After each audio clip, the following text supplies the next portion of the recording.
Alright. I should be live now? Right? I should be. Okay, good. Let's get on with everything. Right, everything there is working. Okay. Oh, there's like just someone just chilling there. Sure.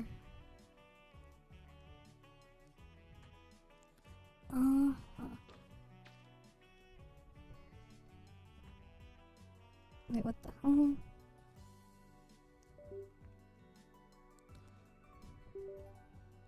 Come on, let me re-plug in my mouse. Okay, that's better.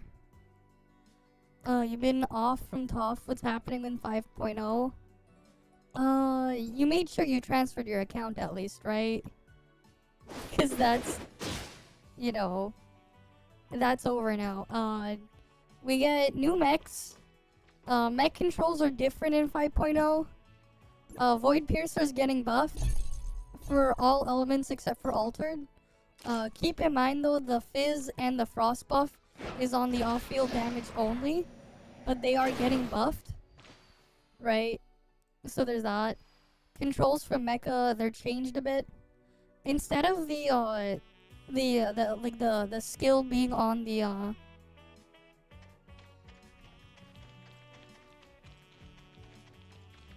yeah.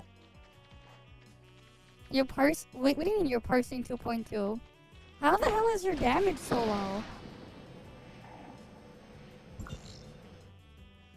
Yeah, your damage is low. Oh yeah, they're also increasing the amount of items you can get every week. Right? But yeah, so like in the shop, that's being doubled. All the stuff you buy in the weekly shop for the materials, that's getting doubled, the limit.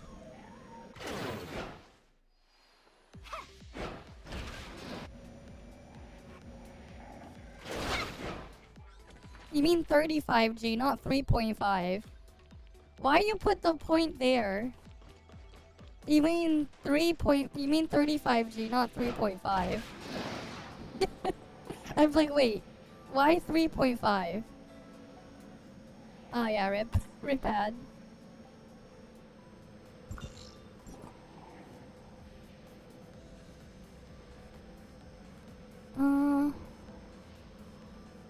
Yeah, hi, young water.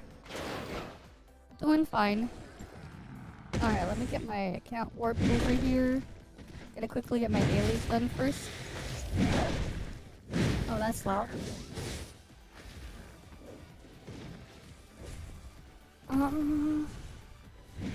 Wait, did I make sure I fixed the settings here? Okay, no, that's correct.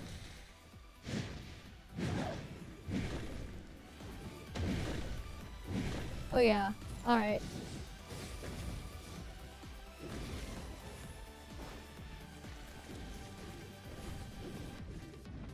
Yeah, I mean, why would they? They've proven the way they act that they can do shit. Fuck all, it doesn't matter.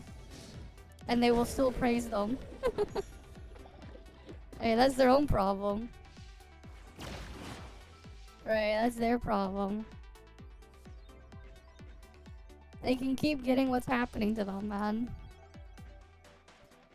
But yeah, like Void Piercer gets buffed for all elements, like I said earlier. But yeah, why'd you say 0.5G instead of the thing?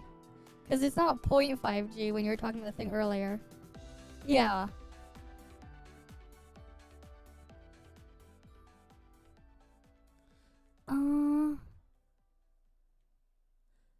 Yes, Nola is really that awful. Yes. It's really just Nola being that awful. Right? Like, Nola really is just that bad. And there's a reason why a lot of people have been wanting to get rid of Nola from Frost for a long time. Because it's really that bad to use her on field. She wastes too much. so much of your time is wasted.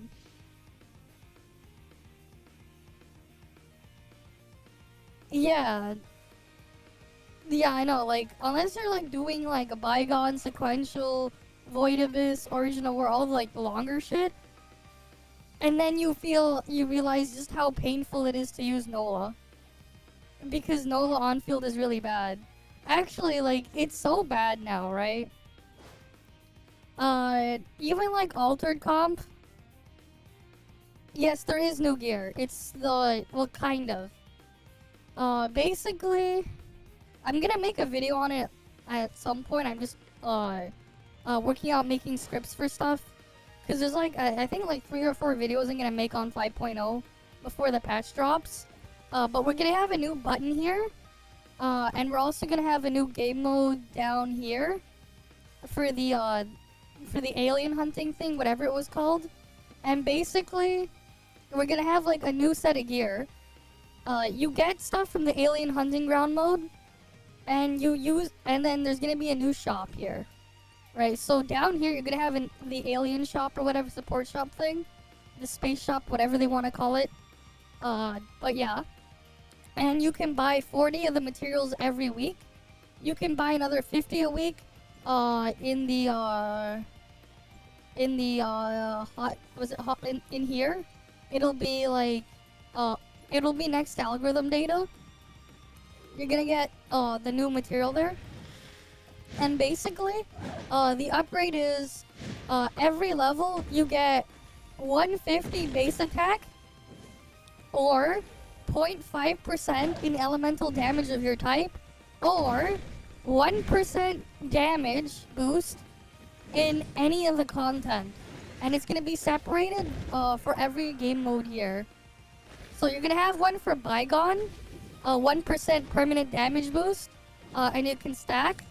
You'll have one for Frost Sequential, Flame Sequential, Volt Sequential, Fizz Sequential. You'll have one for that. You'll have one for Raid. You'll have one for Final Trial. You'll have one for Origin of War. And you'll have one for Evolution Frontier. You can pick those. So here's the thing. Highest priority is the base attack. So it's base attack over the content bonus over the elemental damage. That said, the content bonus thing is locked. Is locked behind doing that content, obviously. Oh, it's also in the same damage category as. Here's the thing, right? So you know your gear, if you have damage percent on your gear, I don't actually have any equipped, but elemental damage percent on your gear, or the elemental damage percent over here, they are additive to the same multiplier. Same thing with Lin S2 and Lin S5 buff. Those are also additive to that multiplier, which is also additive to the relic stats. The 2% or whatever percent you get from 4-star relics. That means it's also in the same category as the mask relic. Yeah. Here's the thing though. Because of the new gear stuff, in terms of stat priority now, right? Oh yeah, there's also gear rolling changes. The base stat, the minimum base stat for rolling gear in 5.0 is raised. So now your low roll is 58% of max value instead of 40% of max value. Mask Relic is in the same one as that one. No. The Mask Relic is additive to your other relic bonuses that are elemental damage, which is actually in the same multiplier as the gear. It's also in the same multiplier as the Mia buff, and the same multiplier as Lin Synesthesia. So, nah. Oh yeah, here's the thing with other relics. So with relics, right? Buff dealer and anything Kuint adjacent, right? So buff dealer, Kuint 2, and the Omnium shield. These ones are additive to the same multiplier as Lin 4-piece effect, Shiro 2-piece, and Cobalt 2-piece sets. Those ones are in the same multiplier group. The other relics are in a different multiplier group for final damage. Like Overdrive Shot is a different group, right? That one though, Overdrive Shot is additive to the Battle Eye passive thing, which is the same as the Bioelectric Rifle, which is the same as Bubble Gun, which is the same as, what's the other one? It's like the same category again as like Drone, I believe, as well, but like, yeah. Those ones are the same category.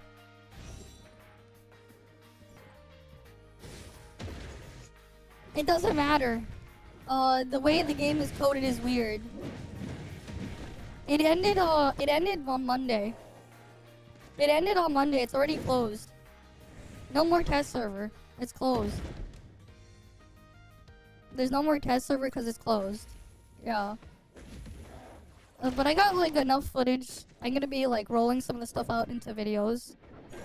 Especially because gearing changes.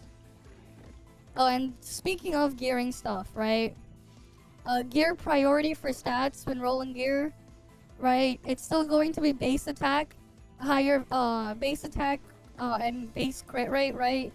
Higher value over attack percent, over damage percent. Something else, technically, right?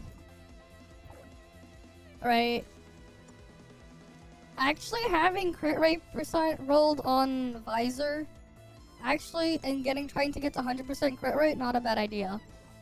No, it's still gonna stay at 10, 10, 10, 10. Oh yeah, 5.0 exploration also gives the thing for that. The supercomputing mats can be obtained in 5.0 exploration too. 5.0 world bosses will also contain algorithm data. So yeah, there's also going to be, of course, a new boss for the, there's going to be a new one for what's it called? For Evolution Vanguard.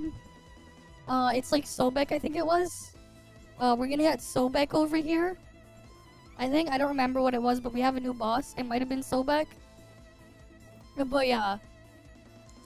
So like, once like you really try to optimize again, like optimal gear now would basically be, pre-Titan, you would obviously, if you want to have perfect gear, you would have like 1629 base elemental attack, 52 crit on that for like every slot except for gloves and boots. There you want it all into crit rate, and then the base attack roll for the attack and elemental attack.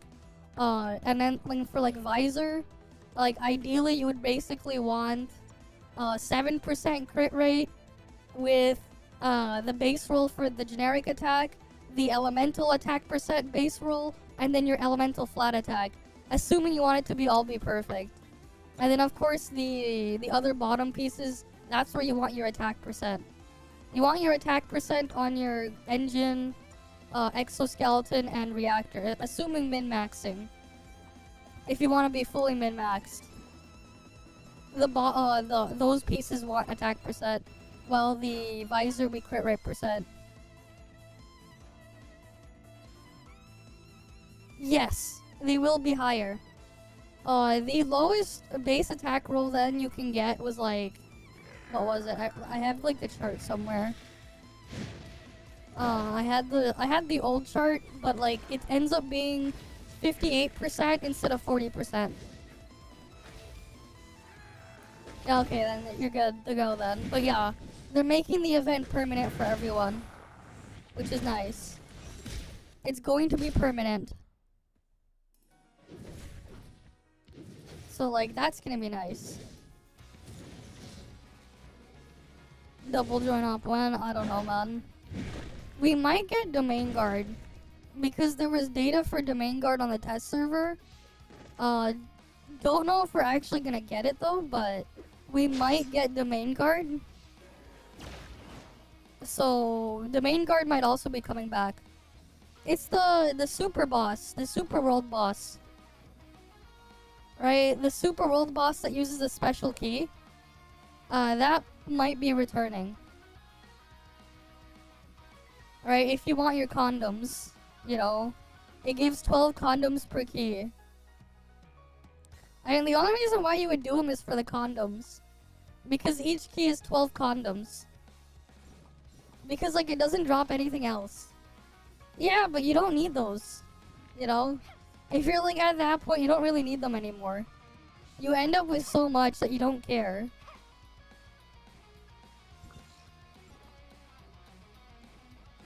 As that said, though, the other modules that you can buy, they have all been doubled. The modules you can buy every week have been doubled for everyone.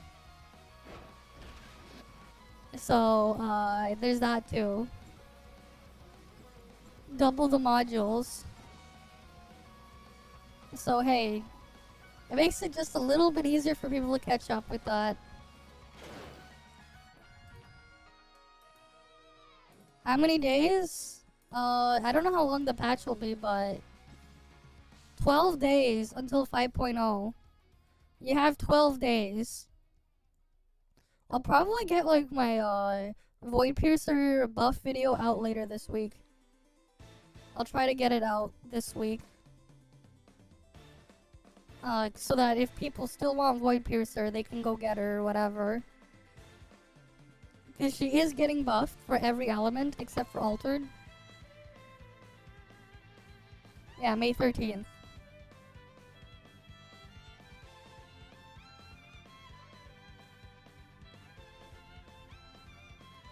Any other news? You managed to reduce your APAC ping. Oh, nice. I don't know anything else for news there. I still have to, like, do the event shit. I still have to, like, farm all the event crap here. I'll probably do this stuff on the weekend.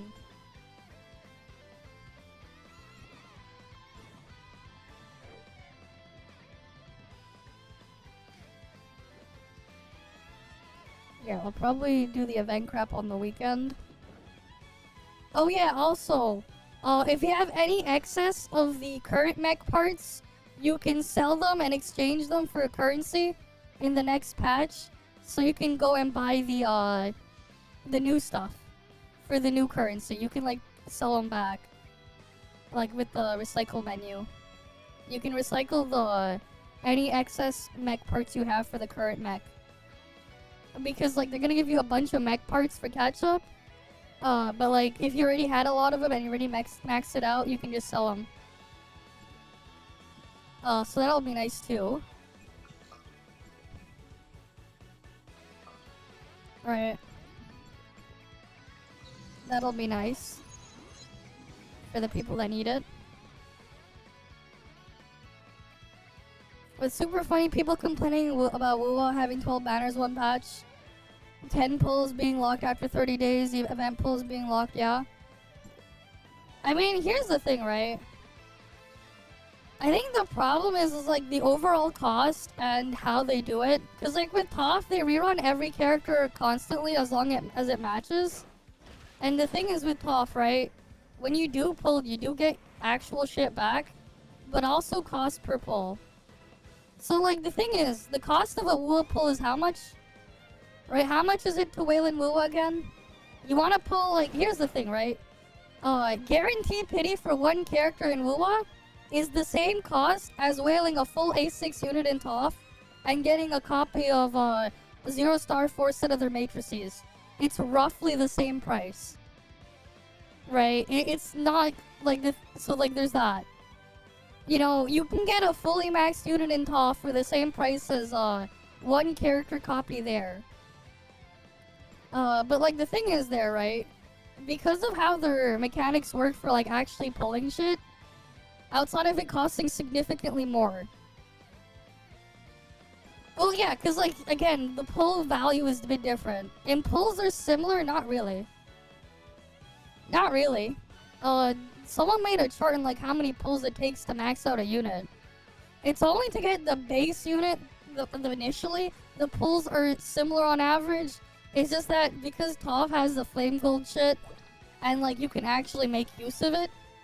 Because, like, the thing is, getting the dupe whatever in the freaking shop in WoA the amount of pulls you need to do before you actually have enough to even buy a copy, we're talking like $1,000 worth of pulls to get one character copy.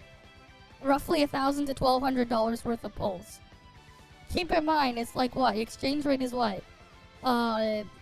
It's $2 per pull, assuming you're buying the $100 packs. Over there. When you think about it, it's, yeah.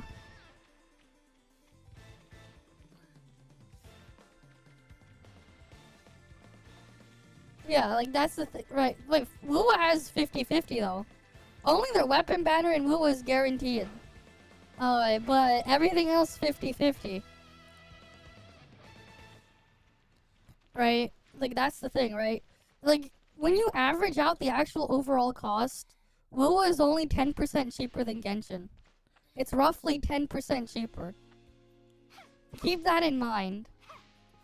It's like how AMD likes to price their graphics cards compared to Nvidia. They just look at whatever Nvidia's doing and then just do a slight undercut.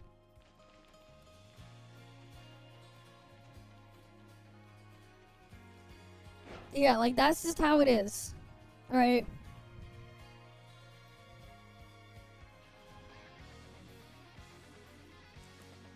I mean, it is what it is, man. The cost and the thing there is absurd, but like, yeah. I mean, if you want to know, like, the actual dollar cost, assuming you have no resources to pull a max unit with their max weapon, in Lua, that's roughly $2,400. Yeah, it's roughly about $2,400 to do that. The other thing too, which is kind of funny, is the so when it comes to like the weapon gacha, so it depends on how much you're spending, but $100 is 80 currency, which is 50 pulls at 160 per pull. So $2 per pull, assuming you're doing $100 top-ups. Genshin is same price. Like, all the Hoyo games are same price. They're the same price.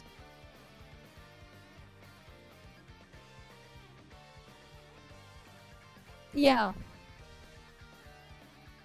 Yes, it's $2 per pull.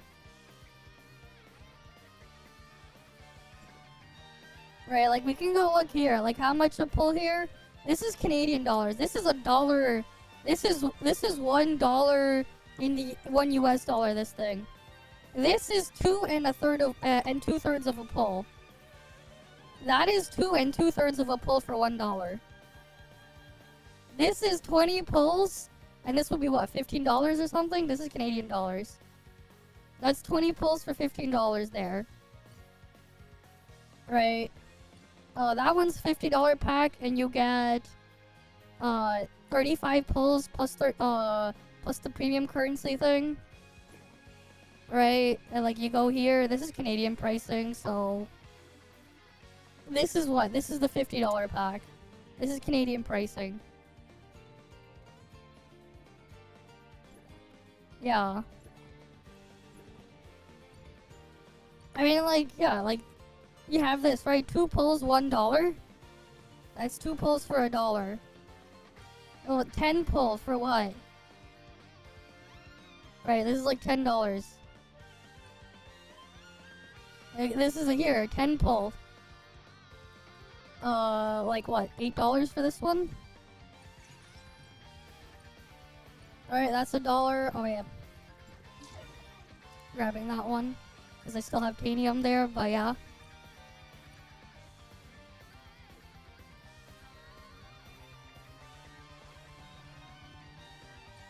But like, it puts things into perspective once you start doing currency conversion stuff.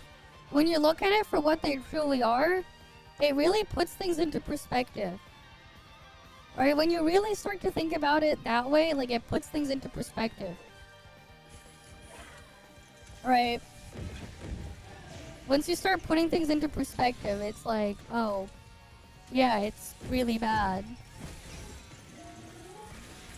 One thing that's gonna be nice though is once the what we need to have happen is, remember what the thing that's going on with Star Stable in the EU, what they ended up having to do? Right, you heard about that thing, right? Once that thing like really goes into full swing, it'll be really hilarious because then they will have to be completely transparent with the cost of everything per pull in all of these games, right? And people will really see just how bad things really are because they're gonna be forced to being like transparent on the pricing of stuff. It'll be great. They'll actually see how bad things are. Well, yeah. Like, here's the thing, right? You can max out everything in ToF that you would pull in a year for the cost of maxing one character in Genshin in a year. Like, think about it. You can pull, like, you can max everything you would pull for an element, plus altered in a year for... Actually, wait, you could probably do every character. If you're only gonna do A6 plus 4P 0 star, you could do every character they release a year for the cost of one Genshin Max character. If if that's not crazy, I don't know what is.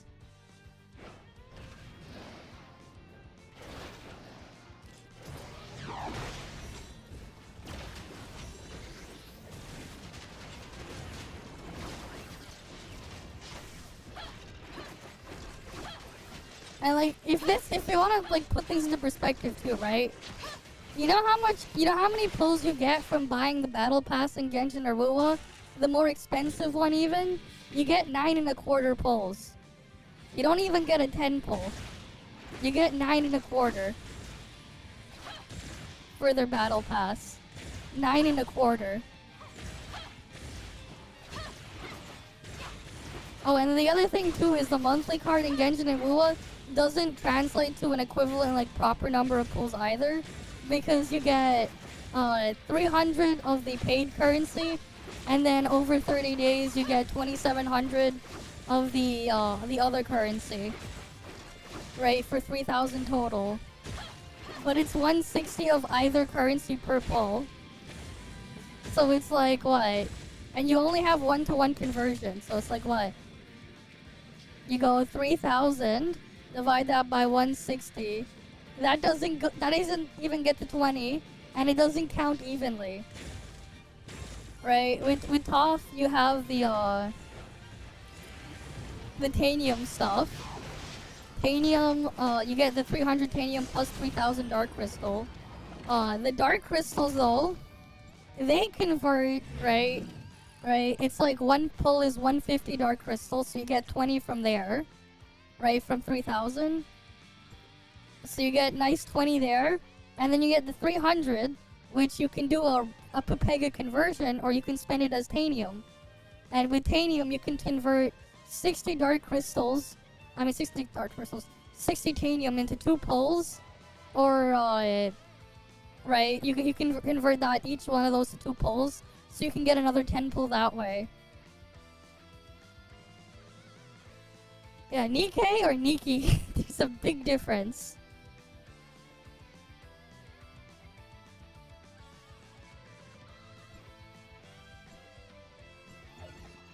But yeah.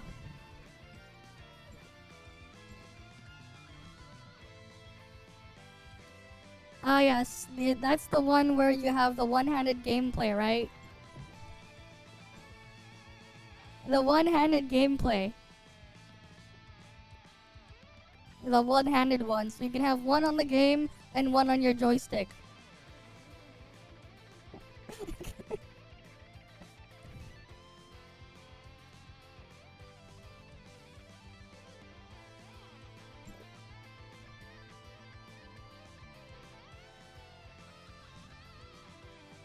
But yeah. Oh, that's cool. Good for them, I guess.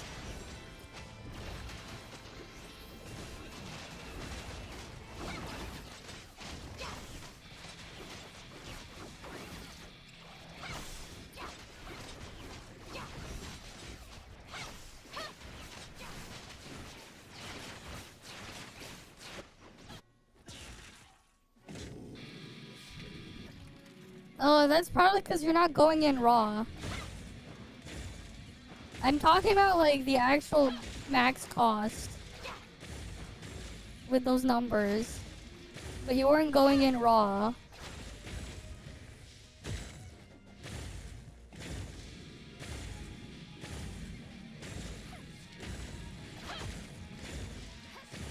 Either way, it's still like, you know, fucked when you realize just wait, how it's that much?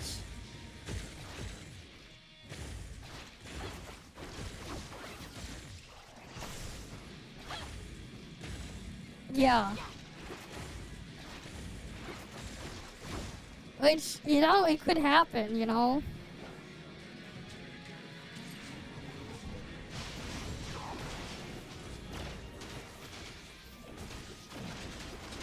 But it's like what? You know, that's like what? The amount someone would spend, what you just spent there for a max copy there, someone would spend if they whaled their entire element every year. Their entire element in ToF every year. If we're talking about going in raw, without like any other resources, that's someone like whaling their entire element in a year. And then they probably still have some change.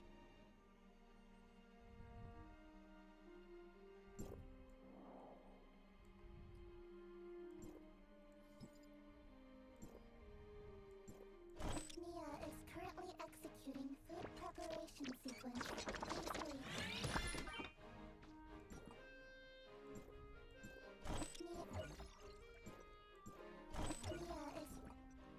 Alright, we gotta do one more join up.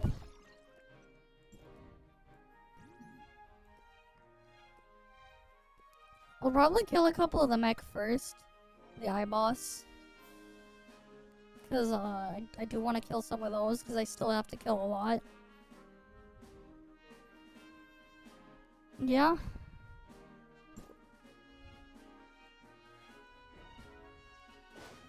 It doesn't really matter, man.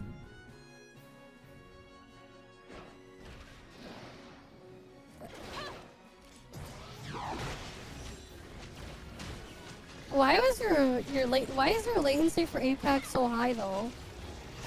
How far away do you live from the thing?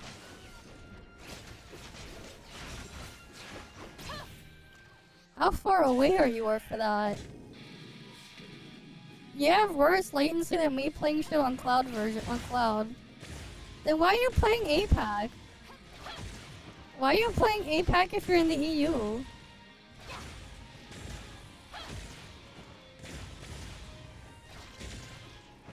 Well, of course, freaking Pokemon's the biggest, man. What do you expect? It's fucking Pokemon.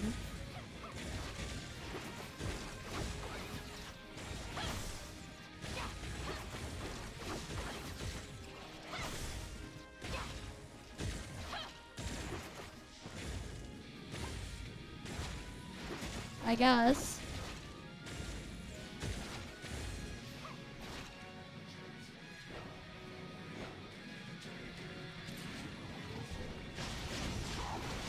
Pokemon is the biggest IP in the world by a landslide.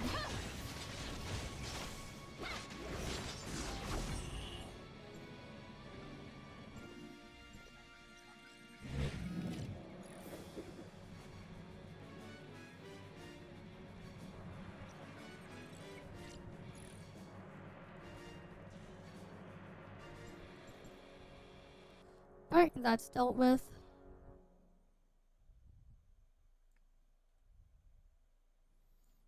Let's go kill a couple of the eye boss.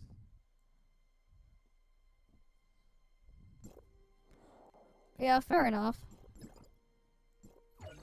APAC covers like a lot more regions too.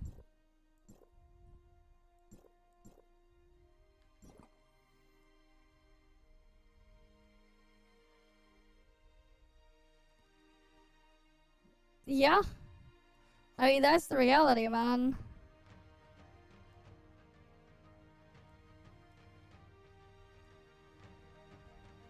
Wait, they have like a new thing we can claim?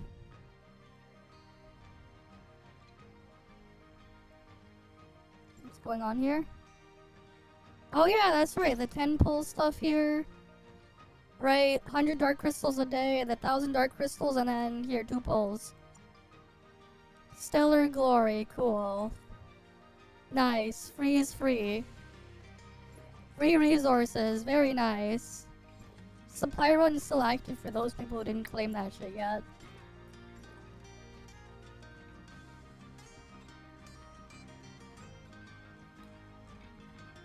Here's the thing, man.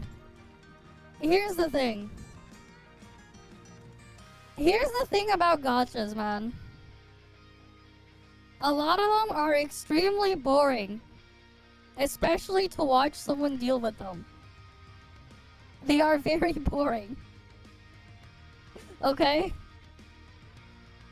Like, a lot of them are just really fucking boring. That's why the categories in them are always dead unless they're boosted. There's a reason why Hoyo and Kuro like to bot views and stuff like that. They'll actually like push some people in the category with bots, with view bots and stuff. There's a reason why they have view bots there on certain things, making content there or whatever. There's a reason why. This is like most people wouldn't want to bother watching them. Yeah, exactly. Literally the only thing interesting is the drama that gets made. Everything else is just yikes. It's just the drama. That's the only thing. But yeah.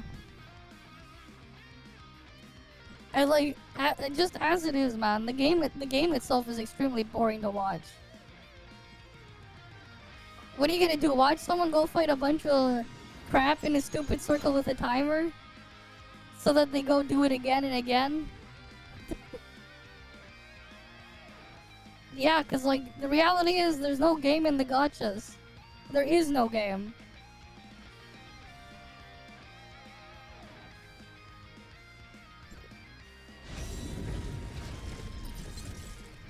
Alright, let's just turn this on auto.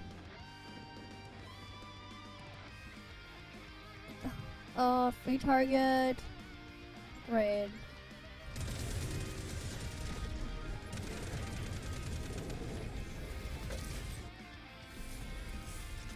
Oh yeah, monthly reset. Yeah. Yeah, they're all chores, exactly.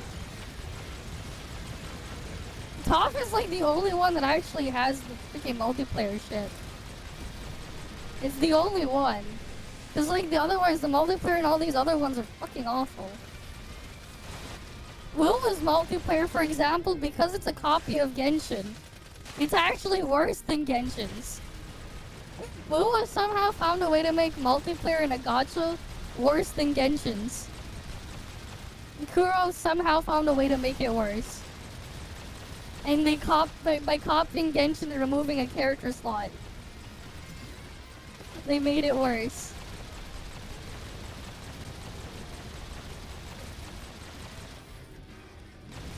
Yeah, he has an editor to do all the thing. But yeah.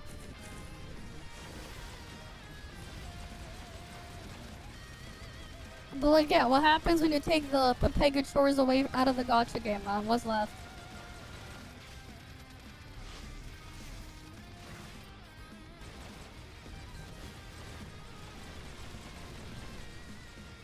Shit was funny though, like how Tectone and his entire Kurobot crew were like drama farming shit that's like completely unrelated. And you kept sending me all their videos. Like, why? I'm not gonna like look. I wasn't gonna look at their drama shit because I'd rather not support them.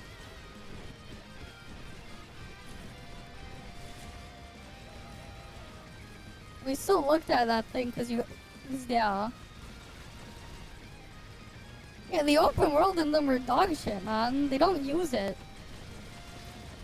And then, like, you have Lua players literally praising anything that they can use to skip over it faster. Because, gee, I wonder why. I wonder why they want to praise the ability to skip over it faster. Maybe because the open world itself is shit. So they want to skip over it faster. Nah, it's not even duct tape. It's not duct tape from Walmart, man. It's duct tape that they find at the dollar store. Even Walmart has better standards. It's like dollar store duct tape. It's not Walmart duct tape.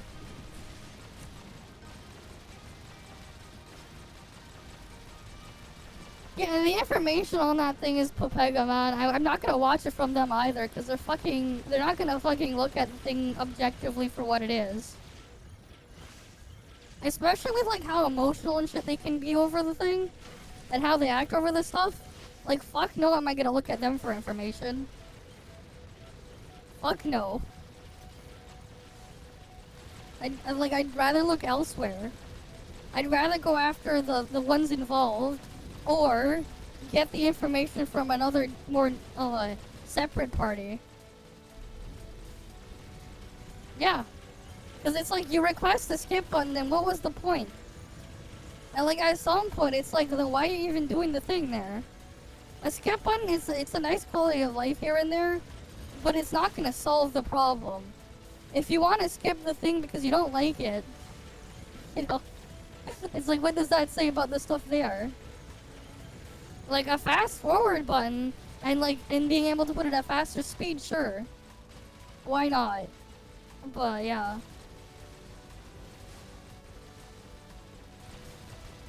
It's like, at this point, I already know everything, man. It doesn't matter. I'm not gonna look into it anymore. There's no point.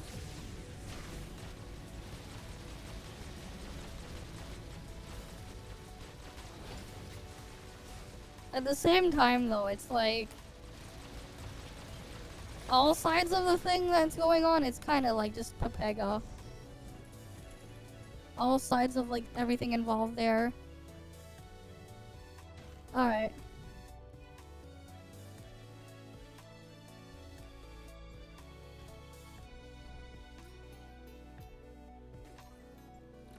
All the sides are Popega.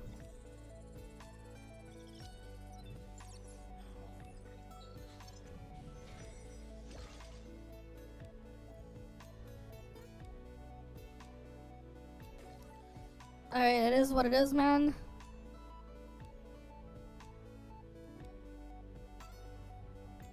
Like, I don't really care enough to check on all that stuff anyways.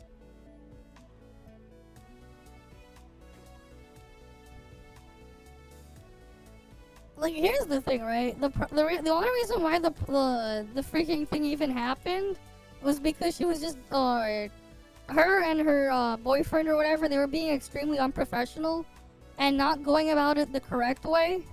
Because, like, here's the thing, right? This may sound a lot more rude or whatever when you think about it, but what Cinder was doing, technically speaking, guess what all these, like, agencies do? I guess what, like, a lot of bigger YouTubers do when they go in, and when they're at this large enough scale and they need to get constant art for stuff?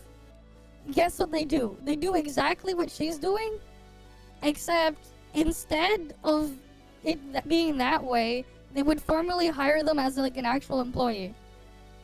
But, like, same shit happens. It happens everywhere. The problem is, she did it the wrong way. Because there's a right way to do it, and a wrong way to do it. And she did it the wrong way, and then people dragged a bunch of other stuff she said behind the scenes into everything else. That's all, you know? And then from there, they started this crazy shit. Here's the thing, though.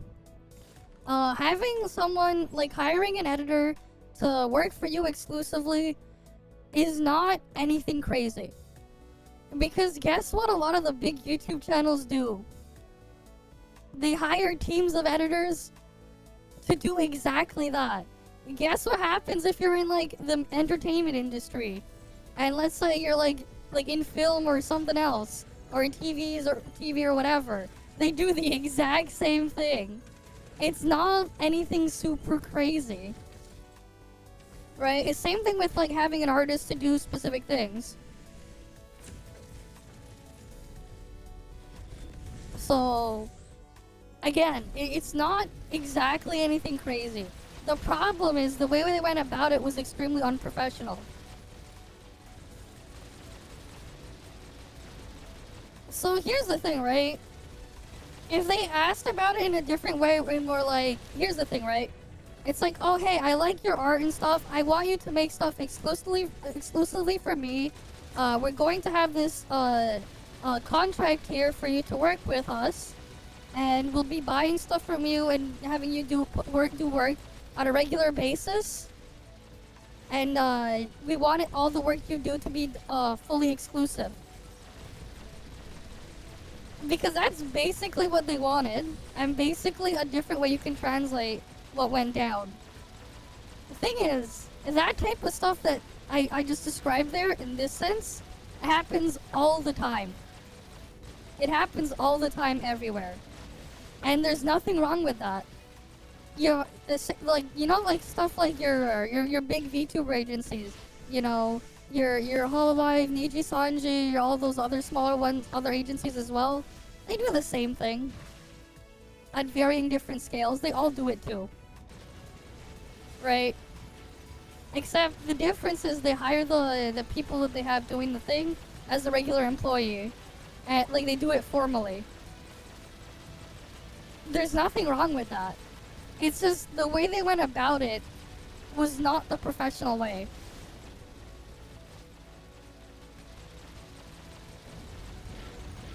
Yeah. Like, do the thing privately, maybe get like a lawyer to help draw up a contract and everything. Do it the correct way, and like have it be like fully formalized. And they could have had the exact same thing, and none of this would have happened if they did it that way. Because the reality is, everyone fucking does it once they're at a large enough scale to varying different degrees and extent. Everyone does it. You may not like the sound of it, but basically everyone does it on the larger end of everything. It's just that they do it in a more formal way. And there's nothing wrong with that.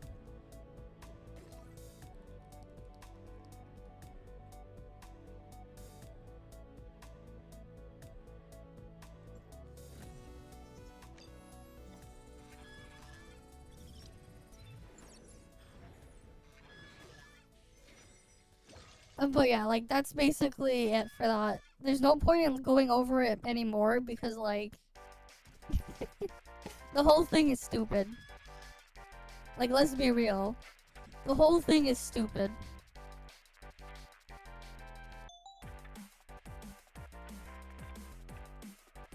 Again, it's all because they were unprofessional on the whole thing.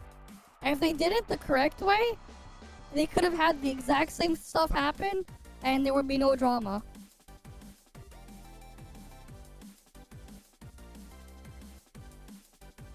I wouldn't say fucking their work.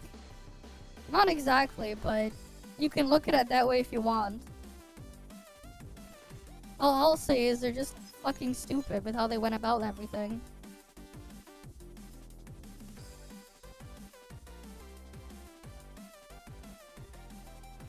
If they did it the correct way, again, everything would have been fine. There's a right way to do it and a wrong way to do it. They did it the wrong way.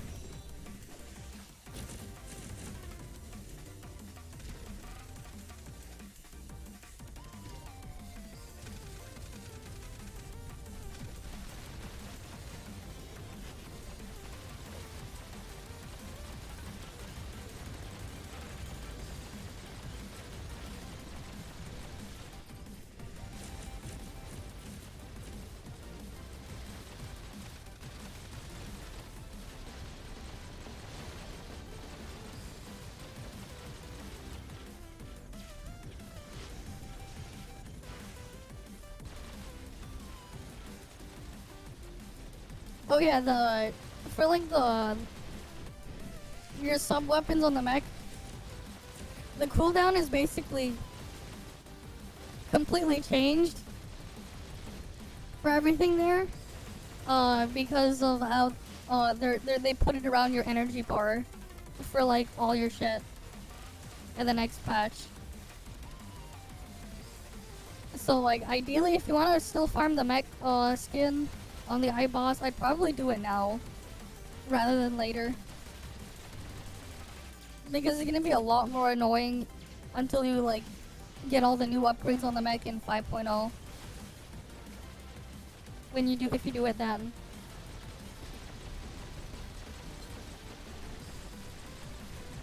Here's the thing. There'd be nothing wrong with it, man. I wouldn't say anything wrong with it. As long as they did it the proper way. The reality is, they hire all sorts of things to work exclusively for them all the time.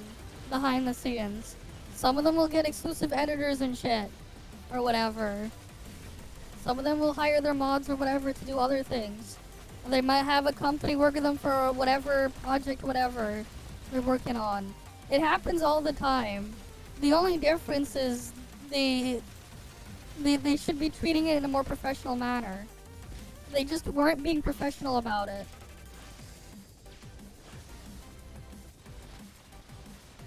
Yeah, it's like have them finish the work, and then they can do go from there.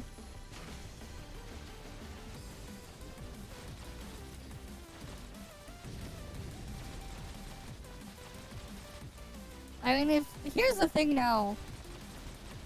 Here's the thing you don't understand, okay? The artist is also to blame. The artist is also at fault. Why? Because she could have just said, no, I don't want to take the exclusive thing, or I want to finish this thing first, before taking on the exclusivity deal. So I'm like, it's not fully on her fault either, because the reality is even the artist is to blame. Because at the end of the day, the artist is the one who chooses the exclusivity deal or not them. So, end of the day, it's not entirely Cinder's fault. It's also the artist's fault for choosing to accept it. Alright, like someone offers you a deal or whatever. Yeah, she's a freelance. Yeah. Yeah. And she chose to take that deal. She chose that deal, okay? At the end of the day, because she's freelance, she gets to choose what job she takes. If she takes it at all. And she chose to take on the job. It's, to an extent, it's also her fault too. If you think about it. Cause again, it's not like she's forced to accept it. Alright, it's not like they go up to her, they kidnap her, and then hold her at gunpoint. None of that happened. She chose to accept it. So on that front, she's also to blame. They're all to blame. Yeah, and that's still her fault too. Again, she's the one doing the work. She should be the one making the decision if she wants it or not.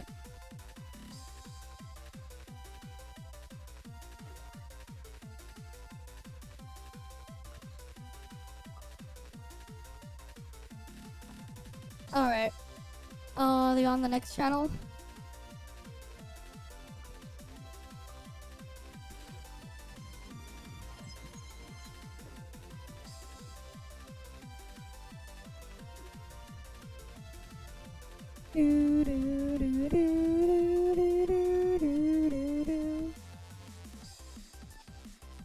I'm probably gonna spawn in dead, am I? Yeah, I knew it.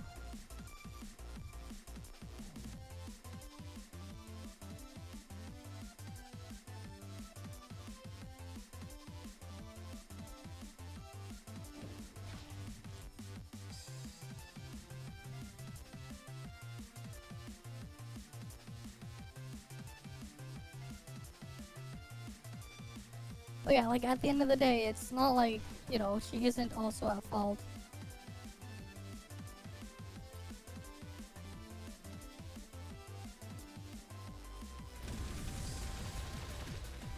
Yeah, I mean, that's their own problem there.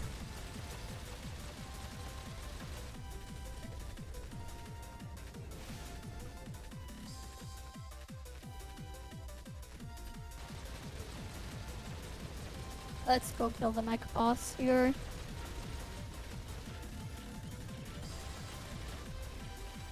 Do, do, do, do, do, do.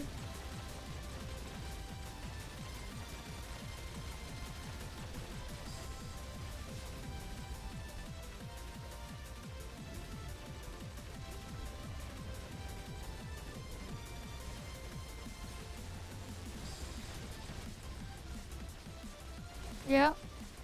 Oh. And what's done is done. No point in going over it further.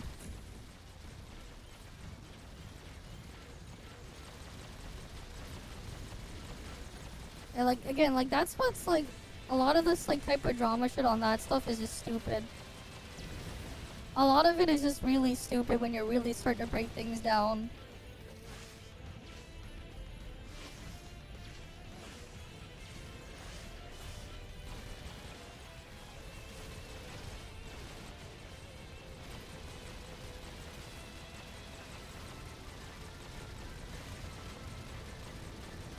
I don't think it's that she won't be able to collab anymore. She probably still will. She just has to do it with different people, that's all.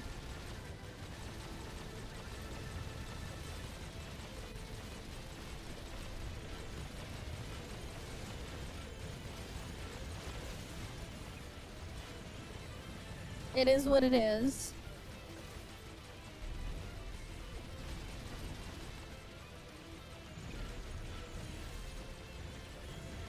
Oh, that's something else we'll have to figure out.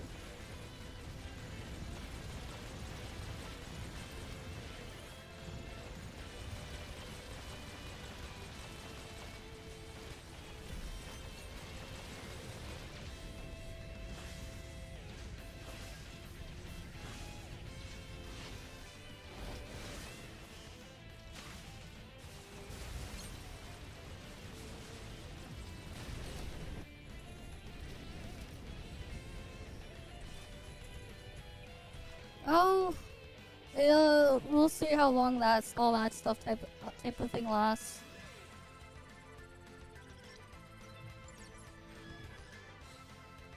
Right.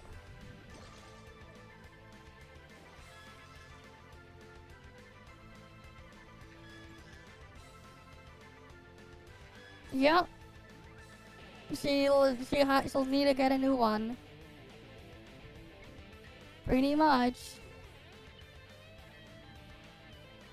Fire the old one, then we'll need to get a new one. But again, it's like there's technically nothing wrong with what she was doing, it's just how she did it is the problem. There's nothing wrong with what she did, just how she did it. And that is gonna be my perspective on the whole thing. What she didn't do anything wrong. It's just how they went about doing it is the problem. It's not the fact that they did it, it's how they did it.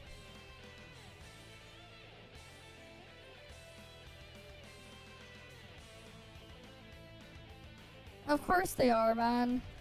Instead of letting it all out. Because here's the thing. There's another benefit too, as cynical as this sounds, to holding it out. Because if they ever want to do more with it at a later point, they can. And they have that extra ammunition or whatever to do so. It is what it is. Alright, let's move to the next channel.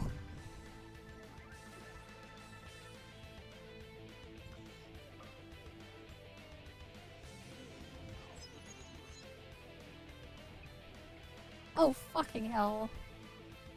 It froze while transmitting. That is annoying.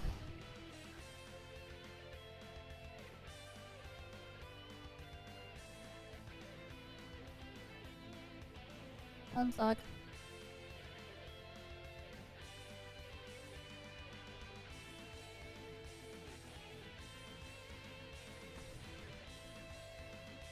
That's not how it works.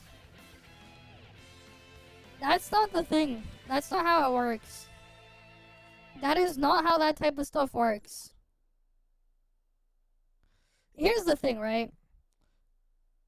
Unless she sells her shares or gives her shares to someone else, Cinder's stake is going to be the same, regardless.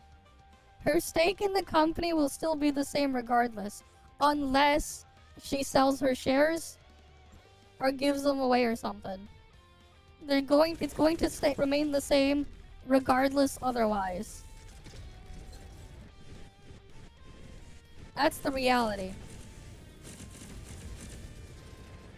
The drama stuff or whatever is not gonna change that.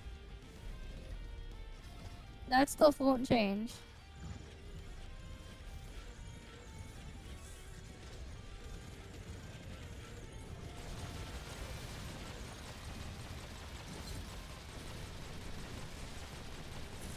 Yeah, exactly. That's stupid, because, like, that's not gonna change. The fact that she's still a partial owner isn't going to change. Whatever stake she had before is going to be the stake she'll still have later, unless she sells.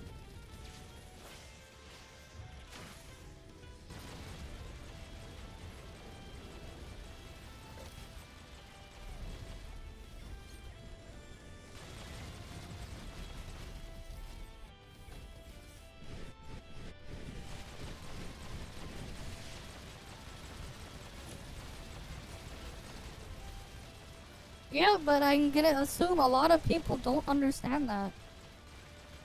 The average person is dumb enough to not understand that.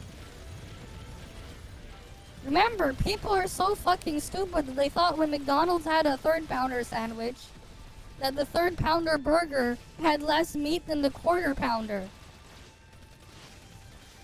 Because people are stupid enough to think a third is less than a quarter. Keep that in mind. We live in a world where people think 1/3 is less than a quarter.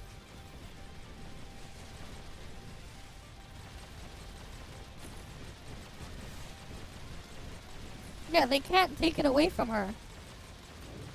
Yeah, they can't. Legally, they can't. Unless she gets rid of them, or sells them, or whatever, they'll always be hers.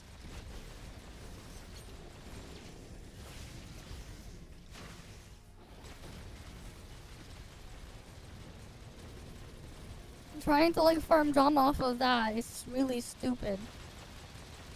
It's really fucking stupid.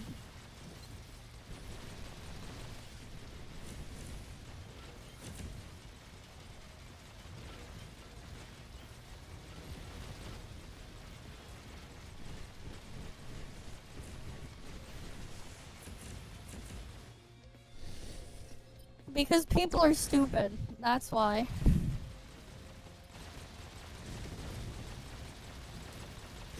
Because people are stupid.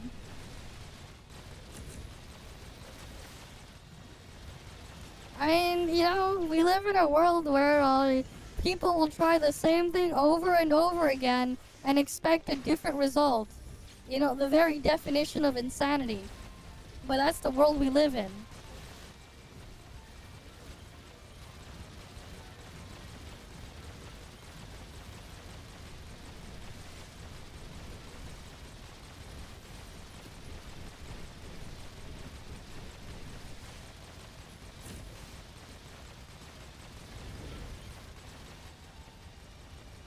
You can vote people out, yes, but if you can't take away what they own. So, like, you can vote them out for, like, managing the stuff, yes, but you can't take away the fact that if they own it or not. Keep that in mind. You can vote out their decision-making power, but that's it.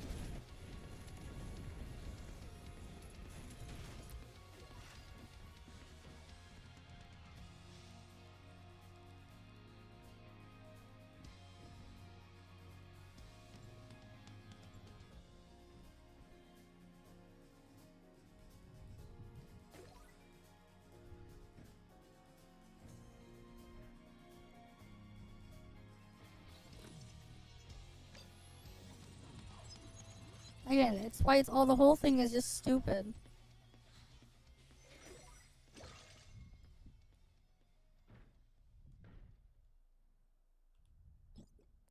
And like, that's just my opinion on the whole thing.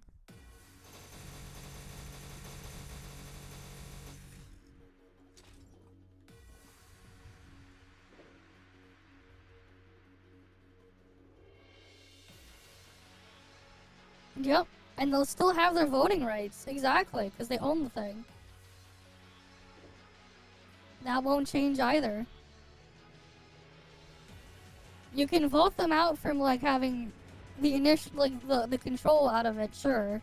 But they'll still have decision-making rights, and they'll still own the thing. You're not taking that away from them.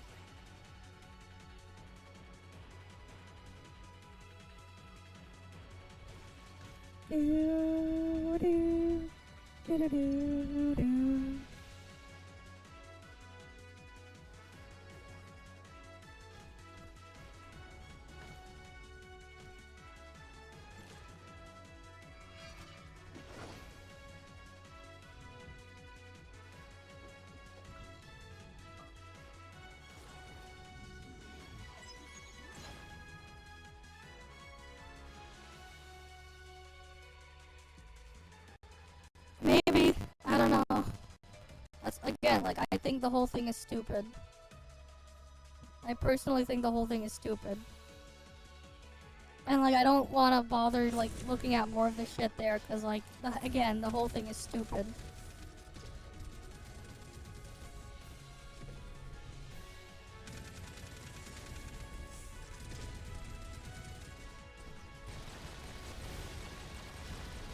Yeah, sometimes people just want to be mad for the sake of being mad.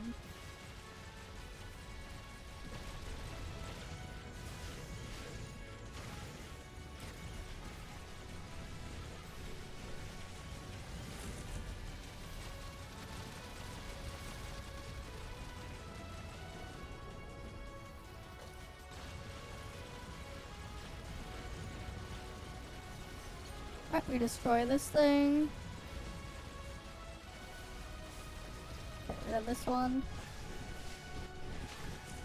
But yeah, I want to try and get the black skin for the mech before 5.0. Yep.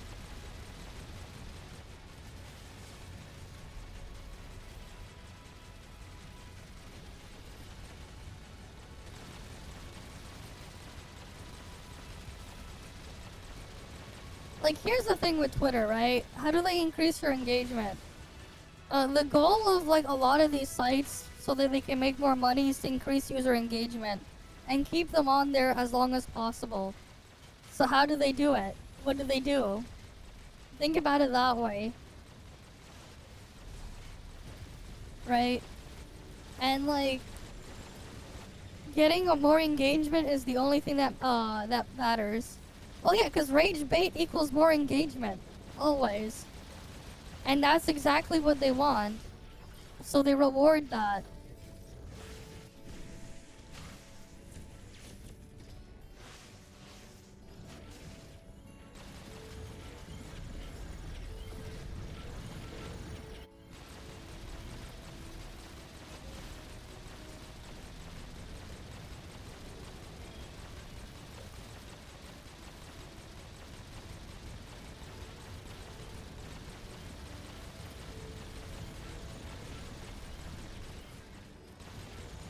Yeah, but they don't care. Because here's the thing. Why would he? That's like, here's the thing, right? If they don't do that, they make less money. They would make less money. And here's the other problem here, and why they can't do it. Twitter is a publicly traded company. Tesla is a publicly traded company. Right? Elon's shit is publicly traded. And legally, they have to keep their shareholders happy. Meaning they're always gonna have to chase after making more money and stuff. However, they have to do it. Whether you like it or not. And having more engagement, you know, is gonna mean more ads that get, but yeah. And more ads equals more money. That's just how the world works. Like it or not, that's how the world works.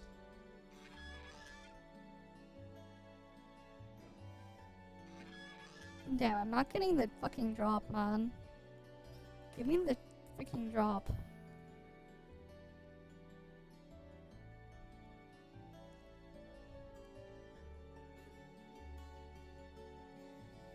But yeah, like at the end of the day, that's what's important.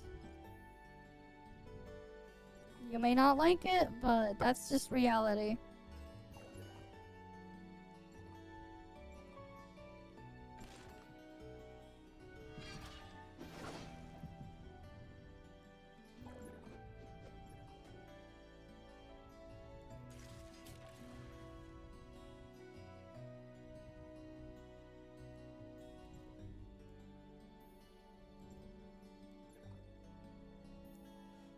Oh wait, that one, that's speed. That's dash speed. What's here? Oh, that's the recovery rate thing.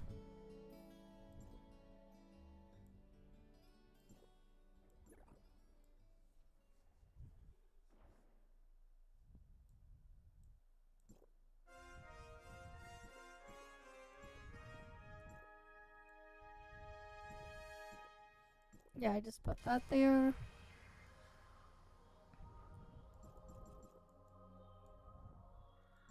Right, might as well get more HP.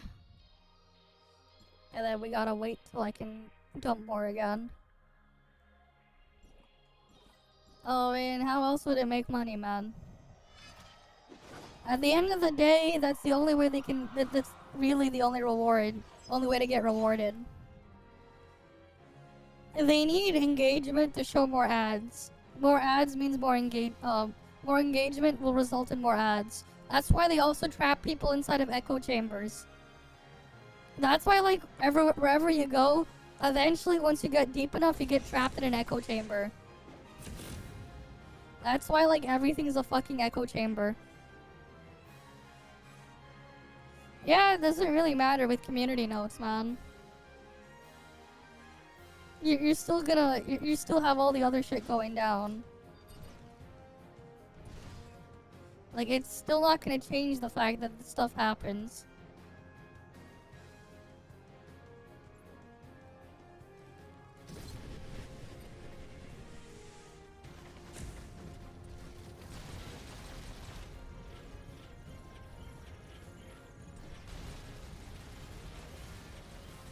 Like, that's not gonna change.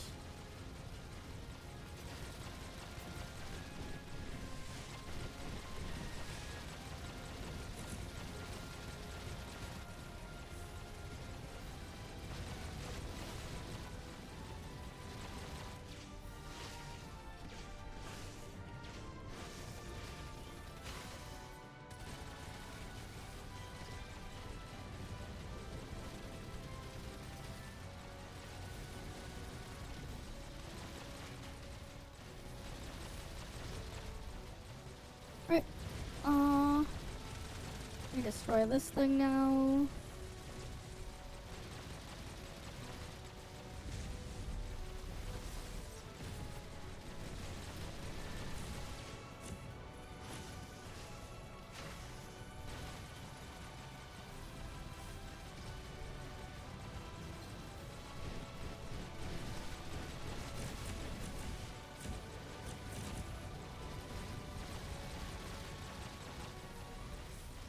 Oh, it's not the only way, but it's the easiest way.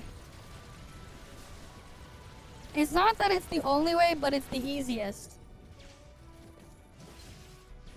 It's the easiest way to make money. Is rage bait.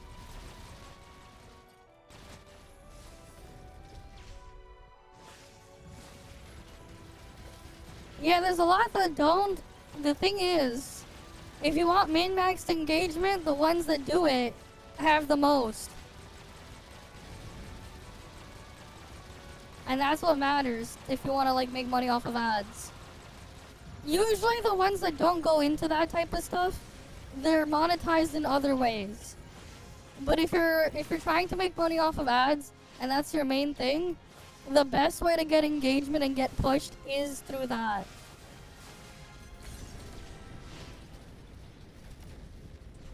Because again, like, that's how you farm interactions. By doing what Kectone and shit does. That's why there's like a lot of toxicity out there.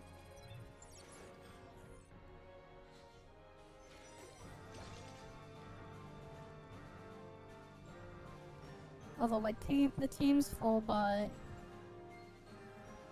yeah. Yep, hate watchers get you views too. Exactly.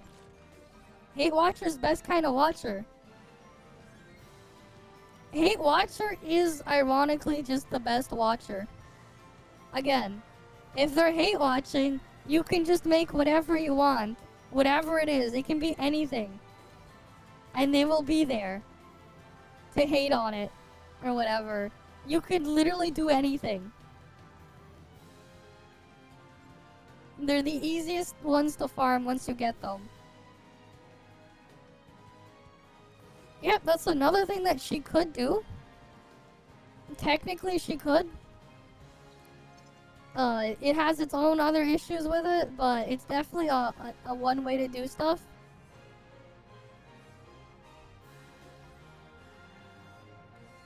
If they really want to, they could. That's its own other can of worms. But it's not impossible.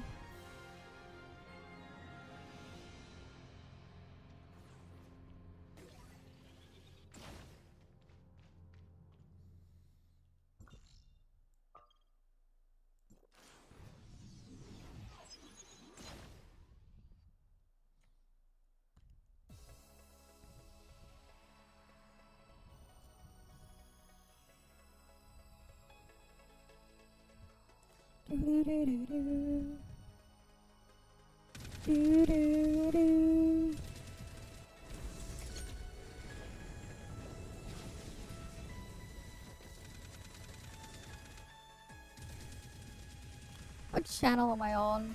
Fuck.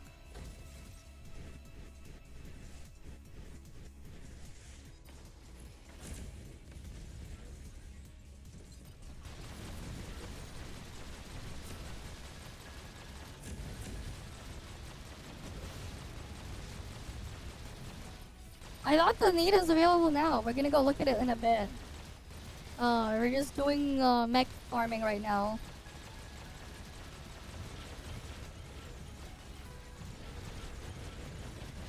I mean, there's all sorts of things that happen, man. Right? It's like, I'll react to it, whatever, but like, you know, I'm not gonna feed into it. I mean, that has its own problem too, once you start doing drama shit. Because if your only audience is because of the drama shit, you're stuck there, doing the drama shit.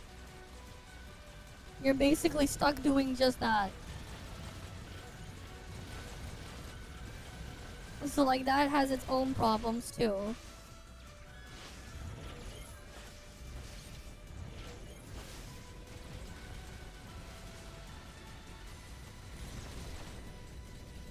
What do you mean, how did he not get stuck? He is stuck.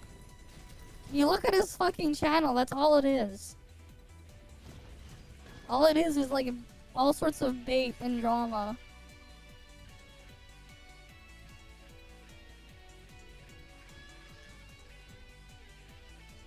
That's his entire channel.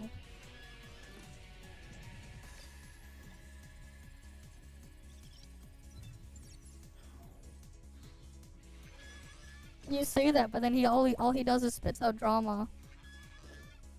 Yeah, and then all he does is spit out drama instead. Your point?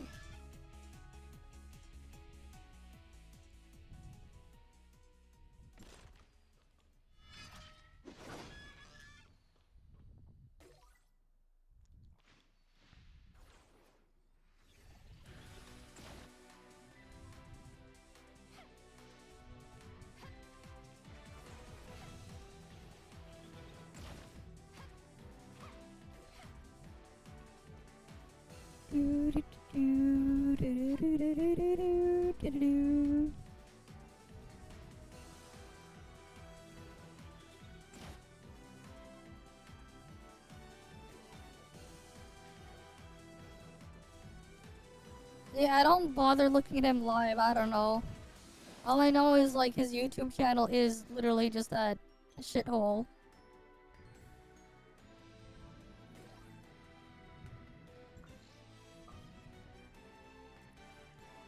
Okay.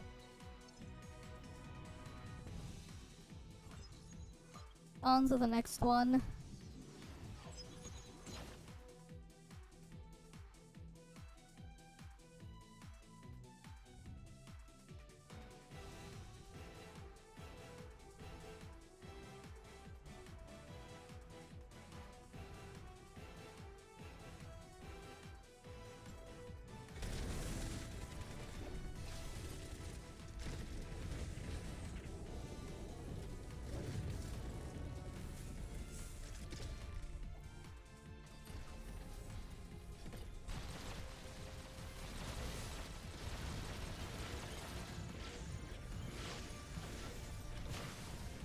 Yeah, he did.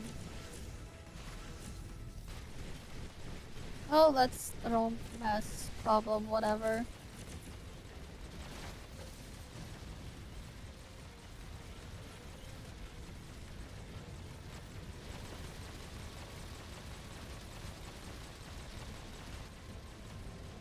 Yeah, he was banned like a couple days ago.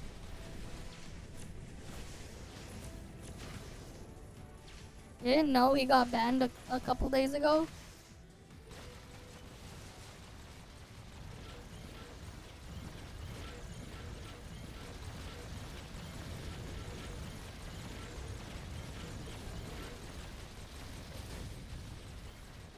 I don't know why he was banned. I don't pay attention. Like I said before.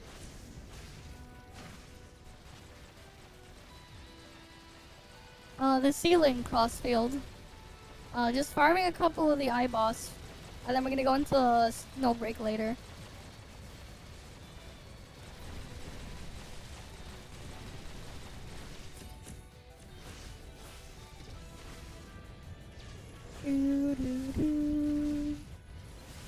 Alright, this thing's almost destroyed.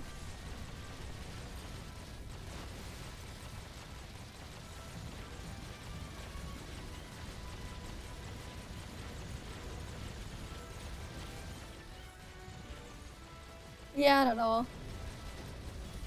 Just make groups and call it out. I don't know. I don't know how many people play on PlayStation.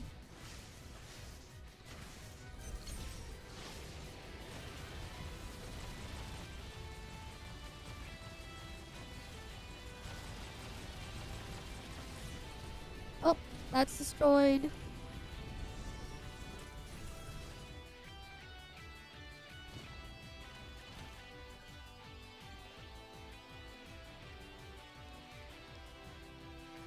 Just call it out and like people will come. Probably. Surely your server not that edge.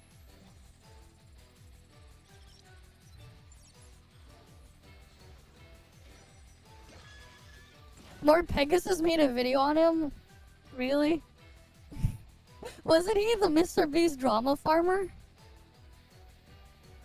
The more Pegasus guy? He was the Mr. Beast drama farmer?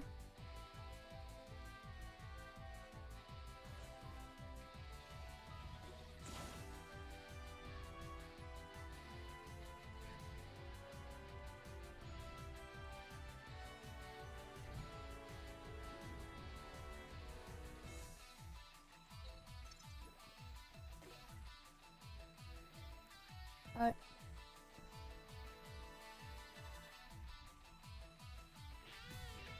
Alright, we'll let people loot the chest, then go to the next channel.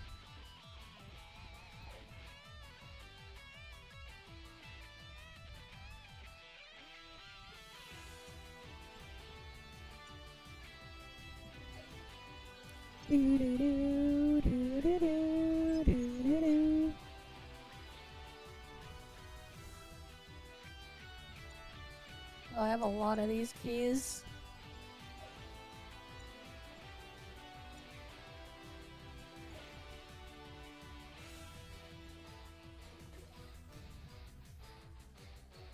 Oh, the chest is gonna despawn. Better go to the next channel now.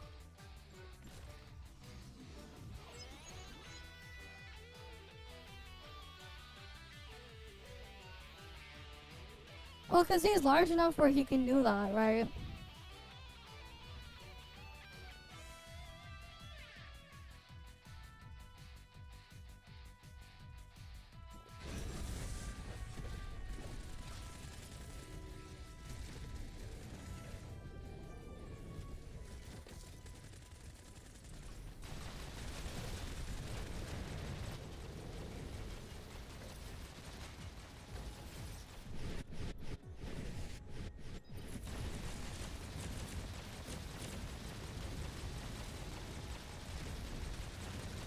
Alright, it all depends, man. End of the day, it's their platform. They can do what they want.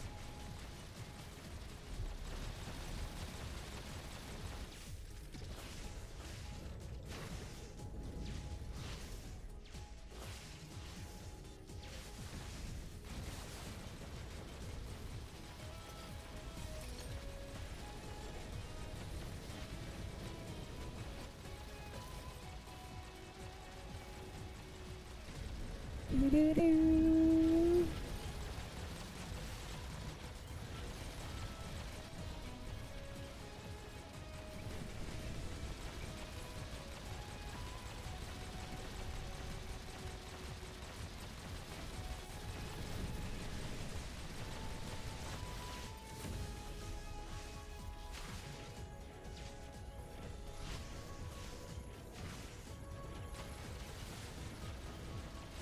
Right, this thing almost edged.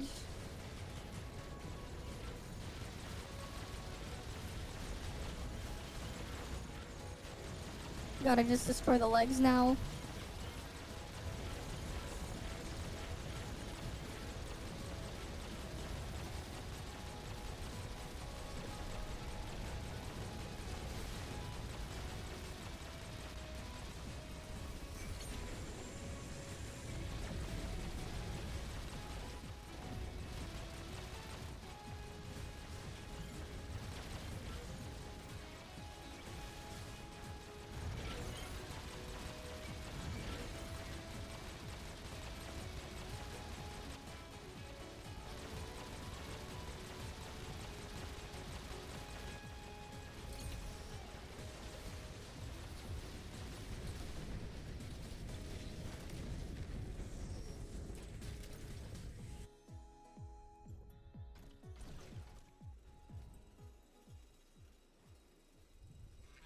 Yeah, Twitch has its own problems, man.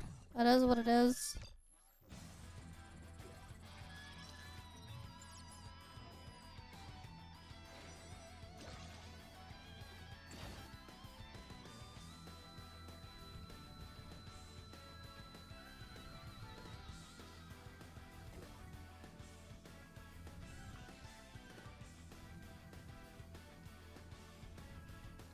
Alright. We go warp my ult here so I can loot it.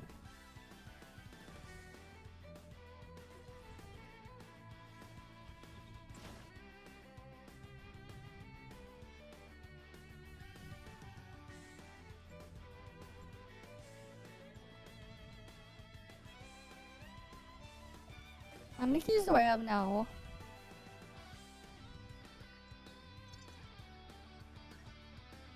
I have 42 keys, so I did like one more and we'll do 10.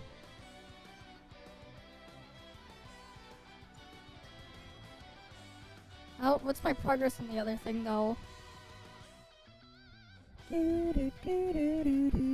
Only 77, god damn it.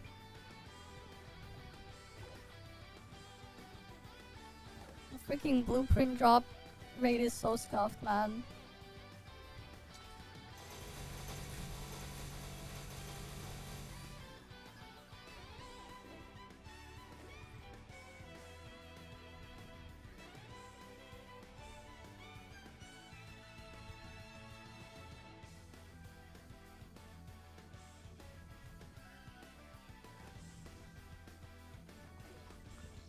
Alright, we'll go to another iBoss.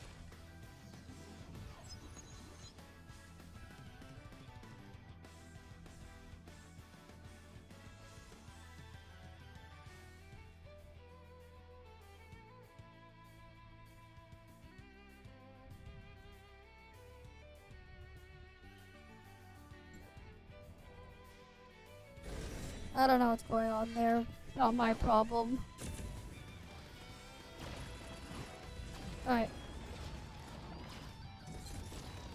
What channel is this?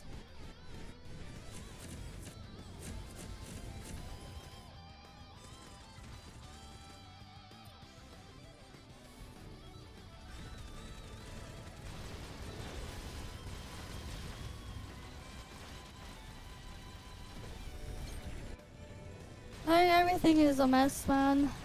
Whatever. Let's just destroy this mech.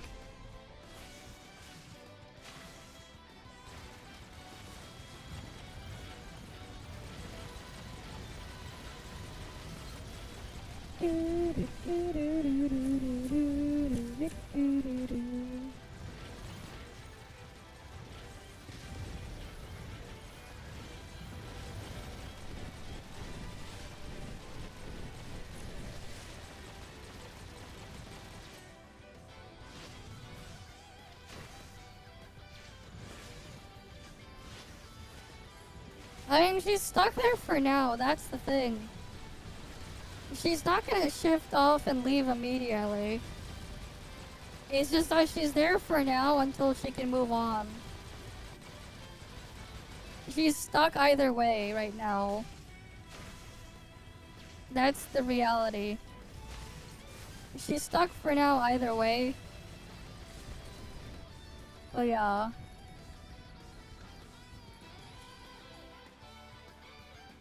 Lots of people killing eyeballs right now though, at least.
Chill her for a little bit longer.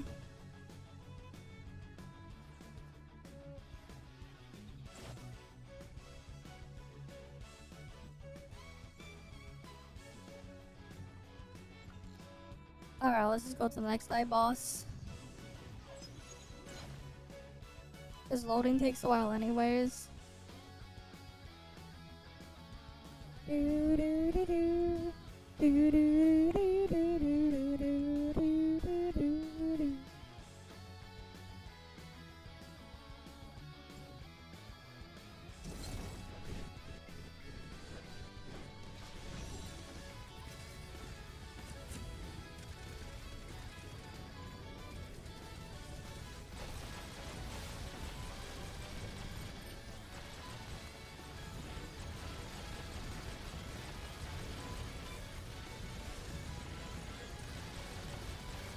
Let me destroy this thing. Get over here.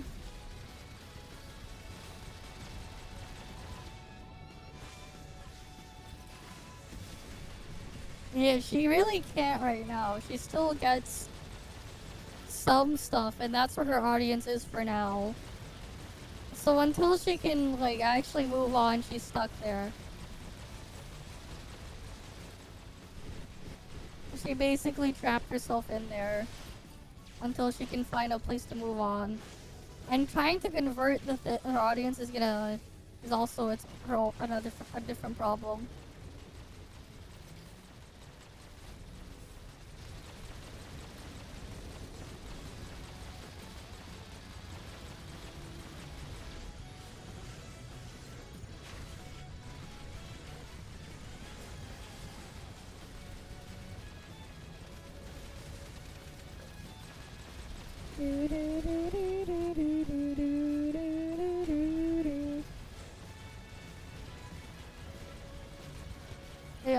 mean 5 days? We have the 1,000-day thing right now. We have the event to claim it right now. With the login thing. Oh, you mean like for it to actually be 1,000 days? Because they started the event thing right now.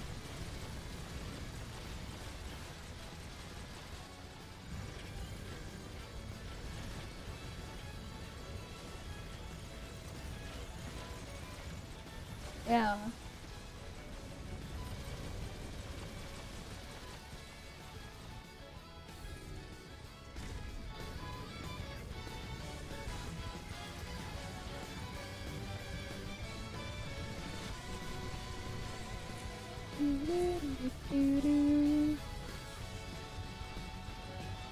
We're just farming mecha for a bit for now.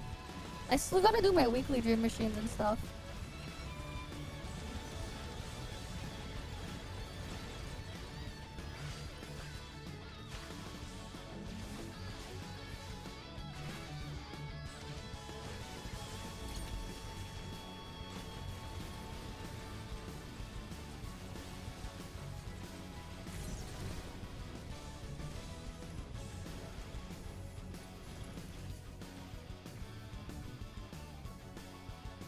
Alright.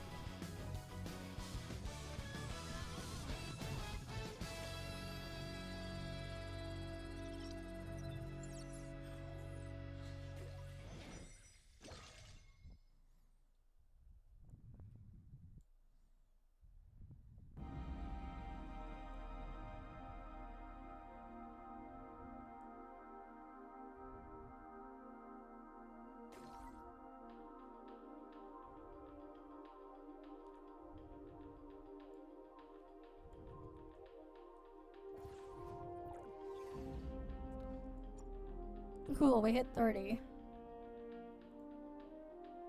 What Dream Machine song?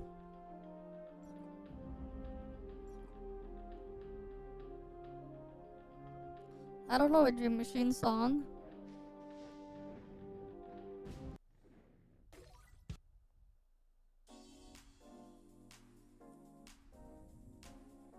Alright, we go to the next channel.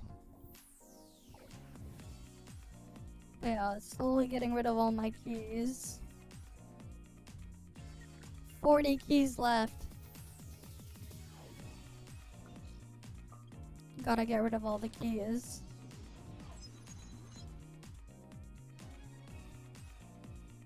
Do, do, do, do, do.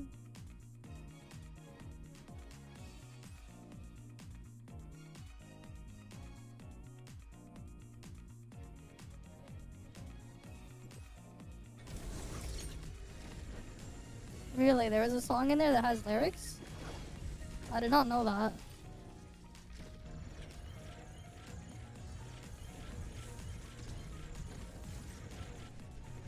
I think I'll wait for after we pull Lindsay for when I get to do what's it called again? Lindsay's whatever her name is for the thing. For like the next one's VA, for the May VA. Because I'm probably just gonna do funny benediction DPS thing for the lols.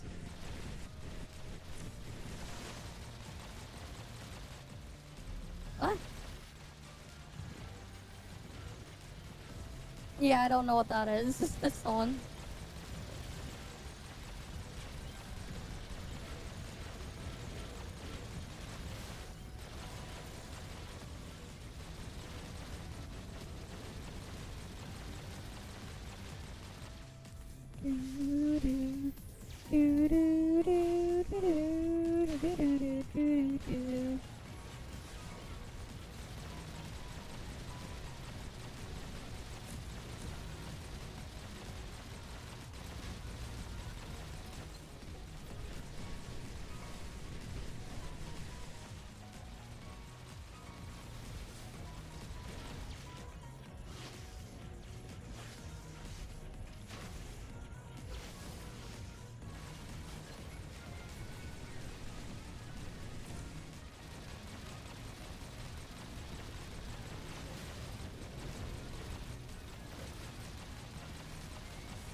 Now I just destroy the eye.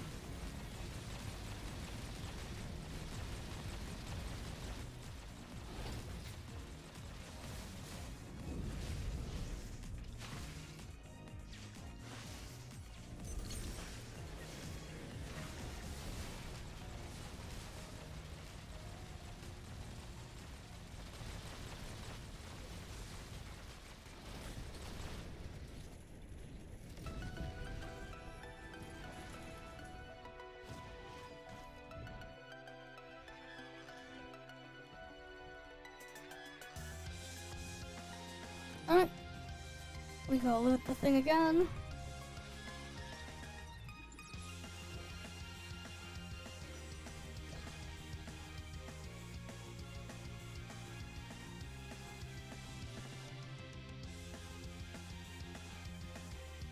Okay, so the patch is on Tuesday. Okay. So we could even finish all the keys even on Monday. We could.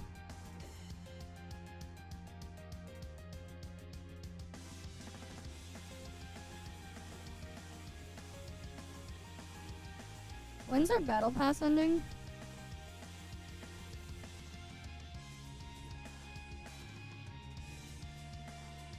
Oh wait, no, it's under here. Rewards. 13 days, 2 hour, 15 minute. Okay.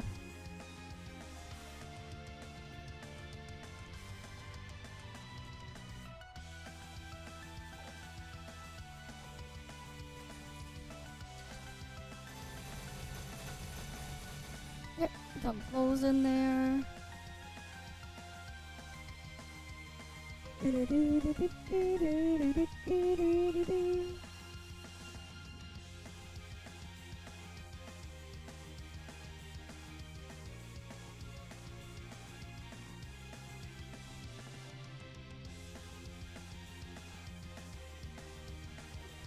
Alright, on to the next one.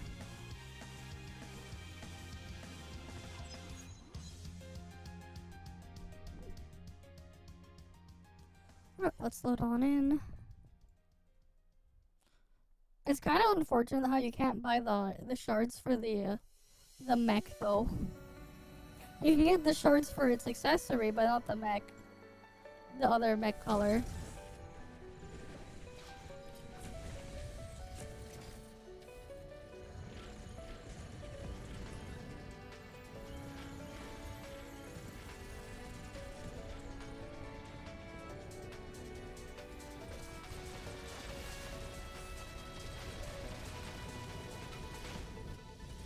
Oh, I want to go up here.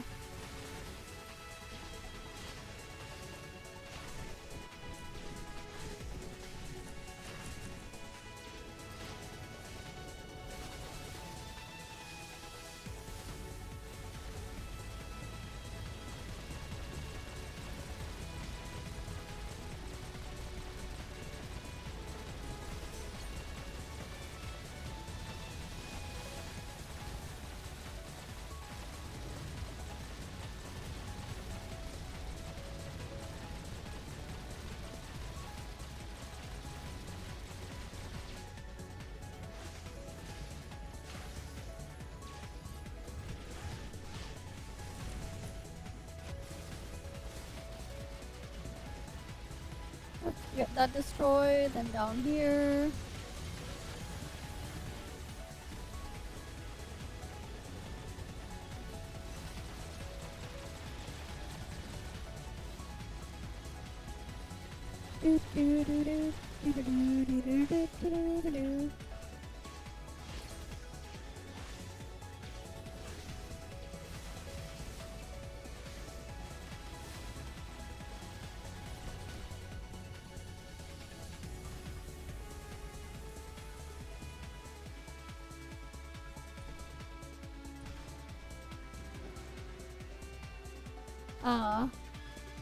Too bad I don't have that mech. I don't have the skin color variant. You need the cabbage dog? The cabbage dog one is pretty cute looking. Yeah, I need cabbage dog. I think we'll get it, maybe. I don't know. They should give us cabbage dog.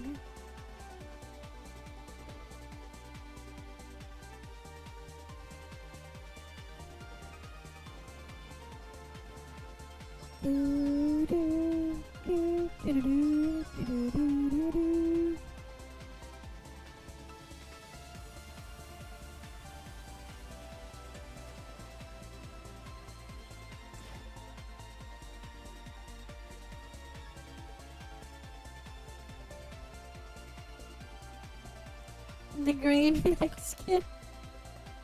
I mean, it's a funny skin. Someone out there probably likes it.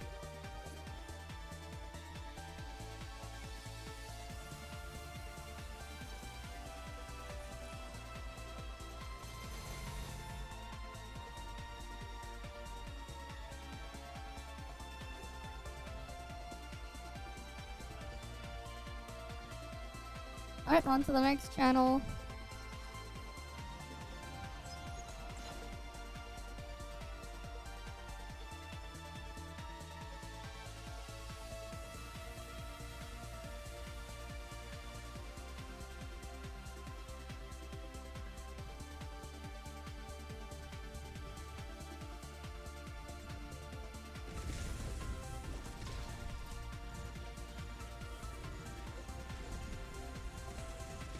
Alright, we have channel 8.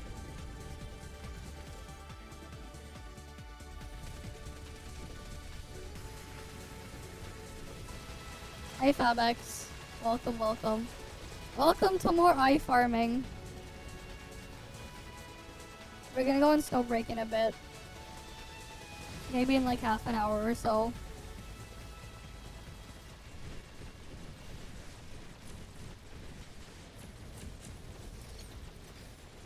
But like we got a group going that kills the eye pretty fast. So like, hey, we do that for now. Oh, we're gonna do VA reset? Not yet. Remember, it has to be after the daily reset for that. And they don't have daily reset yet. Not for another couple hours. I'm gonna do VA after, with Lindsay. Or Lindsys, whatever. After that releases.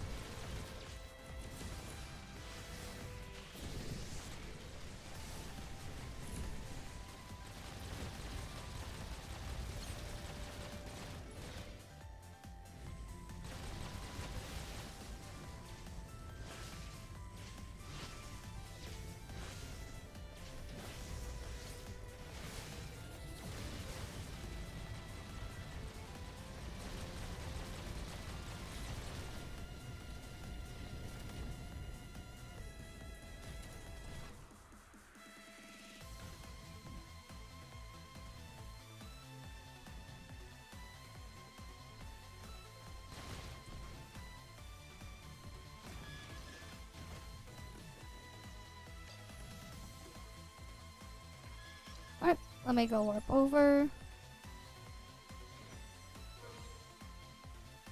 What do you mean the board game bug? What?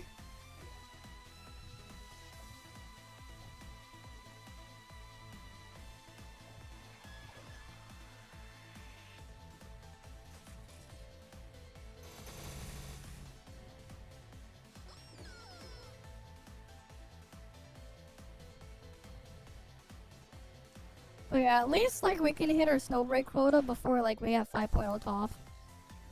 Minigame Nita board that will not let you progress. I see. Make sure you get some Beijing corn after you switch it in. You know, you gotta get that Beijing corn. Steven, he's Beijing corn. When you change it to Beijing time, get your Beijing corn. Anka minigame. We did this the Anka minigame in Snowbreak too. We maxed it out. Remember?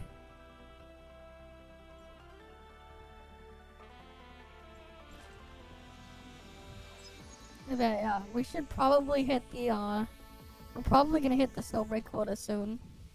After I hit the Snowbreak quota for the streaming thing, it's like, I'll just send all the shit in so I can be done with it for the patch.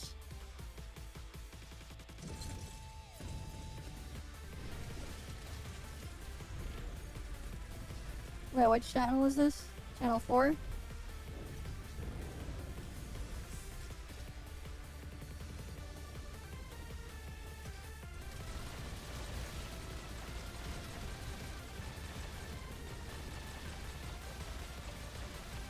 Like, it's really dumb and annoying how they shifted everything to the quota system.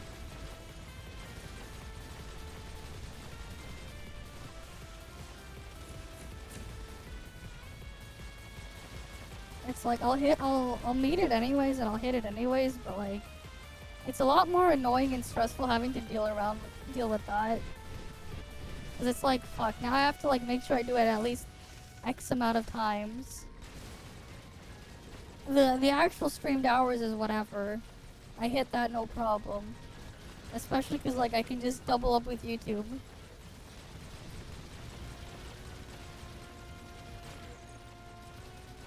But the fact that it has to all be on like different days, it's just like, yikes.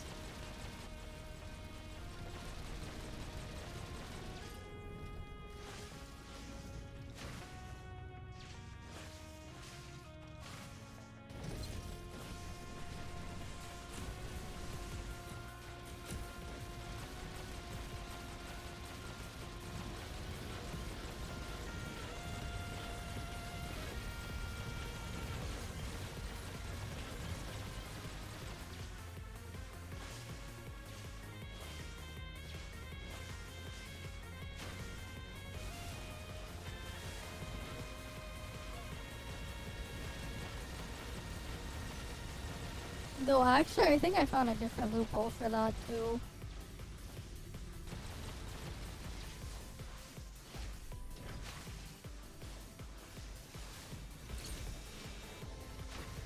I'll have to experiment with it at some point.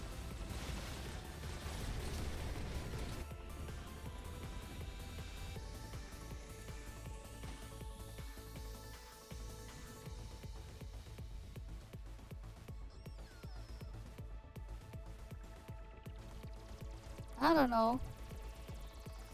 There's like no news, man. I have no idea what it is. Yeah, I'm like thinking of like, I think I thought of another way to manipulate it using like a start streaming thing on like, what I could probably do actually is big brain. Because of the hours, the time of day I stream, I could probably use like day rolling over and be like, okay, add a timer before I start the stream, right? And then instead, start the YouTube stream when I actually go live, but have a timer show up on Twitch side so that the stream gets pushed to a different day with the timestamp. That might be big brain. If I was to do it that way. I don't know. That could be big brain. So then I could do 10 days instead of 20 by using that rollover.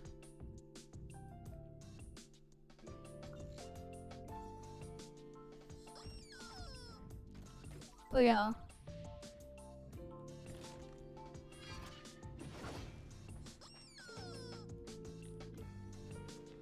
An Anta PV? What an Anta PV? An Anta where?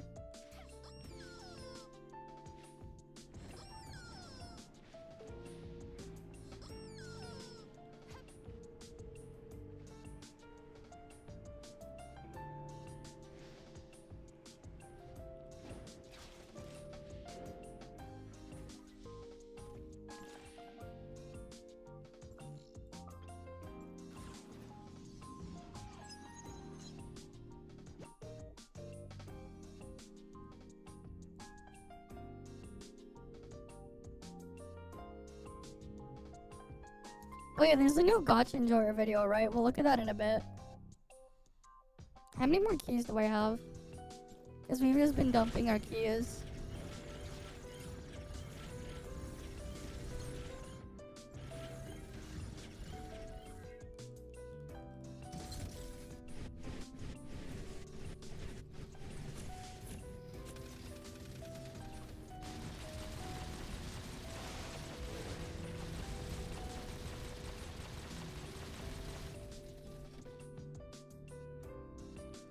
We have 36 keys left. That's some good progress. Right, just working on dumping those keys, cause yeah.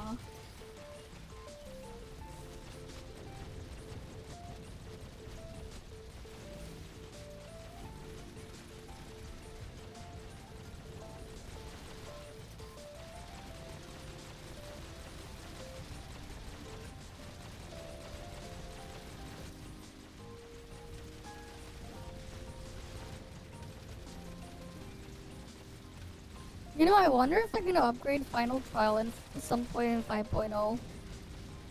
I wonder if they're just gonna like make it have more stats and shit.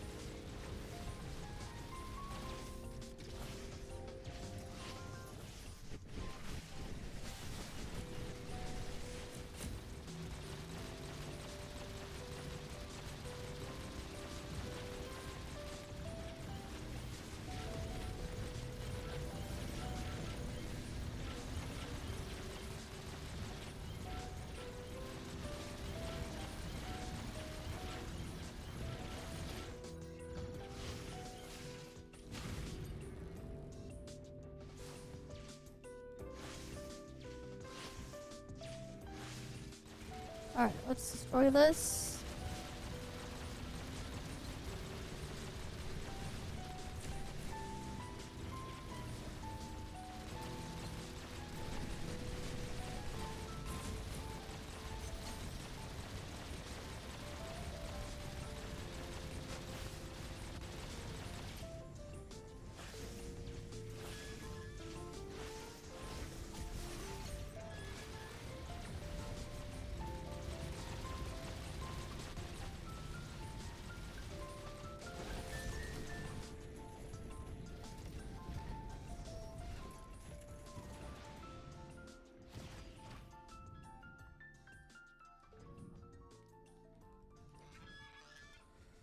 There we go. Buy chest for people.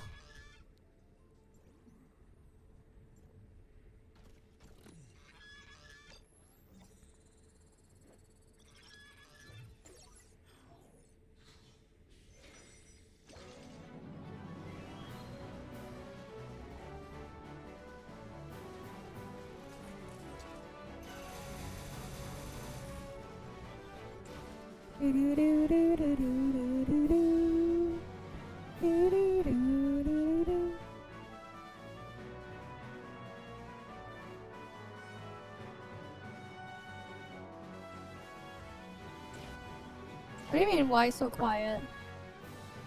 What? You sure? What? I think this is your, yeah, 5, 5, 10, 10. I'm just, like, slowly dumping all my keys, man. There's no point in hoarding them anyways. So we're at 7, 6, 10, 10.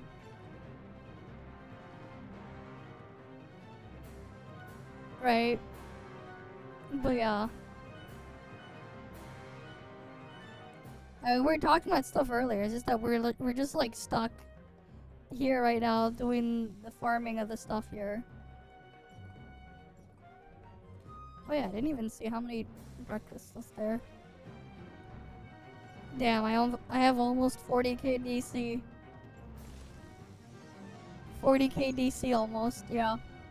You have 70 plus keys, yeah. Just slowly dump them, man. Just slowly, you know. Especially because cap isn't gonna raise, and there's gonna be more of the stuff from exploration of the next map. So it's like, I might as well just dump them.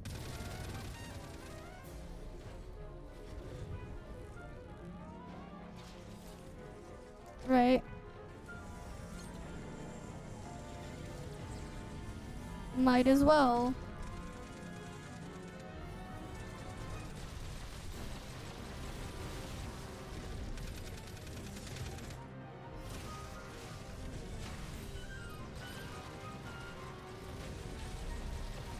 I see.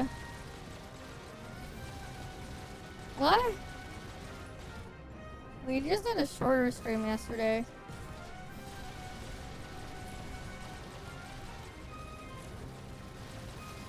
What the hell is Blabs versus what?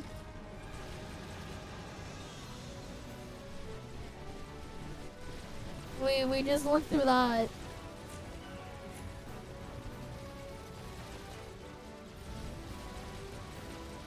Oh yeah, we poked fun at how like stupid shit is here.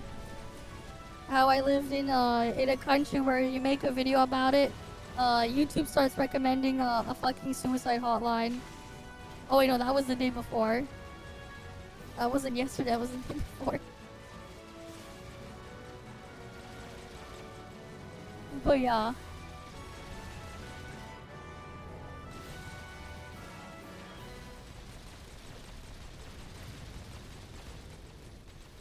I mean, I'm Gen Z and I've played those games.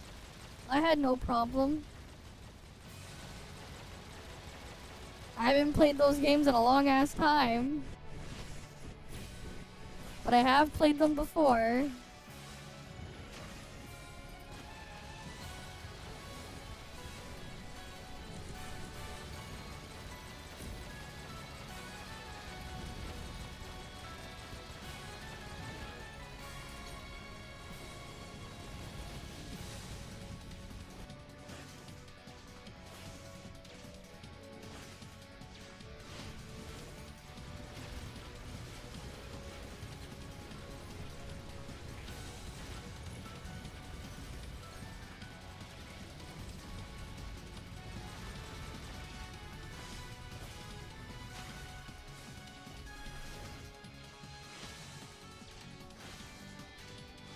No.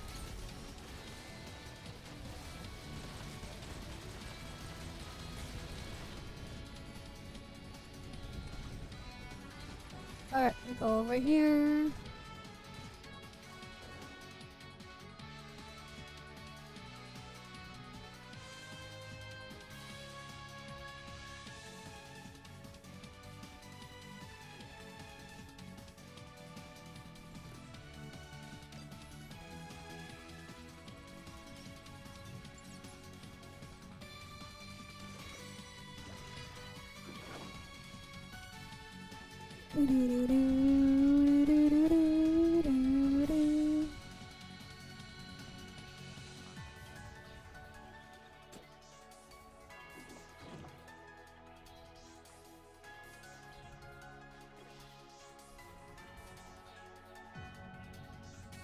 Alright, got another thing looted.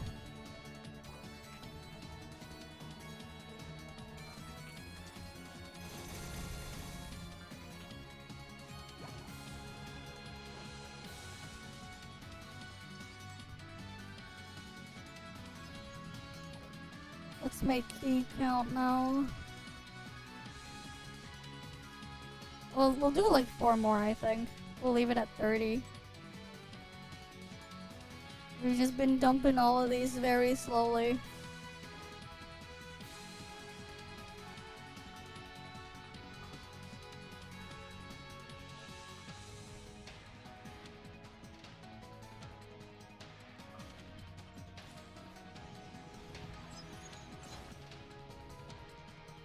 Right, just dumping all the keys. Gotta get rid of them all.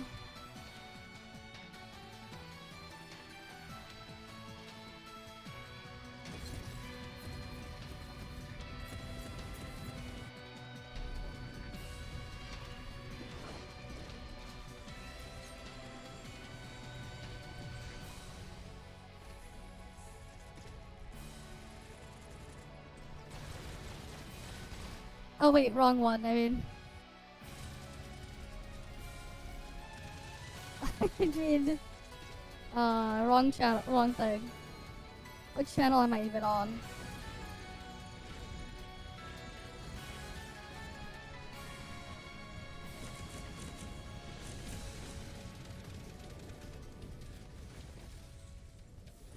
There we go. Now we got the correct message. Soloing I super fun. It'll be better in the next update than Don't worry, in the next patch will be better. When you get fully upgraded Mac anyways. Eye chest bait. Don't worry, it'll be eye chest in like 2 minutes. In a minute or two it'll be eye chest.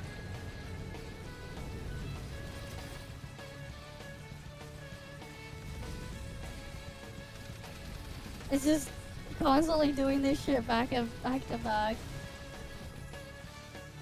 We're just going for like 20 eye kills.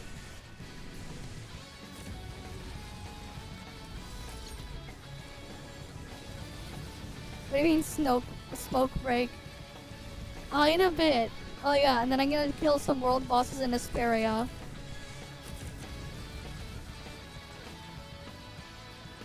And then smoke break. Sure, smoke break. Is that smoke or is that steam instead? I don't think it's smoke, I think it's steam.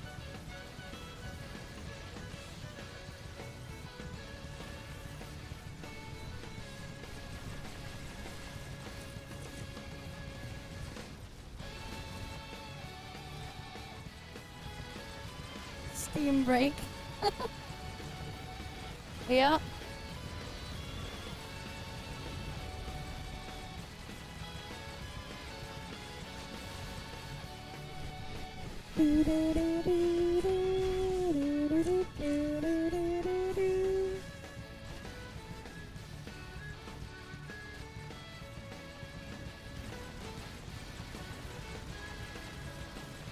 Yeah, Mecha Pain. It's a lot better in 5.0, but like, you know. I know my tablet is dead.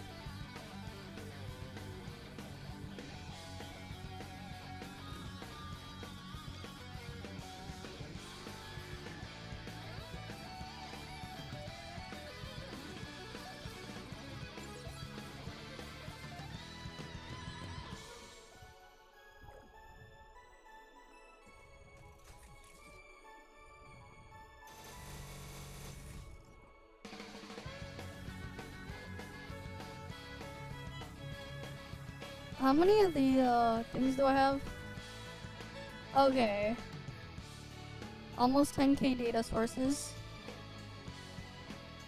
Planned obsolescence.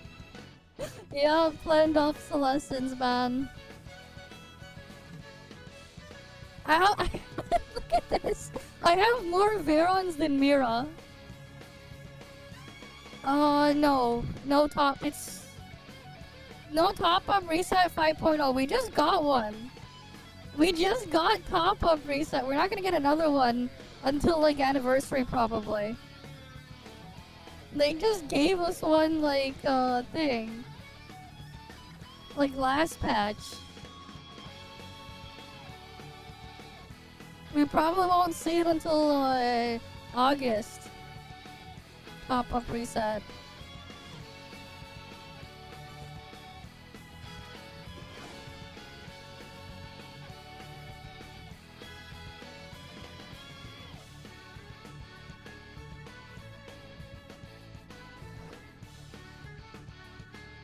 13 days.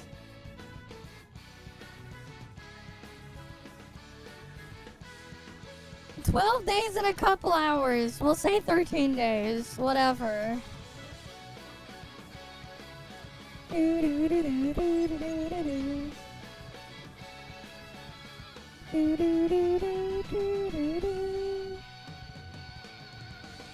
Yeah.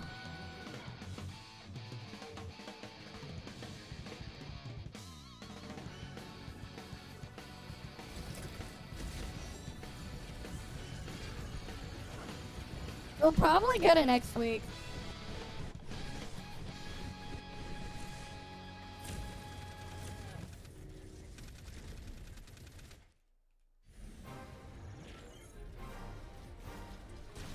We'll probably get the preview next week. I want to see like official Lindsay's or Lindsay name confirmation first before I actually output my my video on it, on this stuff, because it's like so inconsistent. But I'm gonna release a Void Piercer video later this week. I'll probably try to get it out on Saturday or something about the buff.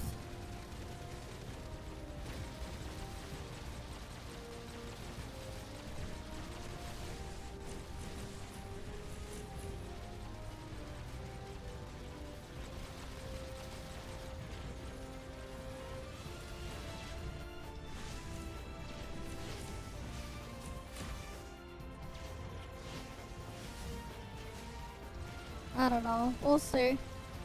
Because on the test server, it was inconsistent as hell. It was super inconsistent on the test server.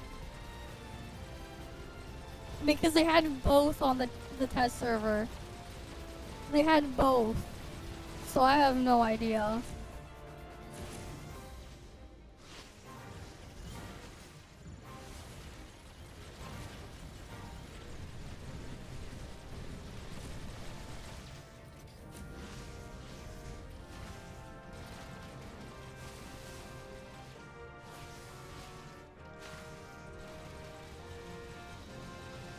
Yeah, it's not gonna be Slurp though. It's gonna be something else. It's not Slurp.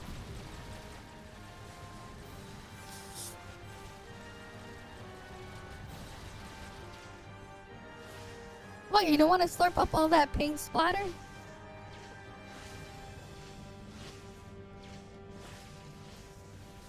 No, it got translated on the test server. It wasn't Slurp.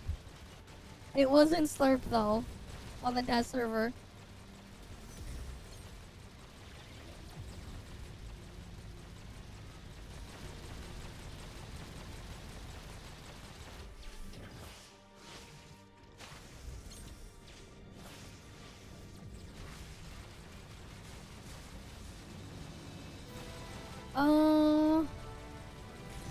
It's not gonna reset, they're just gonna add more to the purchase count. Because they're doubling purchase count.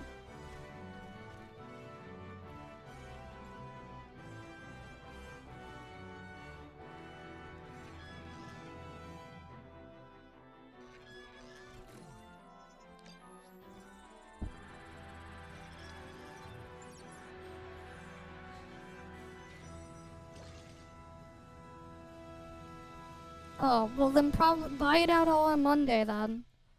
Buy out the entire thing on Monday just in case. You know, as usual, do your shit.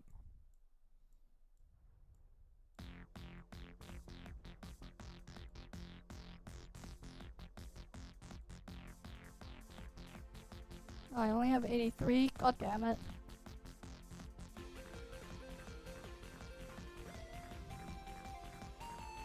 Yeah, the drop rate on these things are so low, man. The drop rate is like, oof. Yeah, we'll do 2 more eyes.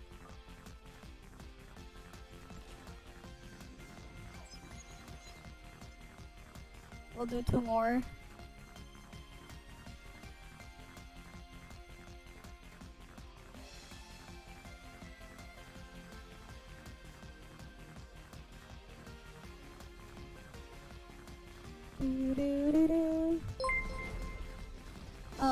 Thanks for the follow as well, Zuyan, and welcome.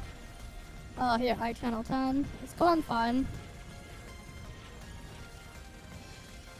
We're just farming mech boss right now. After like a couple more runs, we're gonna just switch. We're gonna switch on to something else. But yeah, we'll see.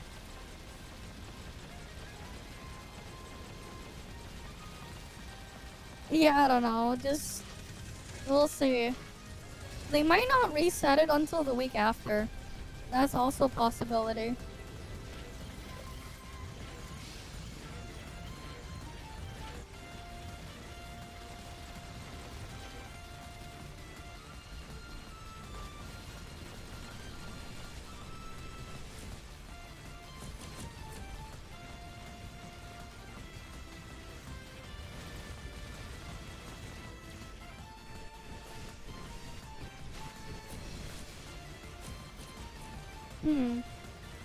We'll see. We'll see how they handle it.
Let me destroy this one.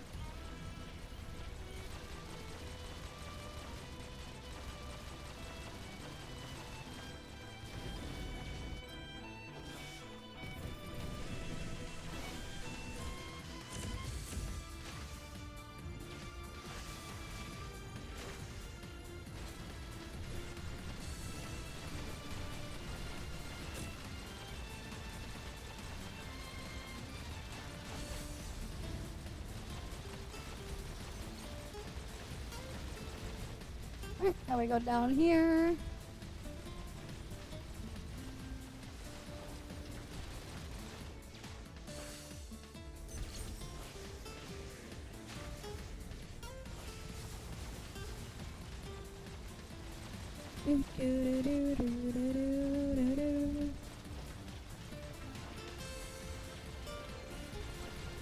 If only, man.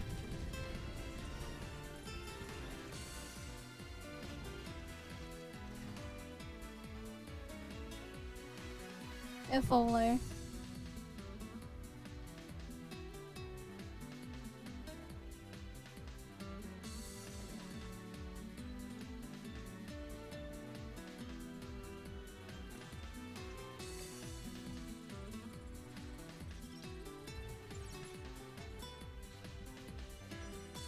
Alright, I got some more of those spent.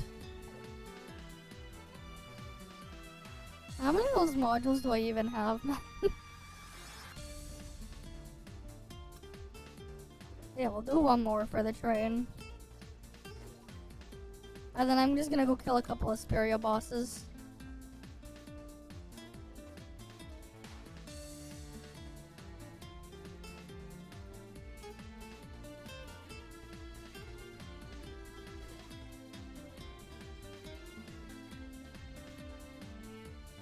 Because I still haven't done my dream machines.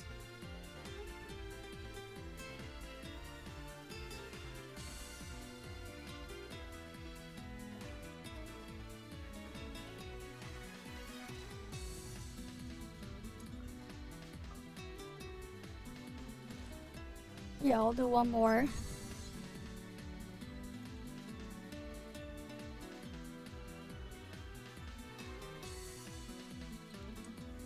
Right, we'll do this one more.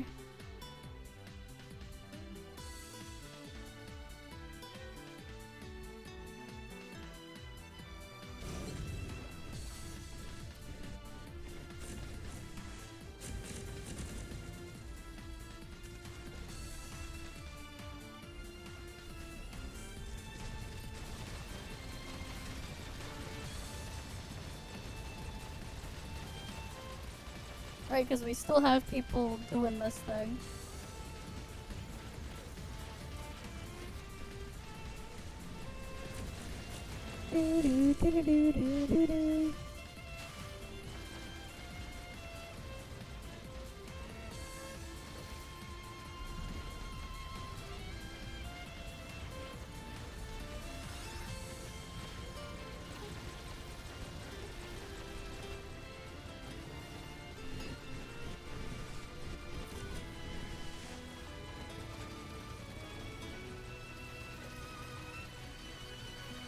Yeah, I wonder how much more quickly we'll be able to, kill shit like Hero in 5.0.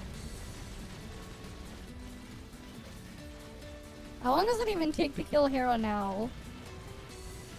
I'm actually kinda curious. Cause I don't think it'll take that long.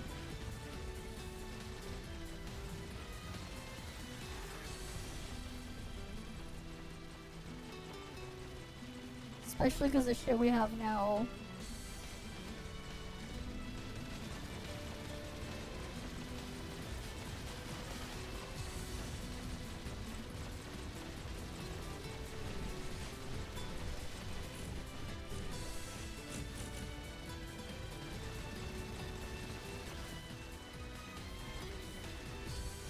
Cause I remember when like Hero was first released, it would take me like half an hour to solo it.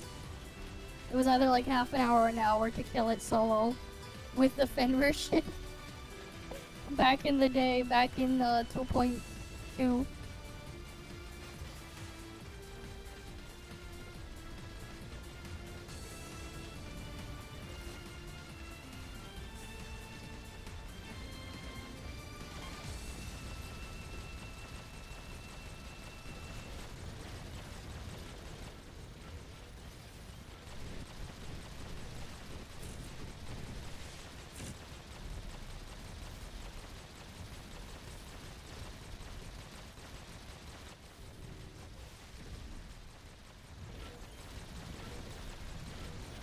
The sucker dies in 20 seconds, really. Okay, that's neat. I can use Hero for Dream Machine farming. For a shot at Hera's accessory too. Cause I have both the artificial island accessories now. I have both of them now. I got Devourer's accessory the other day, I didn't even notice.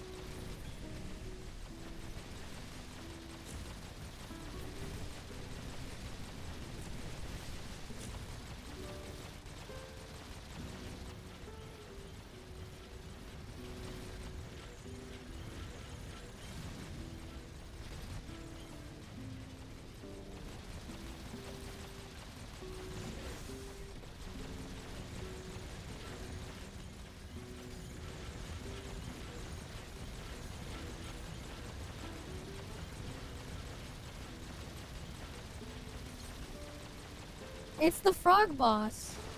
Devourer is the frog boss.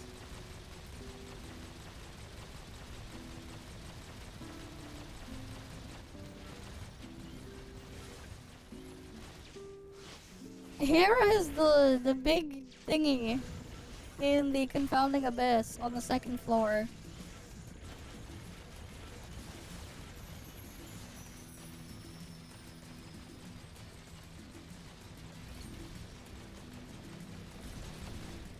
I mean, I can just use Volt and shoot the orbs. You technically didn't need to shoot them back then, because if you waited long enough, they would just destroy itself. Yeah, because like Hera used to take forever.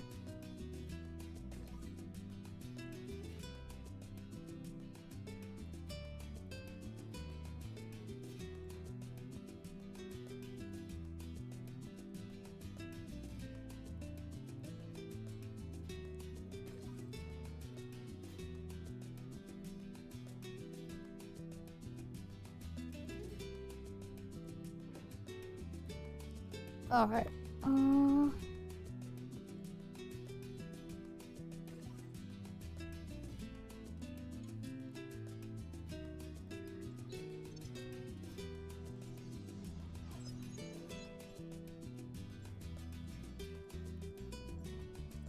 Do do do do do. Do do do do do do do do do do do.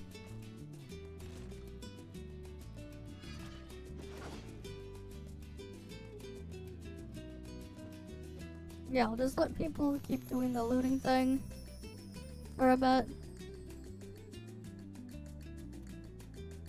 You mean you're gonna drink some sake? Apple flavored sake. Okay.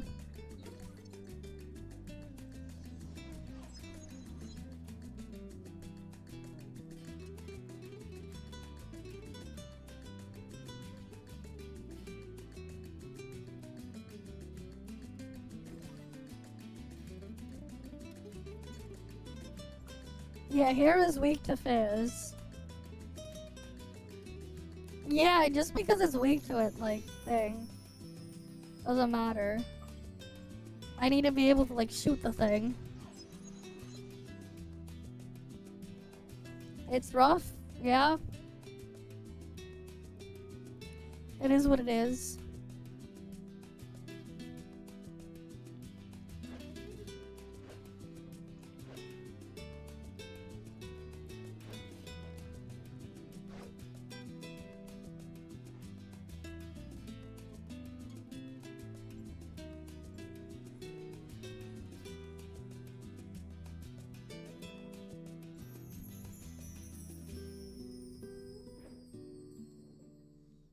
Yeah.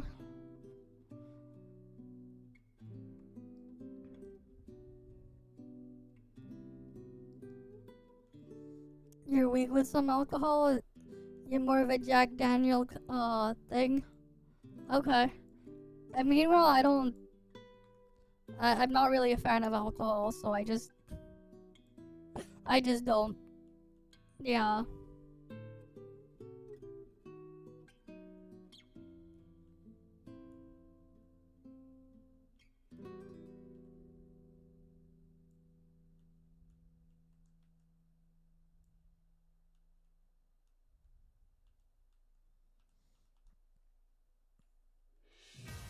Just let it charge up the battery a little bit.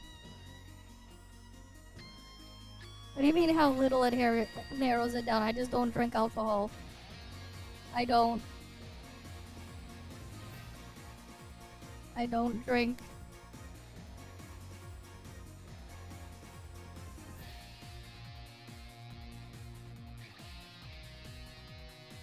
Ah, that's what you meant.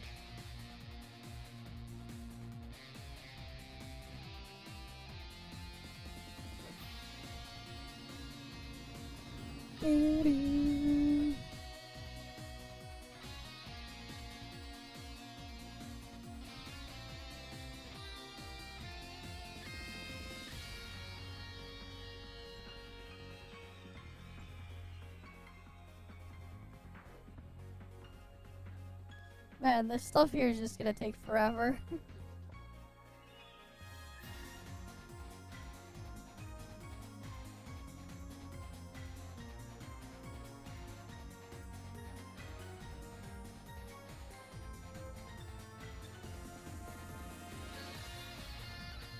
But whatever.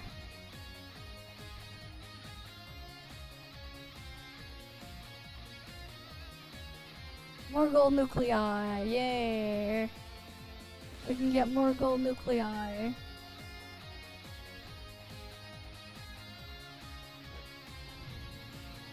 One small step closer to getting Pesa.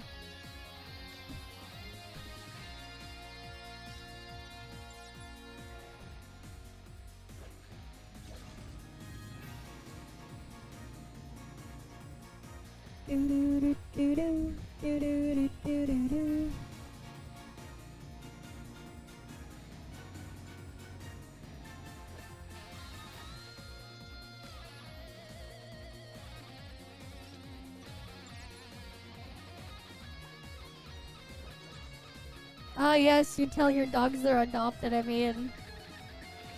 Aren't they?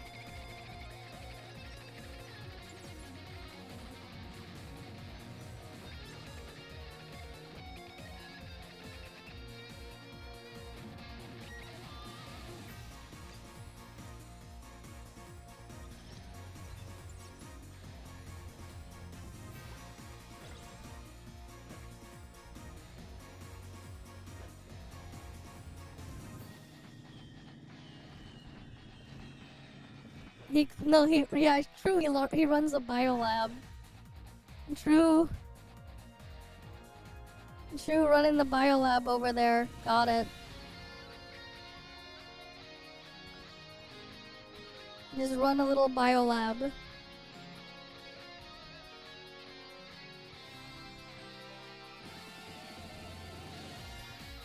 You know, let's try the Hera thing.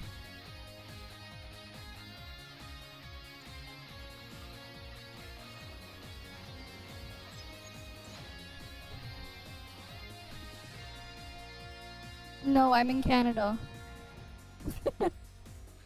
Not even close.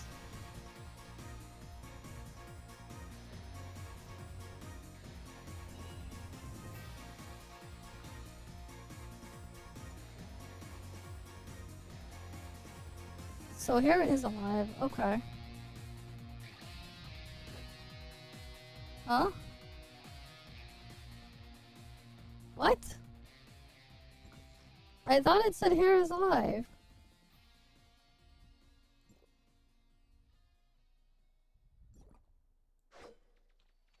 That is so weird.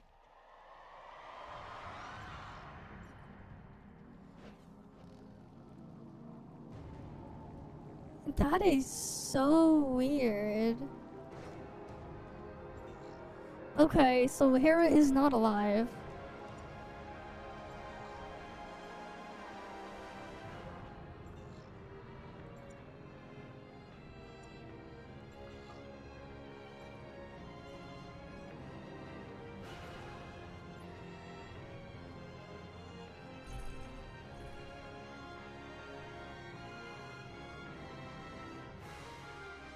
You need to get to her chest to respawn her. Well, that's,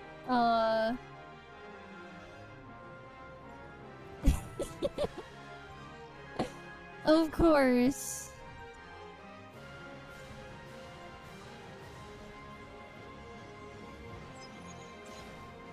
I'll just go kill Colton then.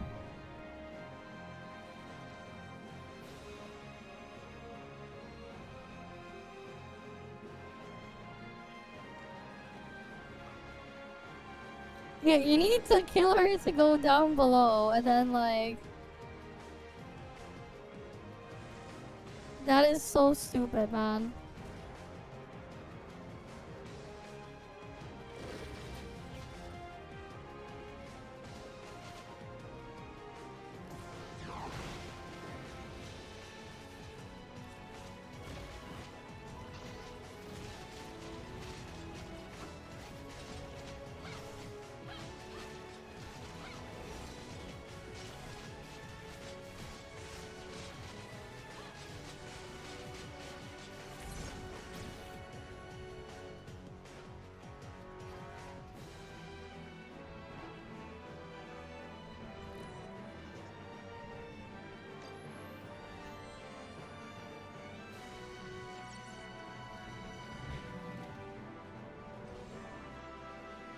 Oh yeah, at least you get to one cycled Colton, but...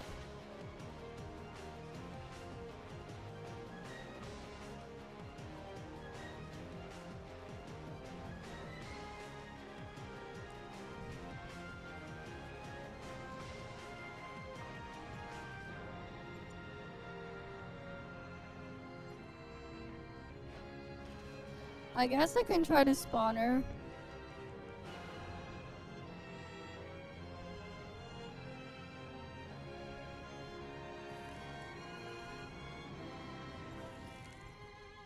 Alright, we might as well.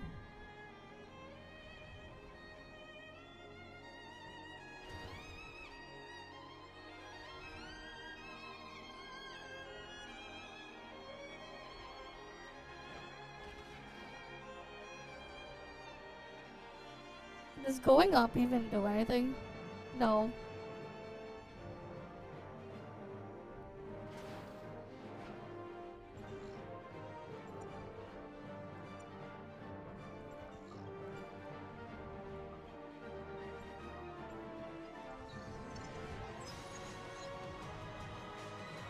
Alright.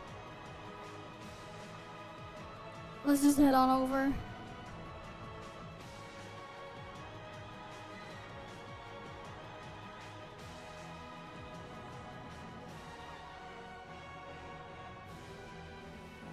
Alright, we can take the car.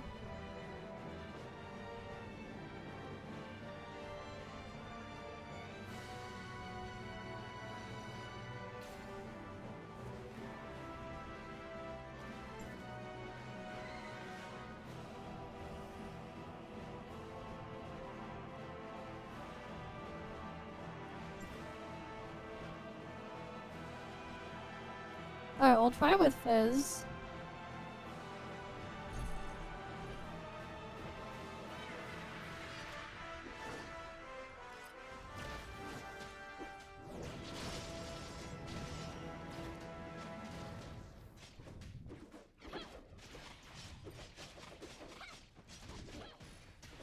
I mean, it's didn't even need to shoot.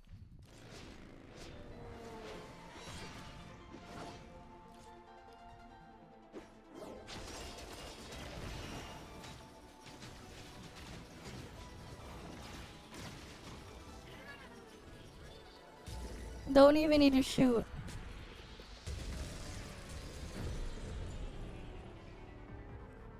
Right, thankfully we can just overpower her. Why is it teleporting me? Like this? Why do I even need the loading screen? It's on the same fucking map.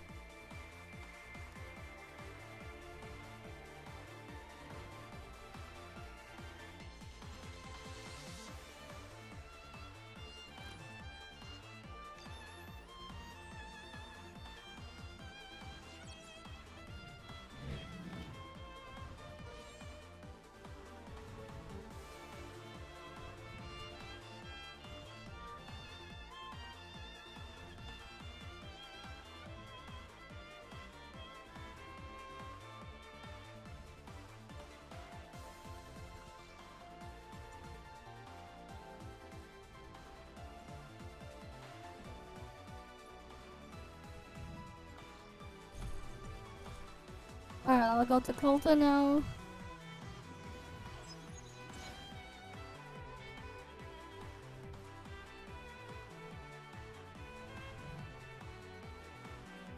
I mean, sometimes it doesn't even load. Sometimes it doesn't need a loading screen. I remember in the past, I would sometimes get there without it loading.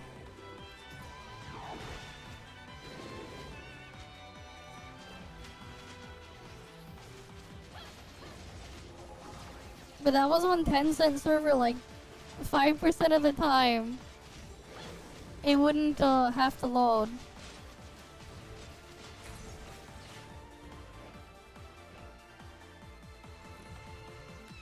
Cause like sometimes they can teleport you without loading.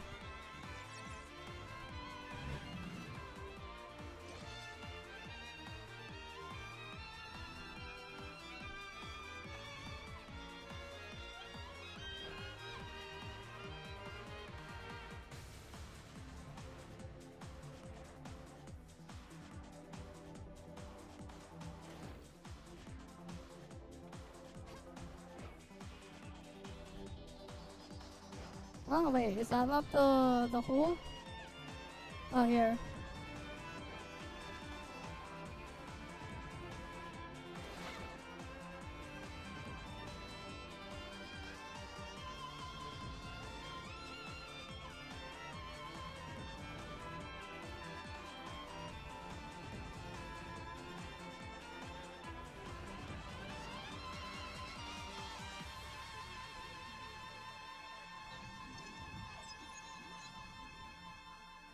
Yeah, I can just go back and forth between these two bosses.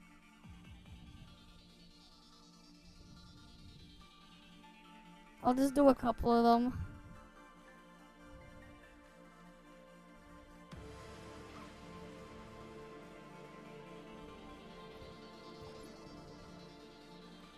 Wait, this one should be faster.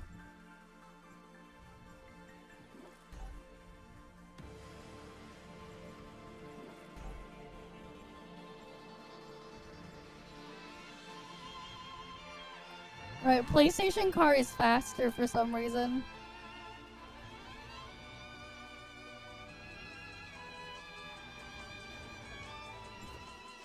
Don't know why they made the PlayStation car faster.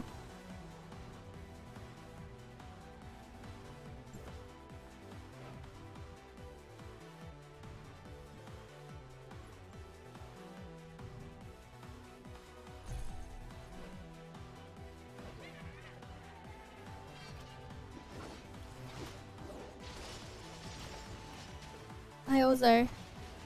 Welcome, welcome.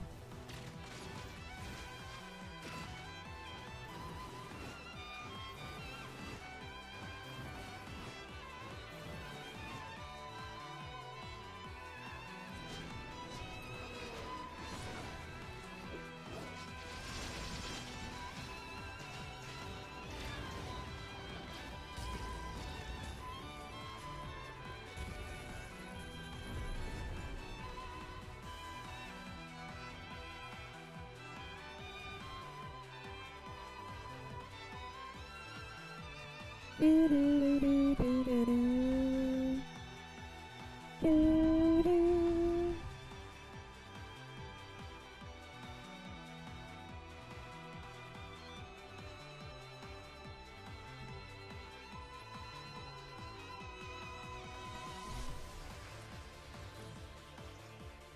How many channels does Confounding Abyss even have? Only 2? Okay.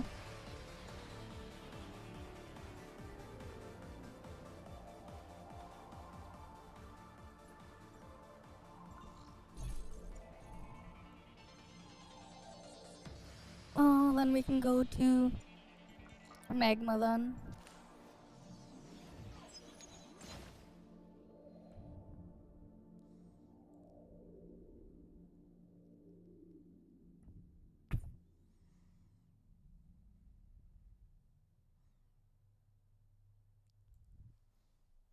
Okay.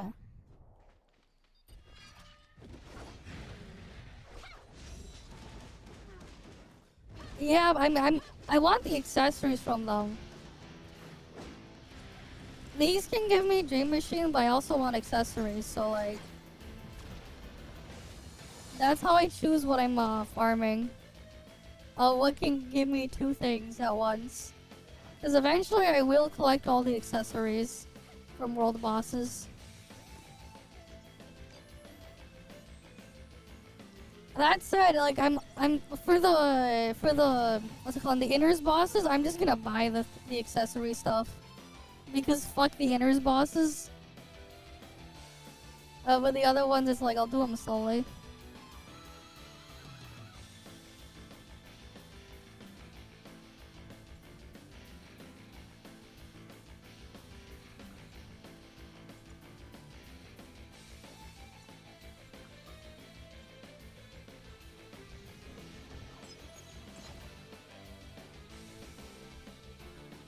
But yeah.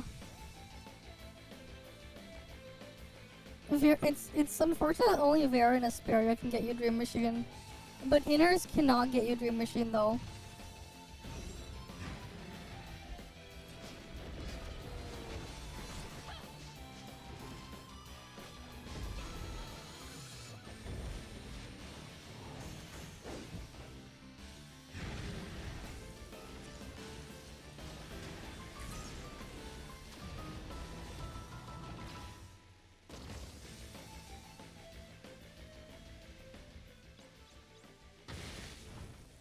Yeah, it's like imagine doing underwater shit, man.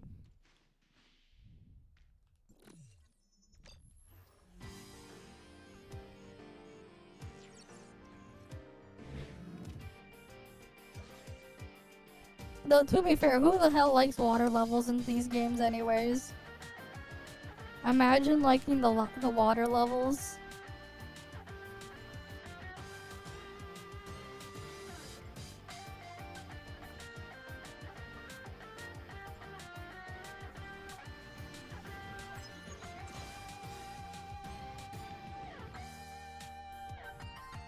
Yeah, parts of her kit doesn't even work underwater. I'm not surprised. And you need to do the aerial hold for her if you're gonna use her on field.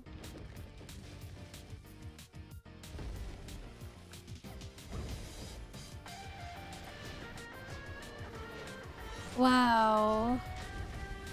My fucking skill got cancelled.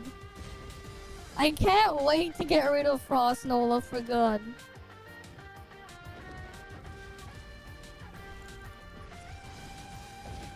I can't wait to get rid of Frost Nola for good, man.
It's why it's called quicksand, but it makes you anything but quick, yeah. Why is it called quicksand when it's anything but quick?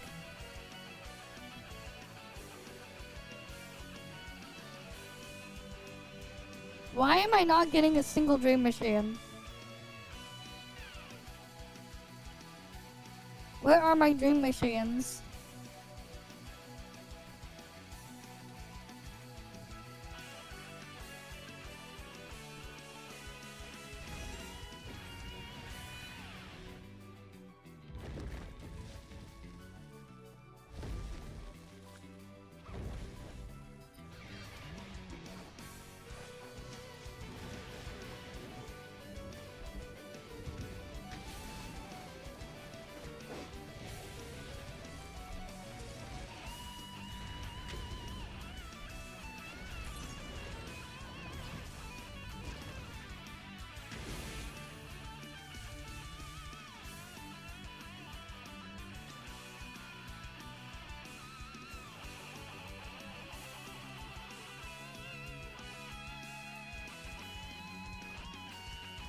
Sometimes it's Stinger, sometimes it's not. It's like, I don't know, man. I just want my dream machine.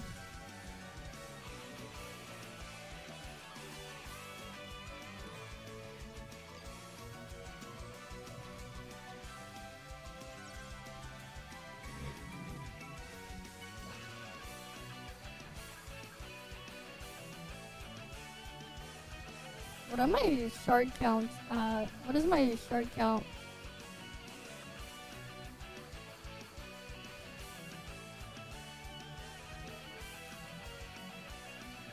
Yeah, these things useless because I already have the full drop on that one.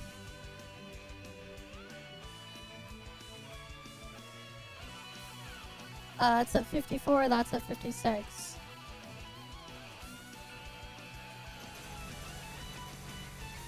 Oh, this is almost a level 8. Nice. It's telling me to dream harder. You know what, we'll just go kill Robarg.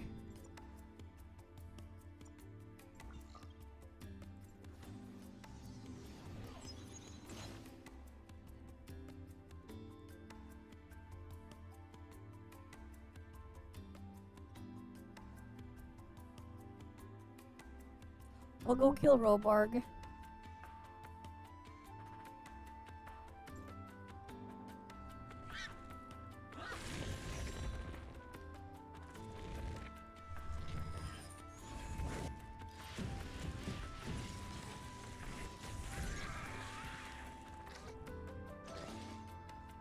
Oh look, the Gray Fox little timer thing is there.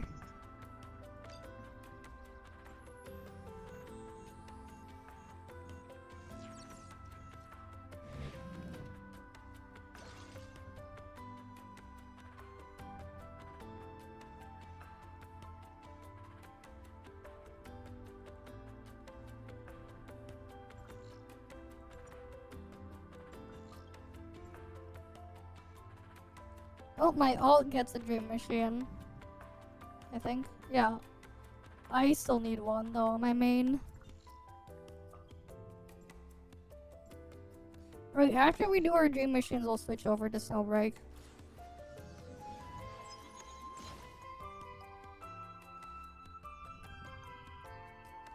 Wait, what was some of the reacts that was sent? Maybe we can do them at the same time?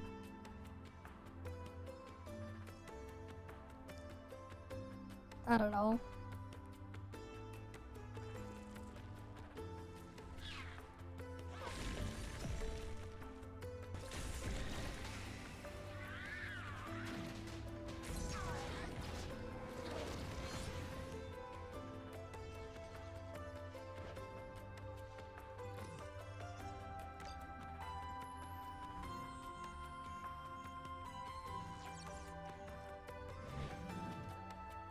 Okay, we got a dream machine.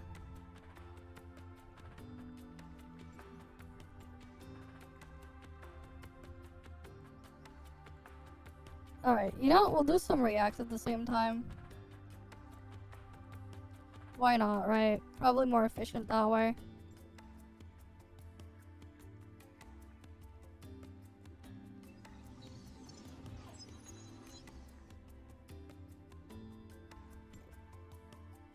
Wait, what's even the dream machine I got? Oh. It's that thing.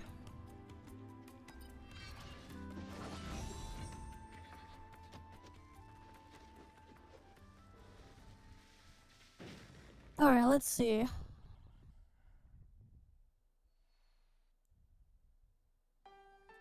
Wait, we'll do Gacha Enjoyer first. Gacha Enjoyer here. We got Gacha by ZZZ on both JP and KR PlayStation Store. Uh-huh.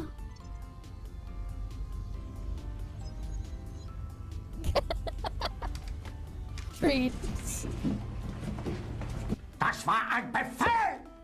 Der Angriff Steiners war ein Befehl! Super friendly. Bitte gerne. Jetzt beruhig dich doch. There'll be more in 2.4. For real, for real.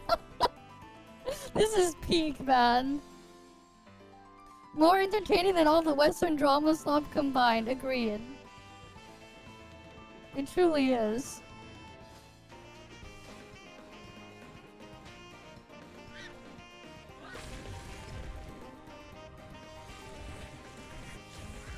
But yeah, it's not. This is not anniversary patch trust. Lost the Fall Guys. Hey man, Fall Guys is there's a reason why it did well, you know. Fall Guy clone, why not? All right. What else? Here, what's this one? We'll do this one real quick. Little bit of context. I just watched Gacha Smack's 4-hour live stream of the Honkai Star Rail 3.2 story. Okay. And bro, that shit is mid.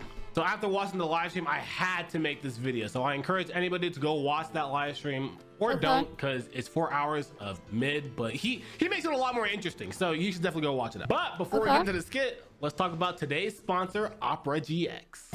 Now, when they approached me to sponsor a video of mine, I was pretty excited because I've been using Opera GX and have fun while doing it. Switch up.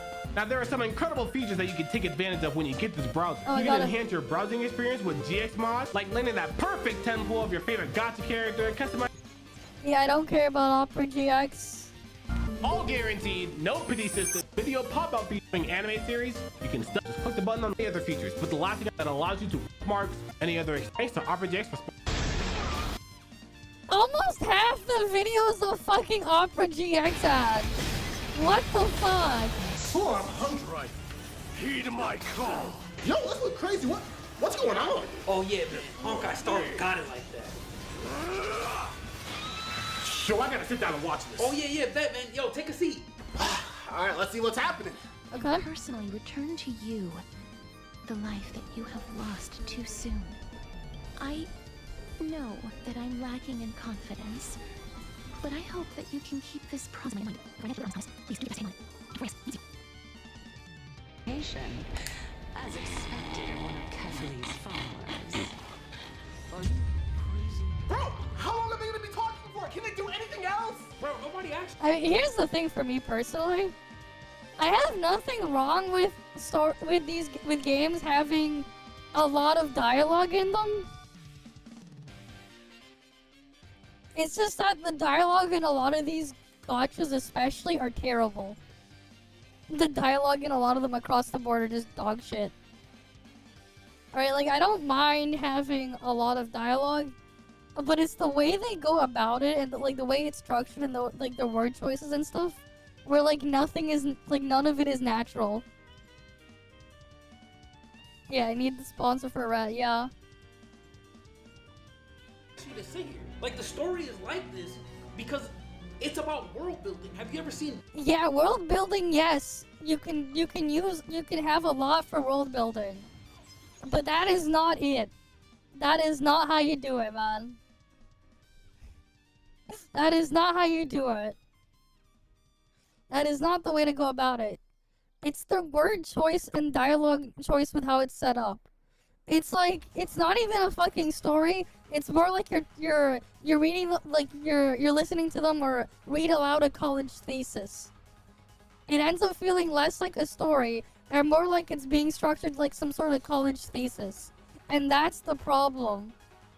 One Piece is because every single sentence put in will be referenced after 10 years in the future. Like the lore with casters is kind of like Attack on Titan. It's kind of like how he went back in time, but really was Like, there are games that have series that have expansive lore that will go through, even 20 years of the game's franchise history for lore. That exists. They just don't fucking do it like this. Yeah, it's like you're less like you're following a story. Nah, it's not that. It's, Lua ends up being, like someone trying to copy a PhD paper on particle physics, but they accidentally went on Pornhub instead. forward in time, and he was governing every single decision that was There happening you go. in happenstance. You understand what I'm saying? So, and you reverse him, and then fast forward him again, then you start They went to Pornhub foreshadow some of the University. events that are occurring. Darwinism is really a big thing in the game. Like the Trailblazers, they really be blazing. They be blazing it up. So when you really think about it, when they're shooting themselves on fire and they're burning up, they're really 420. So if you really sit there and you think about these... Yo, bro, see, this is what I was talking about. This is what I want to see. That's cinema. Actual He cinema. just wants to Yo, see that's finally cutscenes. I've been waiting for this. Now let's see what they're about to do with all this. So basically, the only thing the guy wants to see is flashy cutscene. That's all he wants. They only want to see flashy cutscene. I mean, if they want to only see that, honestly, don't look at fucking story shit in these games, man. You're not gonna get, like, you're better off. Just go watch some anime or something. Go watch their whatever. Like, they're not gonna get what they want. At the same time, though, like, the stories in these gachas are all pretty terrible. Again, because the fucking dialogue choice and everything, none of it just feels natural. Bro, did they? Yeah, and then the game that they're talking about also does it too. They cut to black and just put the text on there instead of showing the shit happening. They really just stop the cutscene and put black screen, white text? Like, did they really just stop the cutscene and put black screen, white? Bro, I was waiting for that cutscene. Bro, nobody told you to watch it. Why aren't there a cutscene? There's no way you think this is good. There's no way you think this is good. Bro, just give it a second. Oh, I want to hear how you justify this. Bro, you don't understand. The reason why the game is like this is because... Uh-huh. Bro, did you just have black screen, white text? What did you even say? I don't even know what you said. Bro, I don't even know why you that angry. All I said was that...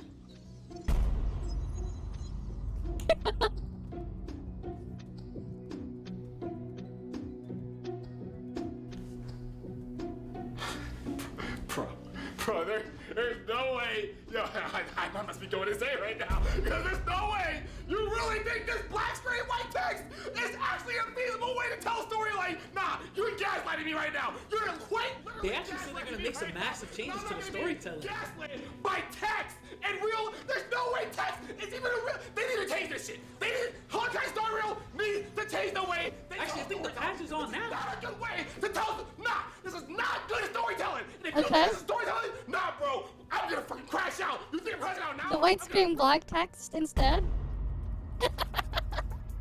Big brain!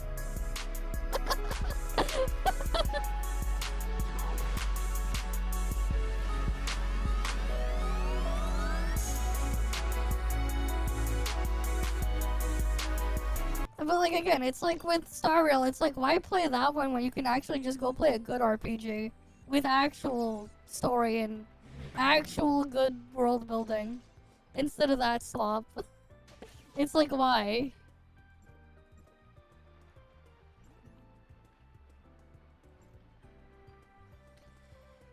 Yeah, you got Star Railed. Alright, let's see.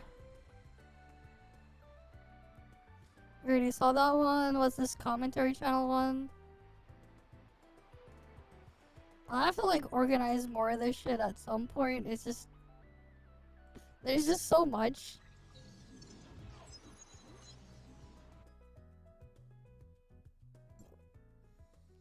You know, I really should just like actually just start deleting the ones that I've seen. Oh, I have Dream Machine. I'm doing a Dream Machine right now. Give me a sec.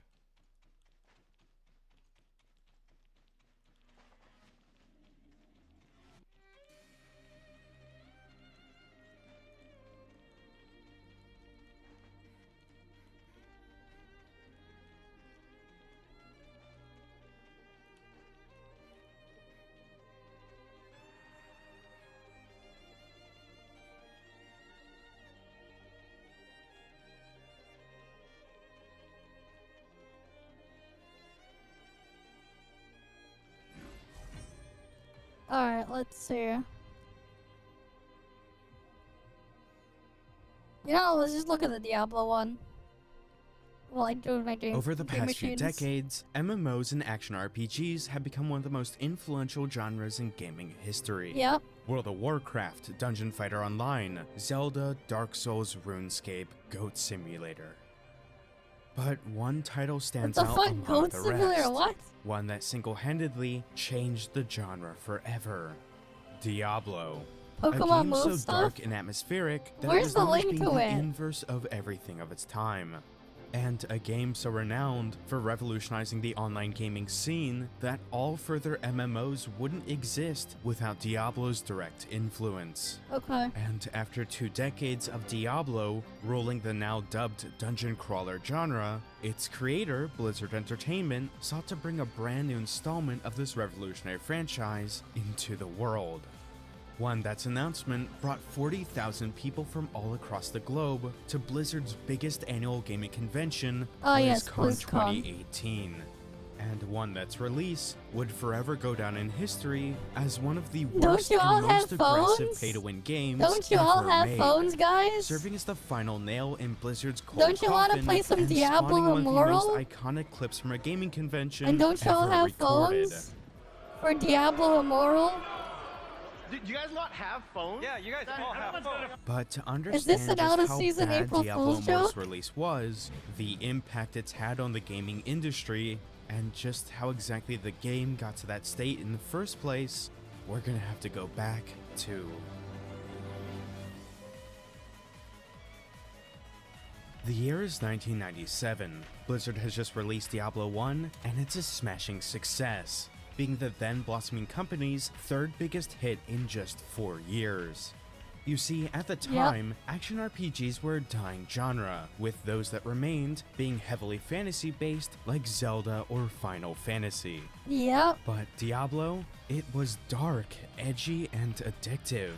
Descend the levels of hell to fight Satan himself, immediately becoming the most downloaded PC game in the United States, Yep. and reached first place in PC Data's monthly computer sales chart, with over 2 million copies sold within just the first 2 years of its release, and reaching a high of 94 out of 100 on Metacritic.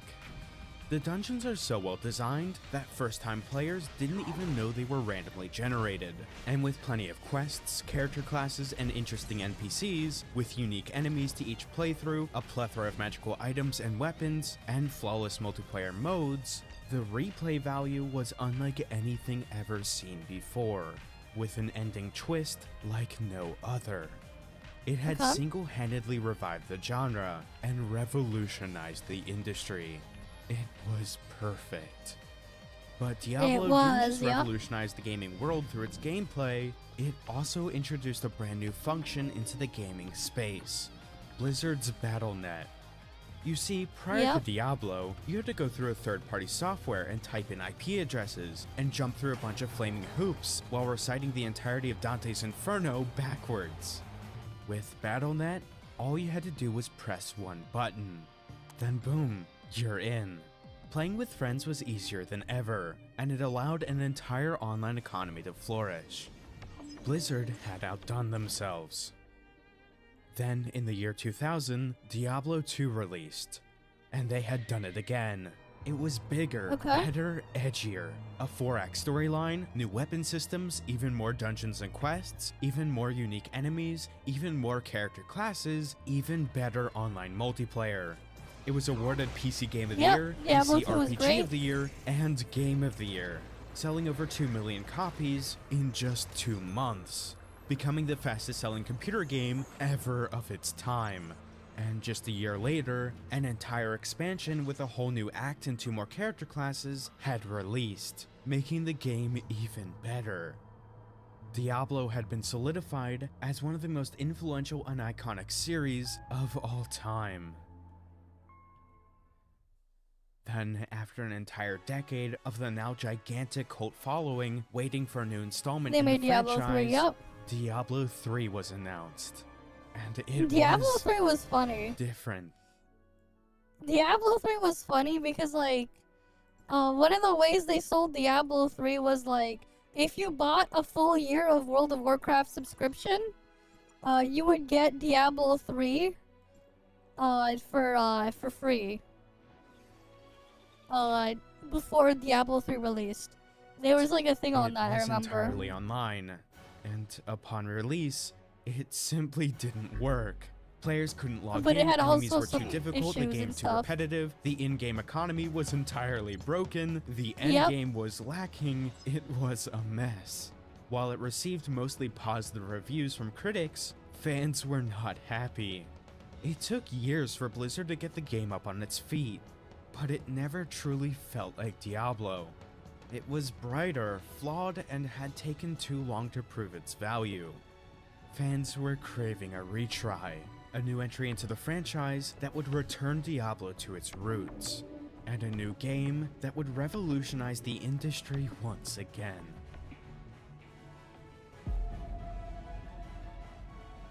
The year is now 2018. It's been over 2 decades since the original Diablo released, and rumors are beginning to surface. A new Diablo game was in the works in Blizzard's darkest depths. And with BlizzCon coming up in just a few months, fans were getting excited. Tens of thousands of people booked their flights, paid for their hotels, and prepared for the good news.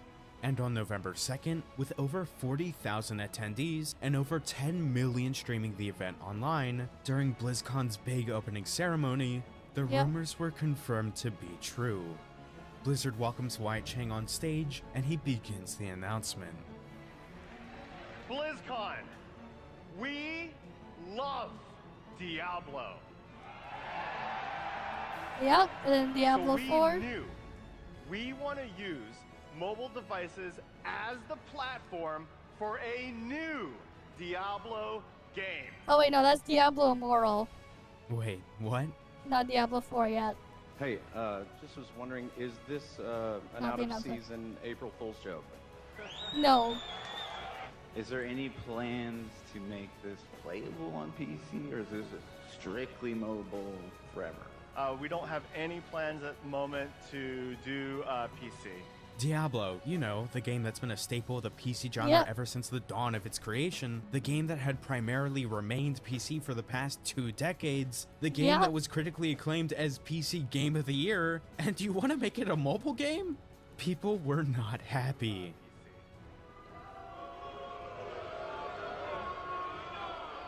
Do you guys not have phones? Yeah, you guys all have phones, right? You can play on your tablet too. You can play on your tablet too. Oh boy. So it was a free mobile game. Well, maybe that wouldn't be too bad. Mobile gaming had been doing fine over the past decade, and phones had become infinitely better at processing graphics and larger games over that time span. It looked like it had an interesting story too, bridging the plots of Diablo 2 and 3. And the mechanics looked faithful yet refreshing. So maybe there was some hope after all. But Blizzard isn't known for making many mobile games. Their main prior attempt was bringing Hearthstone to mobile back in 2015. Wait, Hearthstone made sense on mobile. Didn't exactly go much better than Diablo 3's. Okay. And that was a virtual card game, not an entire randomly generated dungeon crawler RPG. But wait, this time they were having help? Who'd they choose to work with? Their Chinese publisher NetEase? Yeah. hey, aren't they the ones that constantly oversaturate their own market by releasing thousands of knockoffs of popular games per year and effectively kill their own franchises? Yes, that's Oh boy. NetEase. Things weren't looking too great, and it was slated to release next year. The boos are fitting considering 2 days after Halloween. True. Just like all good modern They're all games, ghosts. Diablo Immortal was delayed. A lot. Yep. Year upon year would pass. Delay after delay after delay. Information about the game was scarce, and fans wondered if it even existed at all. Although a few drops of information had been surfacing. And after a few more months, news from the exclusive alpha in Australia was beginning to spread. Yeah, they and now get things NFTs weren't added, looking yep. too bad. Is that the classic edgy tone? Returning iconic characters? A decent warband system? Competitive PvP? And there'd be a whole 60 levels? Yeah, this was looking good. And the game was finally on track for its new release date. Okay. A whole 4 years after its announcement. And on April 25th, 2022, our good old friend Wyatt Chang was back with a brand new release date trailer. It was coming in about a month. And oh yeah, you'd also be able to play it on PC. Crossplay PC, Diablo okay. was officially back, and it was looking better than ever. And June 2nd couldn't come soon enough.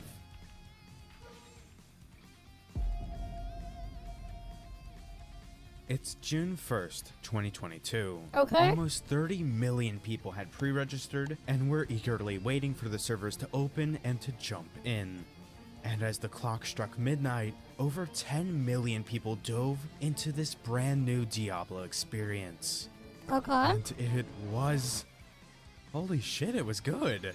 The graphics Alright. looked great, the servers actually worked, the NPCs were familiar and interesting, the controls made sense and were basically perfectly ported to mobile, the gameplay was fun and enjoyable, and... oh. My god. Yep. You thought you were descending into a regular old hell. And yet you found yourself in one of the deepest, darkest, corrupt microtransaction abominations you've ever seen. Yep, welcome to the casino. First, you're presented with the beginner's pack, costing just $1 to get some extra eternal orbs and a nice cosmetic. Or that thing, I yep. guess that's fair. Most mobile games have something called the first purchase policy to entice the player to spend a little bit of money to break that free-to-play barrier, and then make them more susceptible to spending more money on the game. Then you're shown a full-blown battle pass and advancement system. Yep. Okay, that's also somewhat standardized. Then an exclusive limited one-time chance bundle, also costing just $1. That gives you eternal orbs, crests, and normal gems. And then more and more of that exact same pack, but costing more and more each time. And then new currency after new currency after new currency. And that's only just the first layer of this deep, winding hell. You see, those crests mentioned earlier are used to buff the rewards you get from completing dungeons, or Elder Rifts. The more crests and the higher level the crest you pour into a rift, the better the rewards and stats your party will receive. Okay. So then, as you can imagine, these crests became the central focus of progression within the game. Especially since you can add up to 10 at one time, Damn. which the game didn't even tell you about until you've already added 3 to 1 rift. The kicker is, you can buy exactly 10 of these crests with premium currency bought with real-life money for $25. Damn. And since rifts only took around 5 minutes, meaning you could complete around 10 an hour, to maximize efficiency and loot rewards, that's $250 per hour. Yikes. And the game was virtually impossible to progress without this single mechanic, as almost half a year's worth of free-to-play grinding could be bypassed by doing one 5-minute 10 legendary crested rift.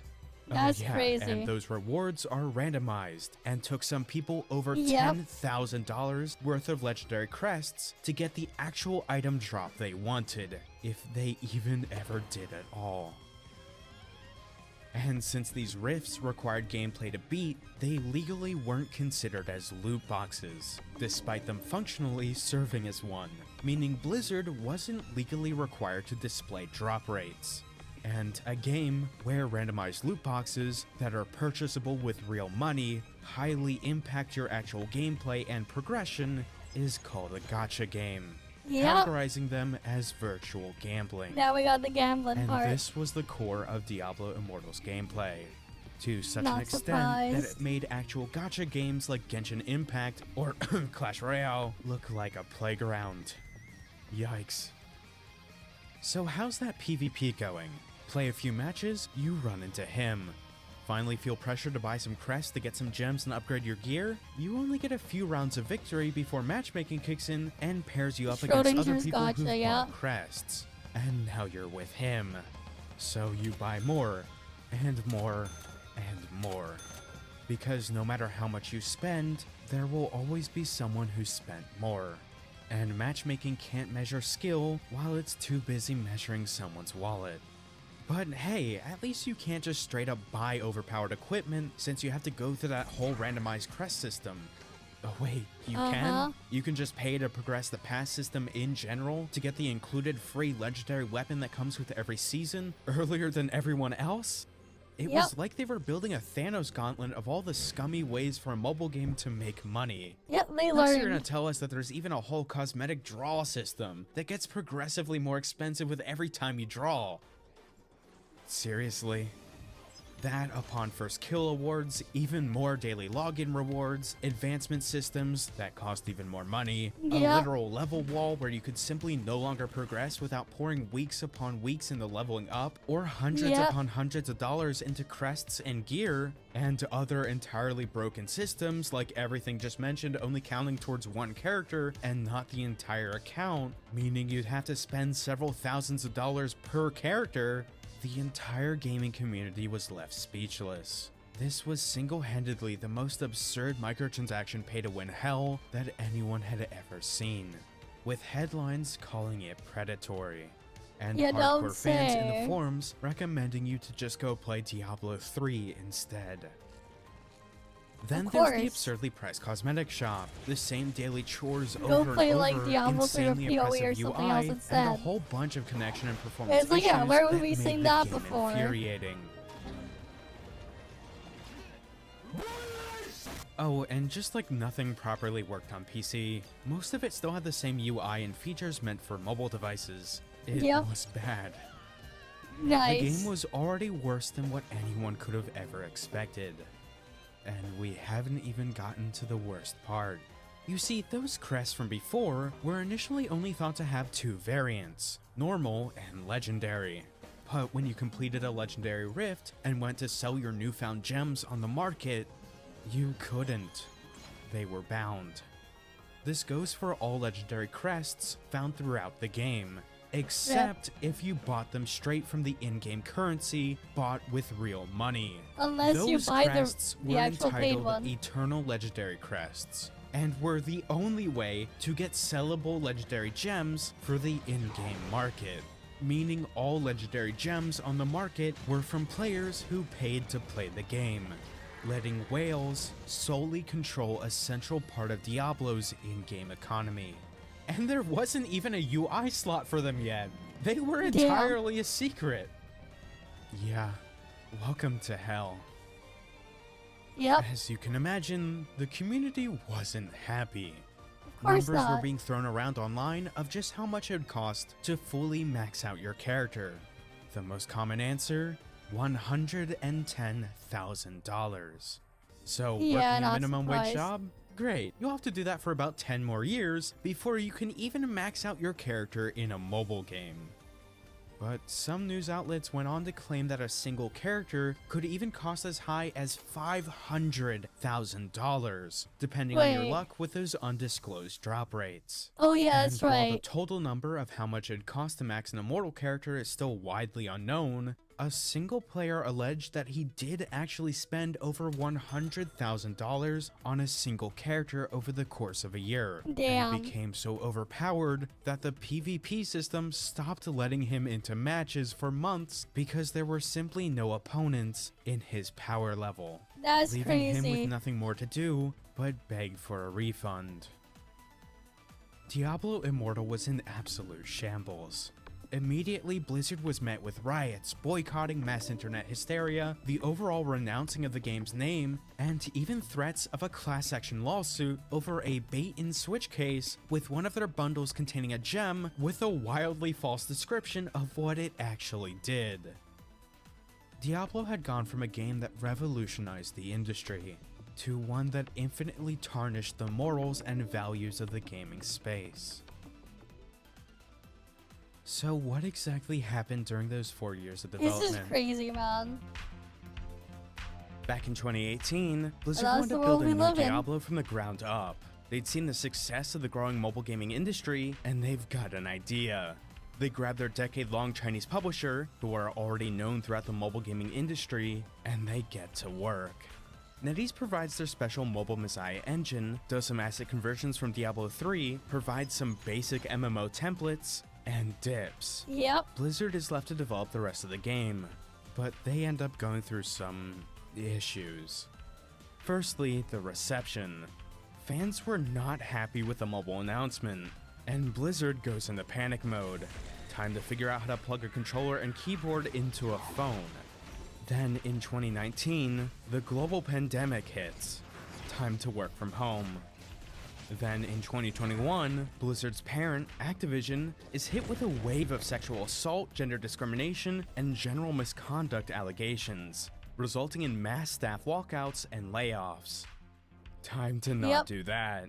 And in 2022, Blizzard and NetEase get into a little disagreement over some undisclosed disclosures, leading to both companies promptly terminating their contract. Yeah, and then World of Warcraft goes EOS in China. Accompanied by a long legal dispute, ending in NetEase publicly destroying their famous World of Warcraft orc statue outside of their office That's with literal crazy. sledgehammers. That is crazy. Wait, do they have video footage of that? I want to see that, actually. I really want to see that because I'm actually really curious of them destroying that statue. And a drink.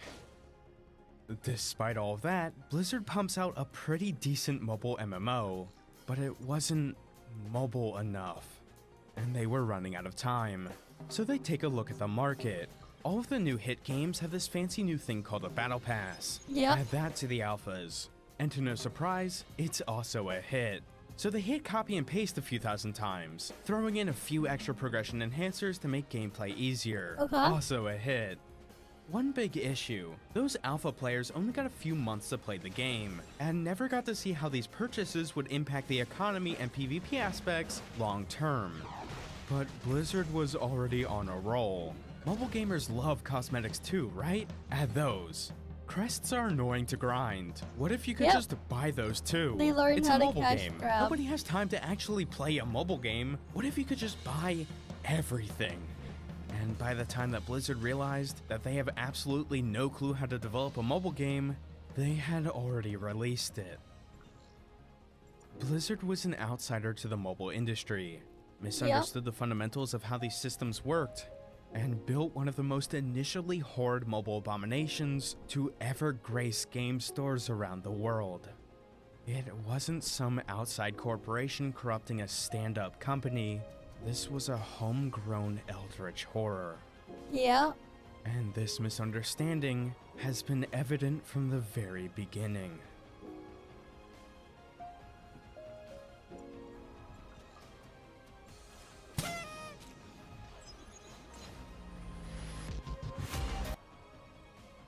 Wait, what? What does it say? It's pretty good now. ELC finally have a UI slot. Okay. That's it?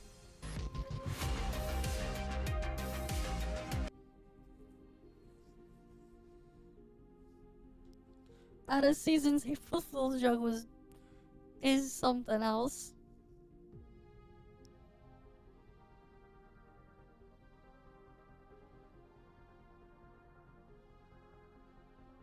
This guy got a Diablo Immoral ad while watching the video, damn. Yeah, I'm not surprised. Well, that's something. Alright, let's go. Wait, where's the Pokemon one? Where is the Pokemon one? I don't see it.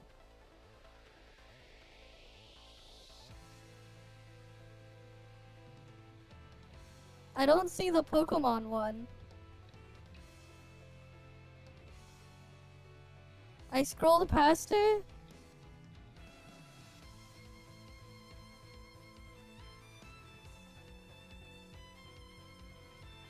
Huh? Why is there a playlist? Oh, I saw these back in the day. This is like an old one. These are old. That's why. Sure. Yeah, Spoink appeared. Go Bellsprout. Yeah, it uses acid. And then, yeah. It dissolves.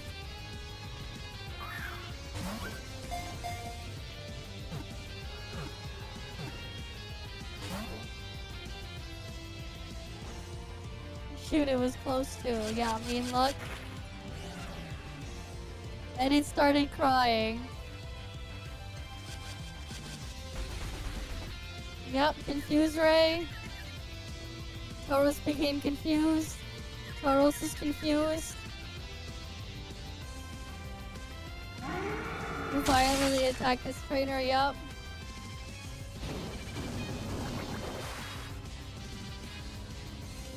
RC fabric. Uh-huh. Swing it. What? Swagger, yup. Sure.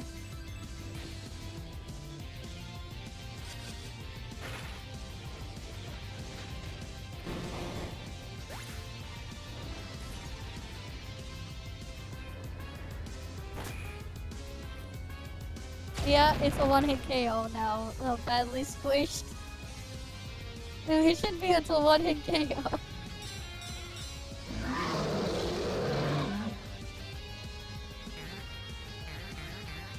I mean, if it was Heavy Slam, you know, I think Heavy Slam's the weight-based move.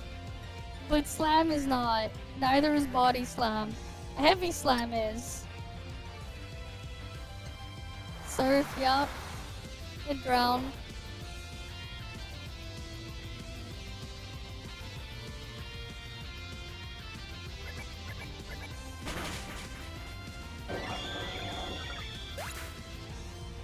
It's a one-hit KO, yeah, splashing. Of course.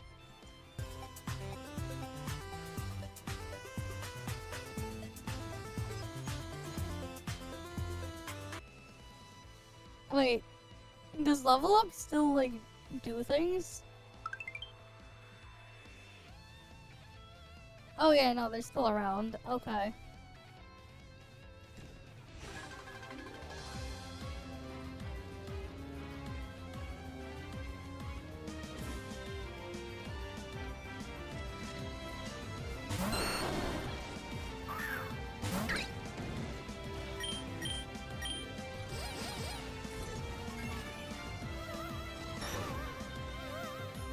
Yeah, attack. Okay.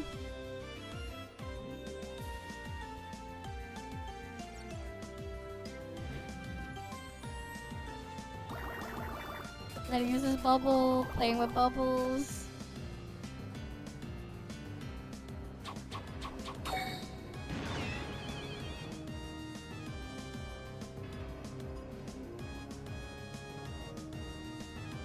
Yeah, can't use it because you're in a cave.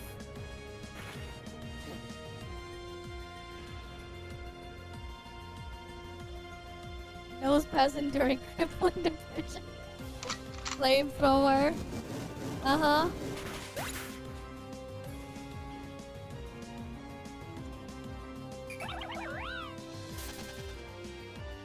Venereal rage quit. Yup. Muddy water. Sure. Okay, sure. Wiped out the entire town.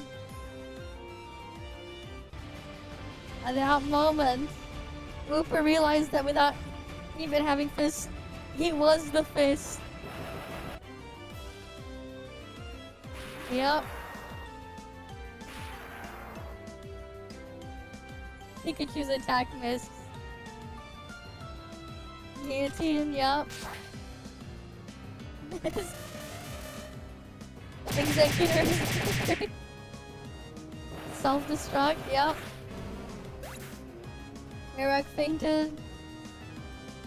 Jedi Knight was in it. Sure. Sure. Trainer Billy would like to battle, uh-huh.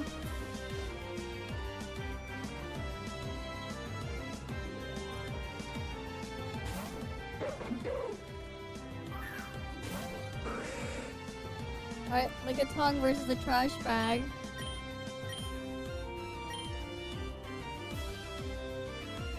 Doesn't want to use like, got it.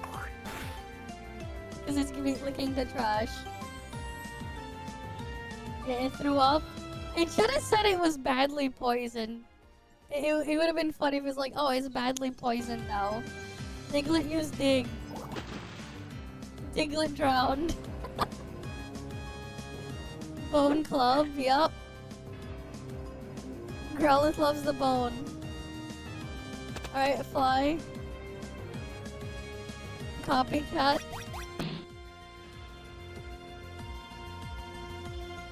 Alright, rock throw. Yep. Brutally squash. I mean, it would have died in one hit anyways. It's a Caterpie. Sheer cold.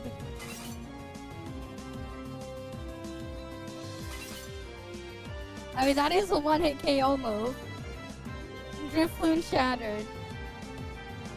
Alright, flamethrower.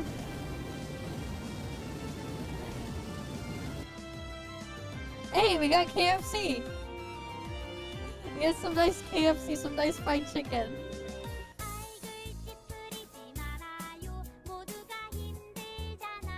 Alright.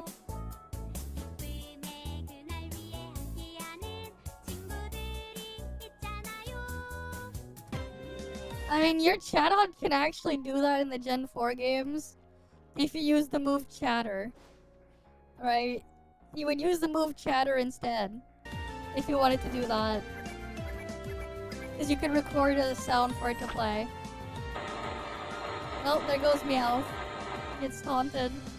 I got massacred.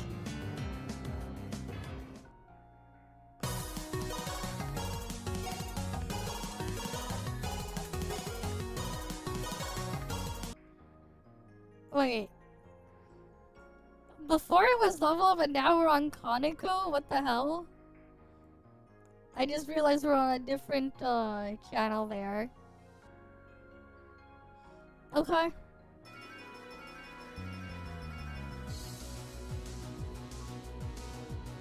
My bag of loot, mine. Okay. Listen up, Magmar. Frankenstein, sure. That said, those names are too long for the actual game.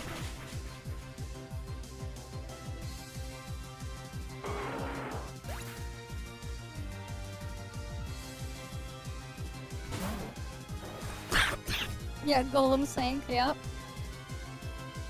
Iron Tail. Yes. Minimize, sure.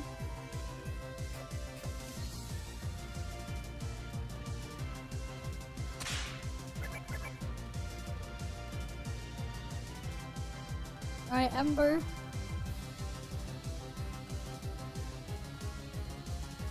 Gathered some twigs. Ah, yes. Teddiursa started a fire.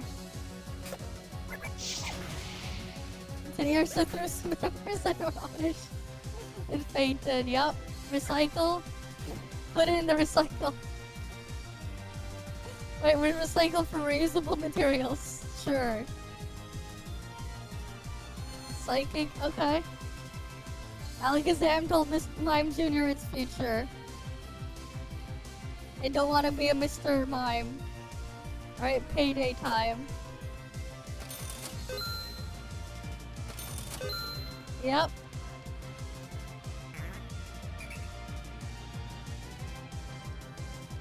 Alright, tackle. No, it's a Steelix.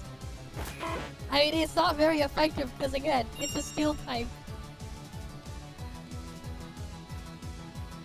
Hydro pump? Sure.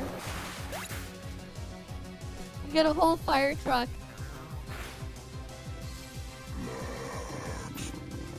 Oh yes, it was eat ice cream. Snorlax is chasing Vanillix, yep. Oh, the cherry too. Gotta have the cherubi. Alright, here, number 5.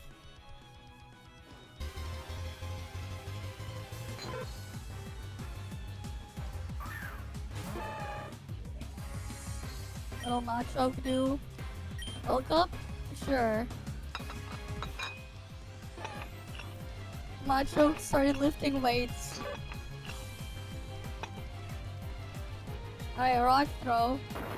Just throw himself. He just threw himself, yep. Shadow ball. The ball shadow had no effect. Alright, imprison. And she was put in a bird cage, yep. Refresh. Alright, sure. If I'm Junior, you just follow me, okay? Sure. Okay, water good in the shiny Ho-Oh. Got it. Rip shiny Ho-Oh. Yeah, it's cursing. Recover.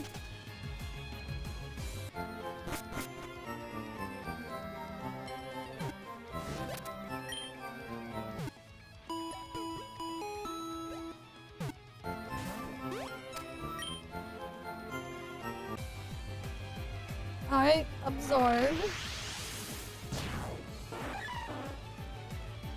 Help him absorb the Gengar to become Hobgar. Alright, Judgment. Defines the defending Pokemon. What? Not guilty. Okay. Sure. Alright, there's 2 more.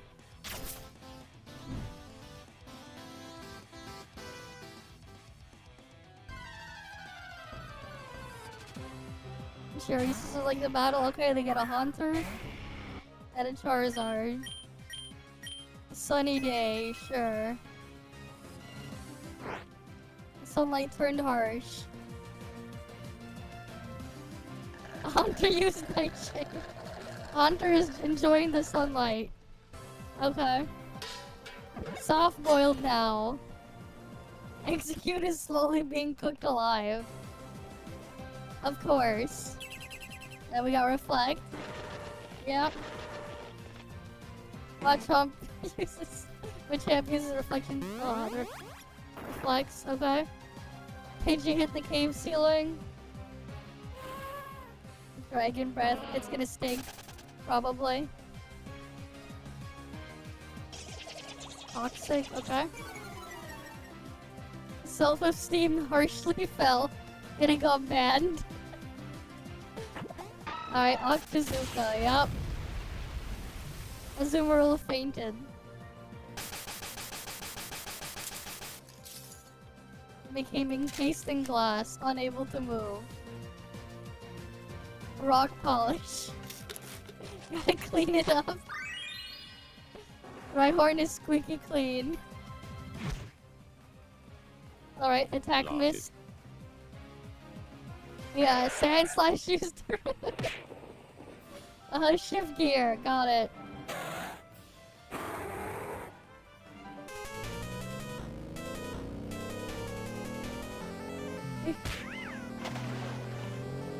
Alright.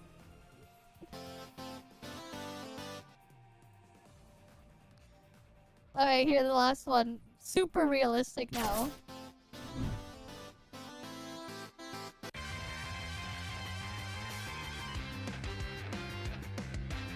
Alright, got Pelipper. Trainer sent up Aggron and its tank, yep. Moonlight. It's midday, there's no moon, yep. Bone Meringue. Growlithe caught the bone. Why did it said catched? It's supposed to say caught, not catched. Catched is not a word, but caught is. Alright, Joltik used Bug Bite. I mean, yeah, Joltik is tiny, so, yep.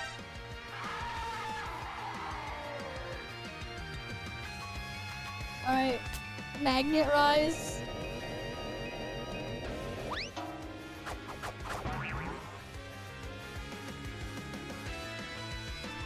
Alright, Smog.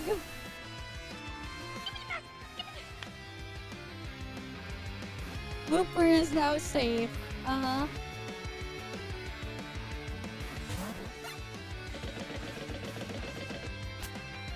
Pursuit. Oh. Yep. Egg Bomb.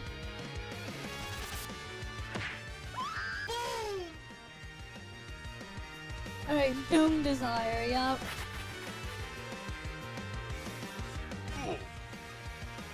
Been wished away by Jirachi. Yep. Alright, Digging. Vulpix use Dive. It can't learn Dive though. Beat Up. I mean, that is exactly what Beat Up does though. It sends every non-fainted Pokemon in your party to deal damage based on their thing. Right? Each one that is alive will deal damage one time. For each non-fainted Pokemon. That's what Beat Up does. So, like, that is accurate, because that's actually what it does in the game. No, that is actually what the move Beat Up does. It actually does that.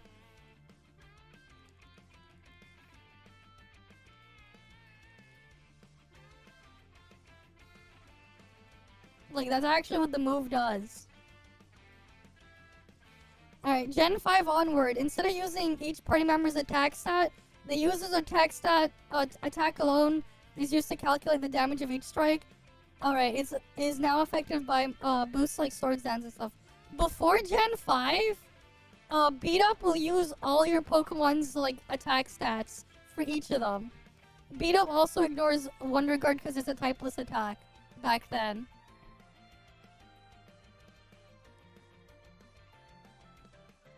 But like, yeah.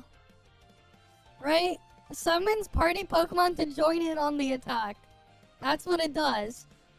User gets all party Pokemon to attack the target. The more party Pokemon, the greater the number of attacks. That's exactly what it does.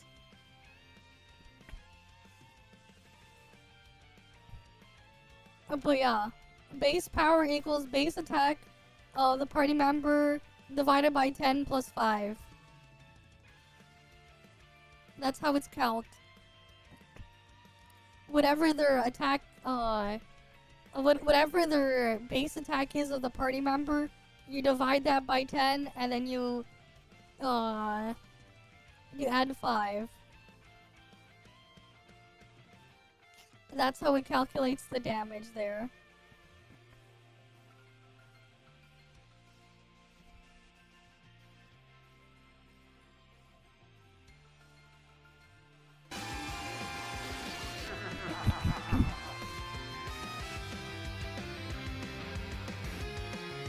Aggron used Stomp and a Drown.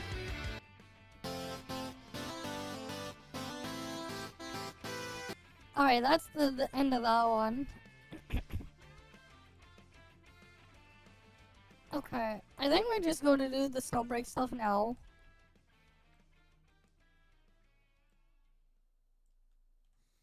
Yeah.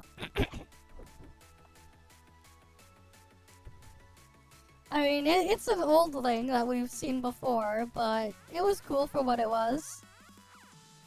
I've seen it before. Alright, let me get Snowbreak booted up.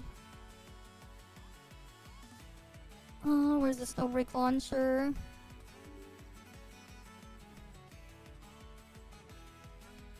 Alright, Snowbreak time.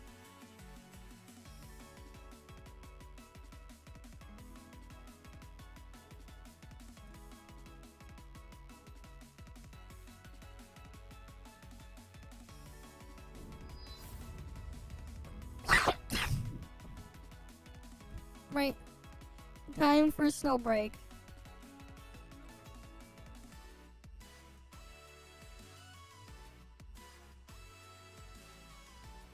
Do, do, do, do, do.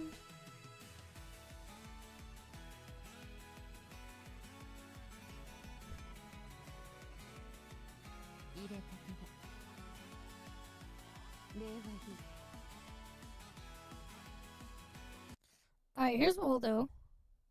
We'll turn on in-game music. Just in case there's something. Alright, we got mail. Extra close quarters training from Nita. Alright. Then there's all that other stuff.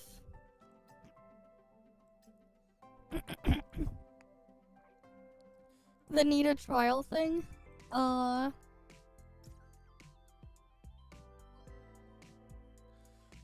We go here. Yeah, you've got mail, yep.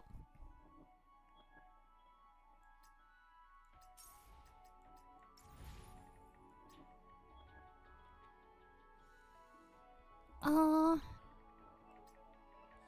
there's just 3 personal files. Wait, what is this?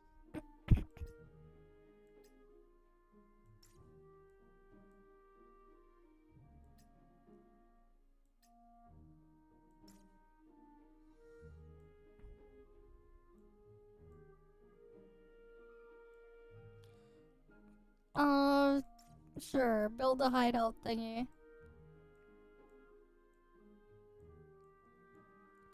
When passing planting thing, you can plant stuff.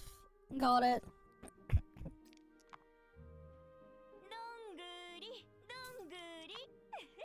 Wait, there's an auto mode.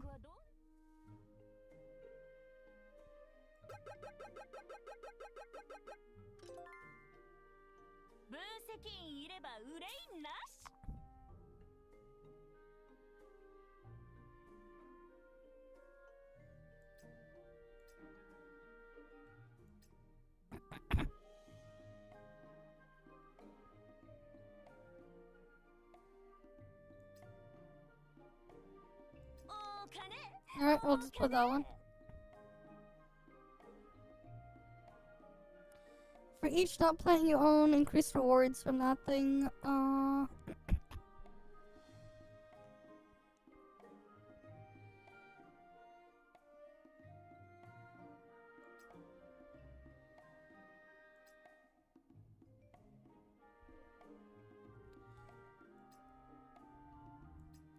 No, we'll just buy that for now. I don't know what I'm doing.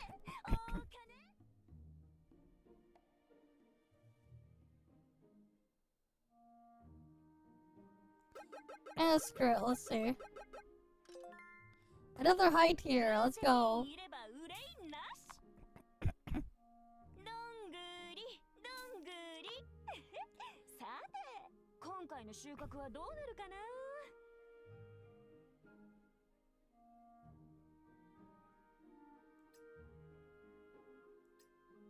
Oh wait, can only buy one of them?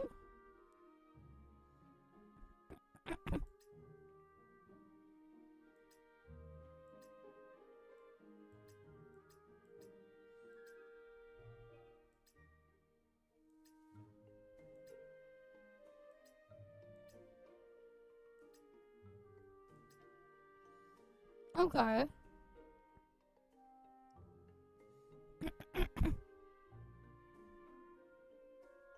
The next random tile guarantees a gift tile after the triggering this. You know what? Sure, I'll buy it. We bought everything there.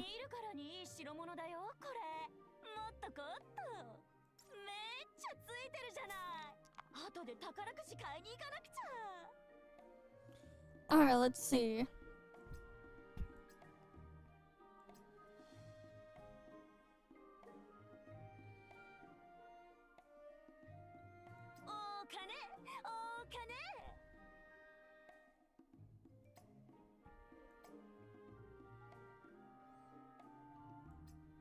Yep, we'll take that.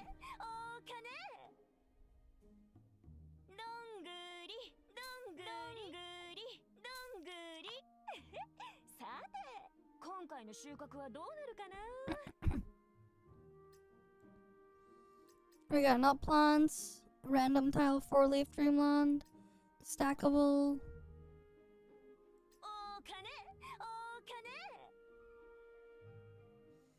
Alright, what do we want here? We can't refresh things anymore.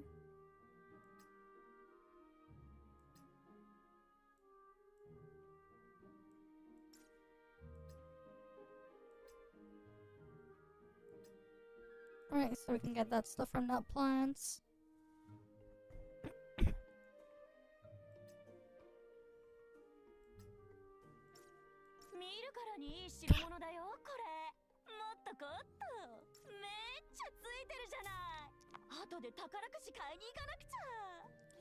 Alright, let's see. For each arbor you own, increase the income from gold chestnut tiles by 20. That's stackable too.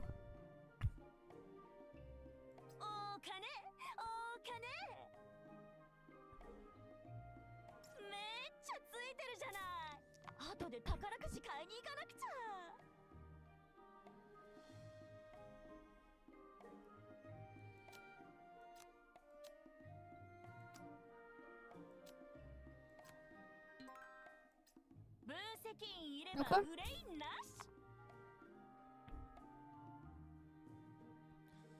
Alright, we'll buy that one. Buy that one.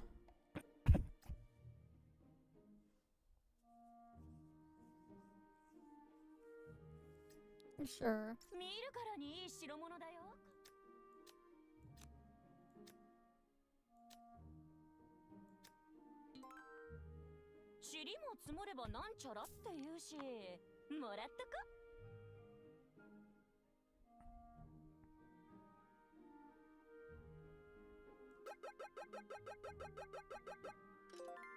We're just getting the max one every time.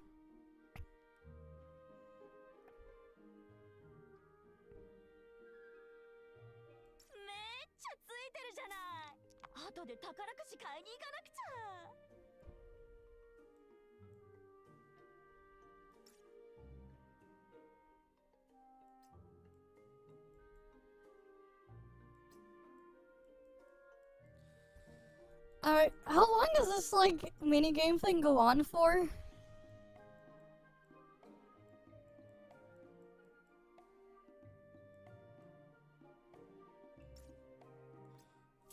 Oh, there's a 2x speed thing.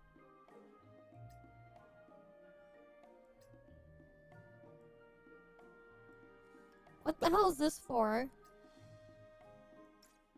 Oh, that thing is borked, I guess. We have 269 out of 260. Out of 20,069.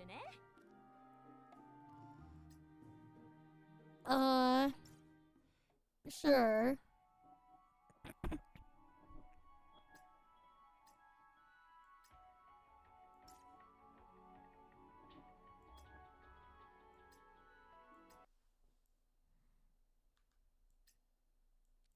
We'll just skip through the thing. Does it give us anything?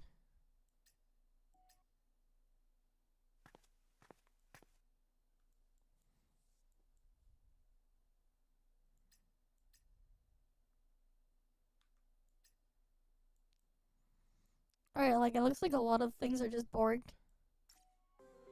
Oh yeah, we gotta do our dailies and stuff. Wait, what the? Wait, what?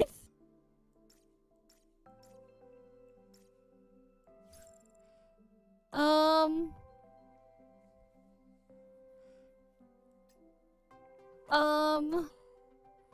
Okay.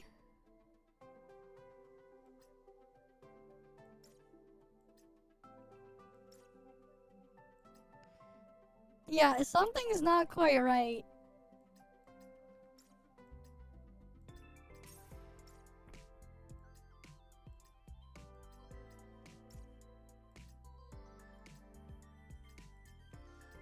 Something's not quite right, and I don't know what it is. You know, something's not quite right.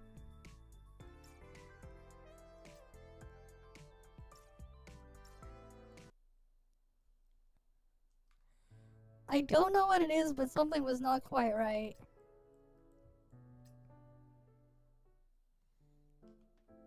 Yeah, what else is new?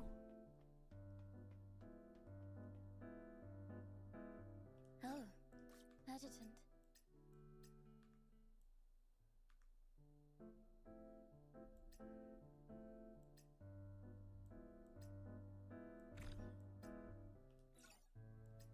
Did I give her the photo thing again?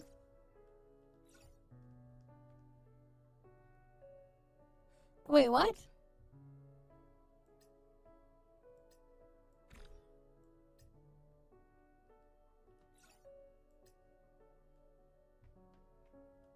Fancy seeing you here. I did give it to her. Okay.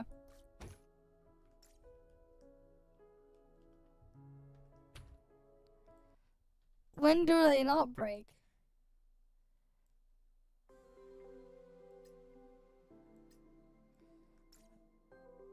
Oh, let me reopen it.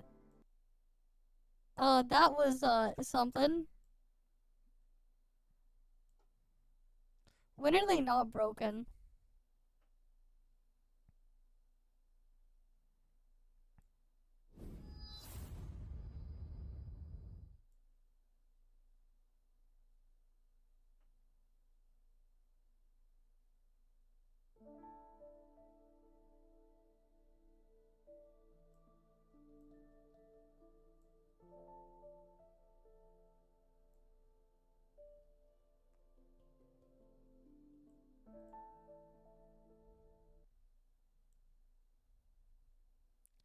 Alright, let's get in. Okay, now that's working properly.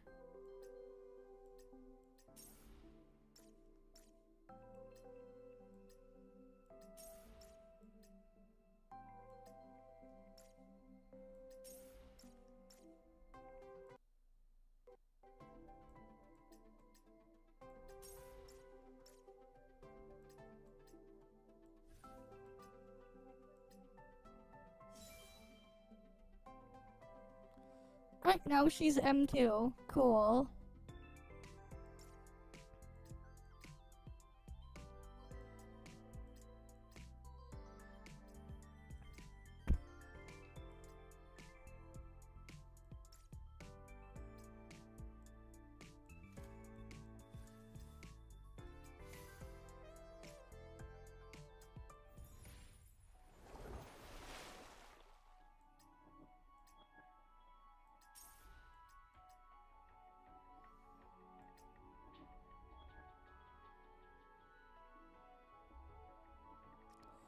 Alright, increases the cap in a couple hours. Alright.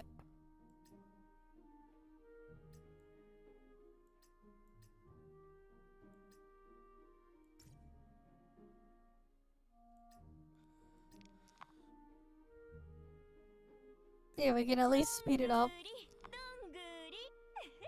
さて、今回の収穫はどうなるかな。お金どんぐりどんぐり。さて、今回の収穫はどうなるかな。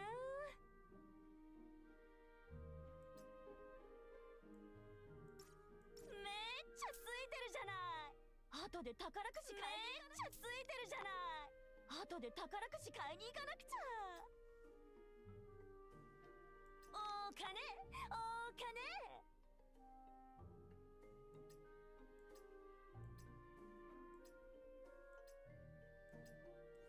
Oh, I should have bought that thing earlier. That thing first. Whatever. 見るからにいい代物どんぐりどんぐりさて今回の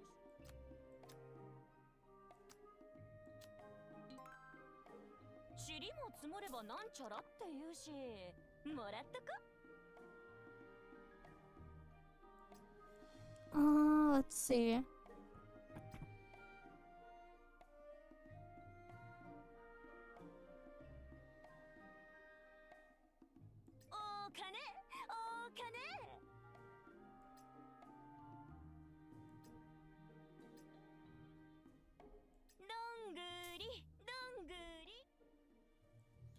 Oh, what the hell is going on here?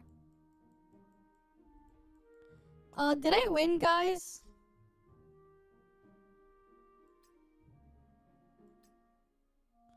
That is so broken. What the fuck? Why is it so broken?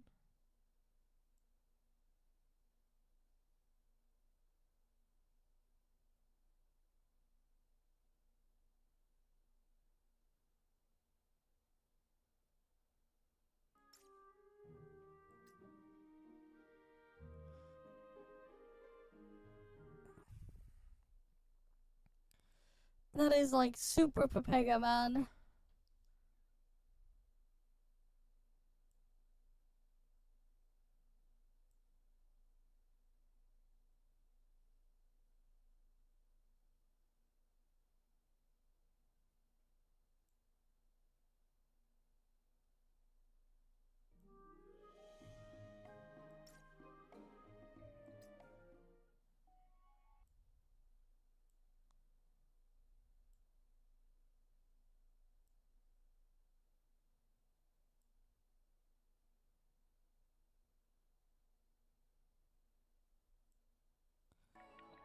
Alright. Maybe if I close the game and reopen it. I changed my time zone. Let's go see if that works. Because, like, this thing seems like it's incredibly broken.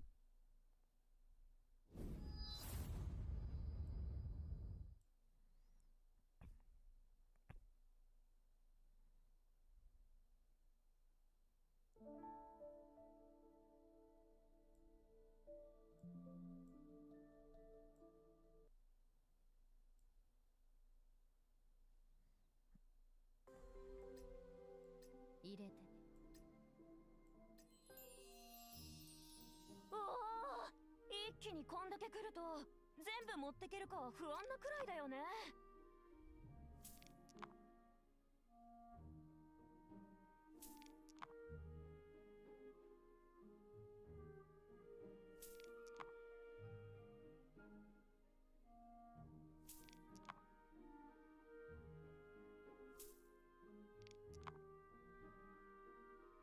どんぐりどんぐりさてめっちゃついてるじゃない。後で宝くじ買いに行かなくちゃ。Oh, let's see.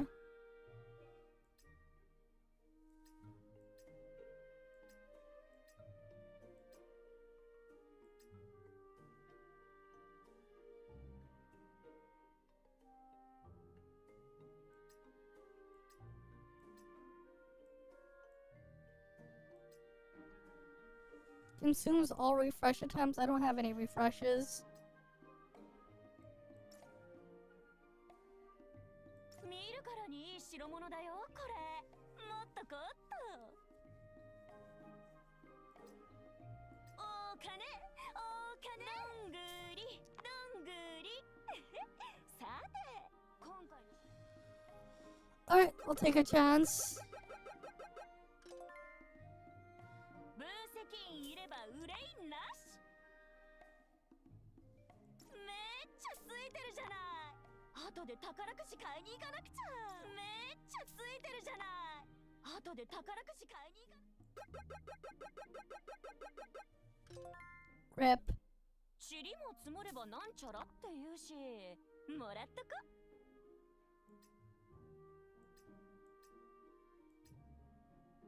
見るからにいい代物だよ。どんぐりどんぐりさて今回の収穫は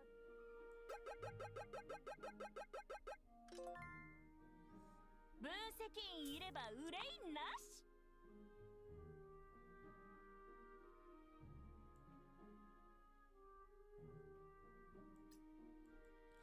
Alright, we'll just pick that one.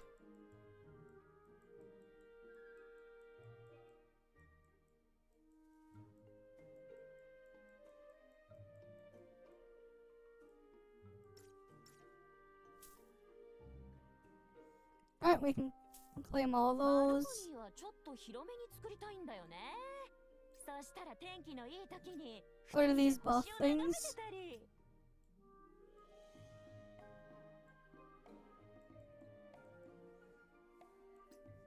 Increasing starting curios.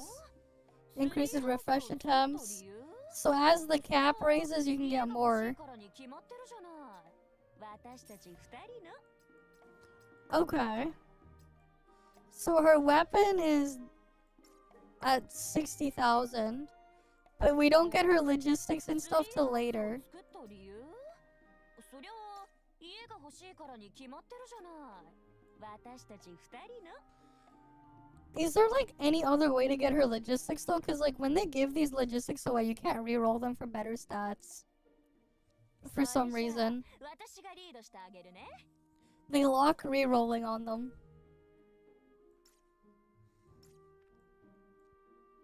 Whatever.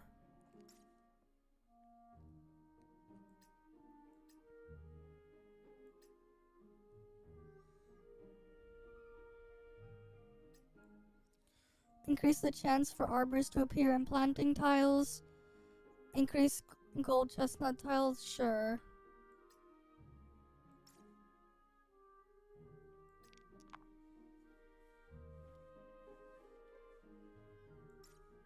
Alright, 後で宝くじ買いに行かなくちゃ。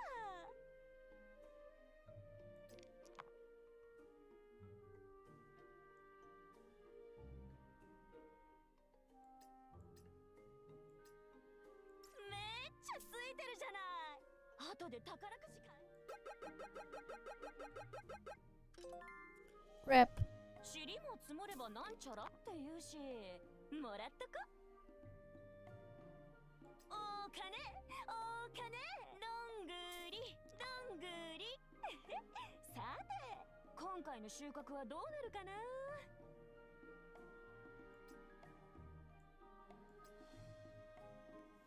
All event tiles in the next 4-leaf dreamland become minigame tiles.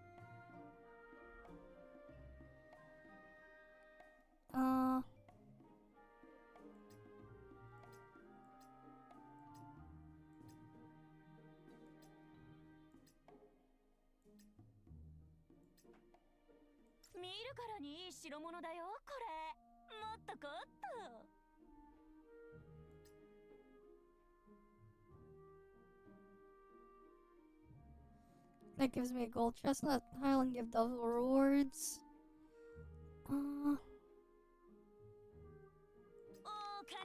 Sure, we'll get more luck.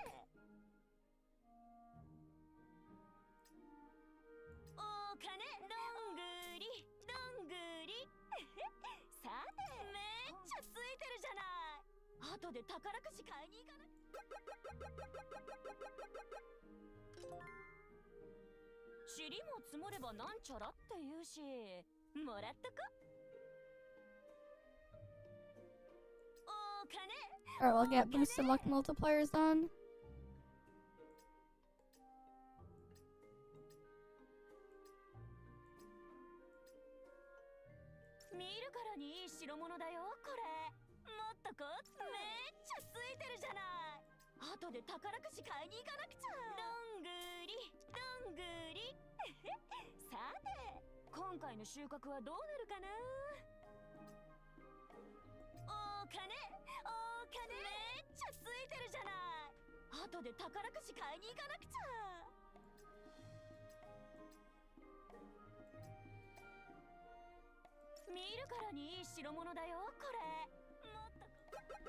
Alright, well, we got another 800 there. Luck multiplier. Okay, cool. がっつり稼いだんだね。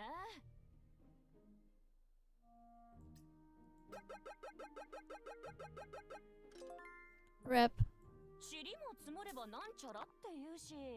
どんぐり、どんぐり。さて。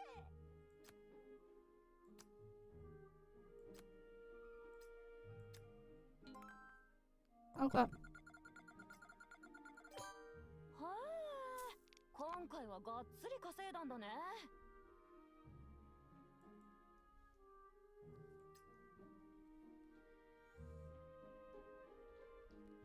And then they have the random dialogue that goes through. We just gotta keep doing this until we get the weapon.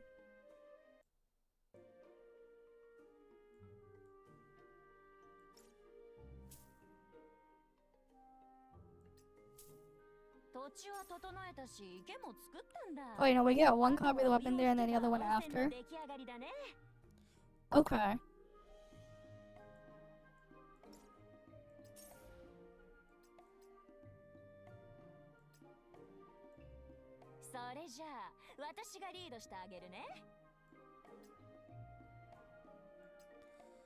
Alright, next minigame tile guarantees luck multiplier after triggering.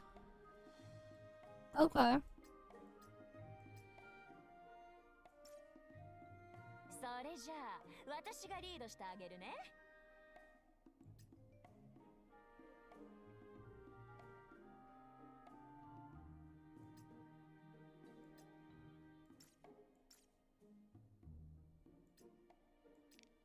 Alright, let's see what we got.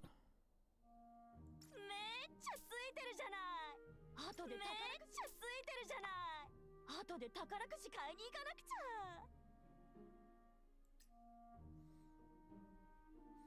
When plant instantly triggers minigame and get 1.5x rewards. No, we'll just take that one first.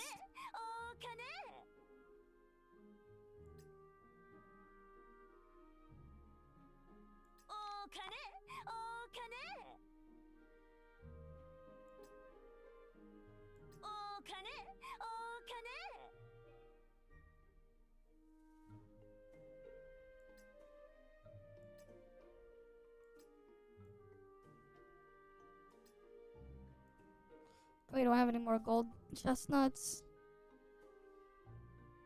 God damn it.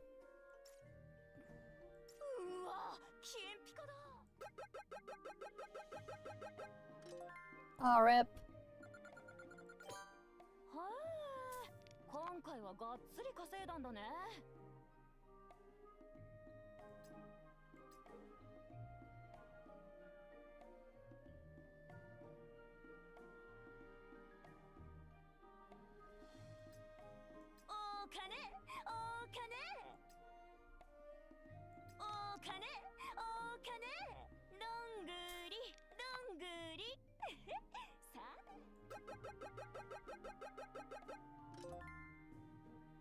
塵も積もればなんちゃらって言うし、もらっとこ。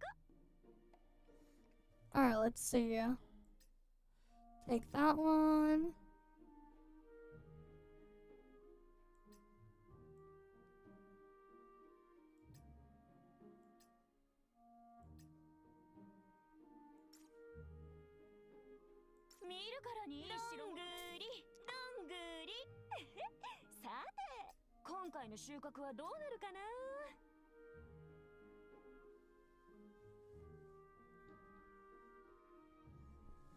For each one, increase income from minigame tiles by 10%. It's stackable. That one's, you know, we'll take that one.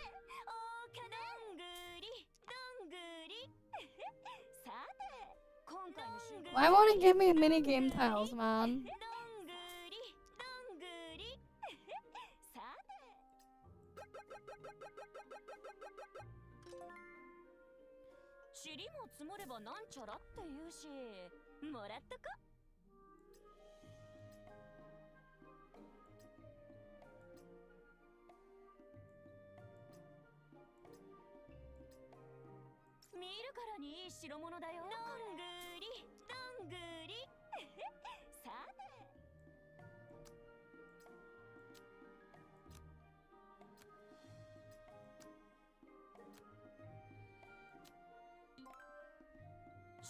積もればなんちゃらって言うし、もらったどんぐりどんぐり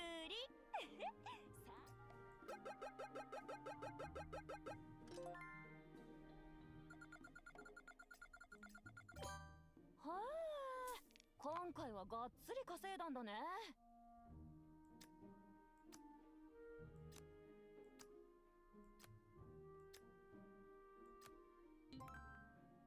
分析員いれば憂いなし。 Alright, we'll get our thing here.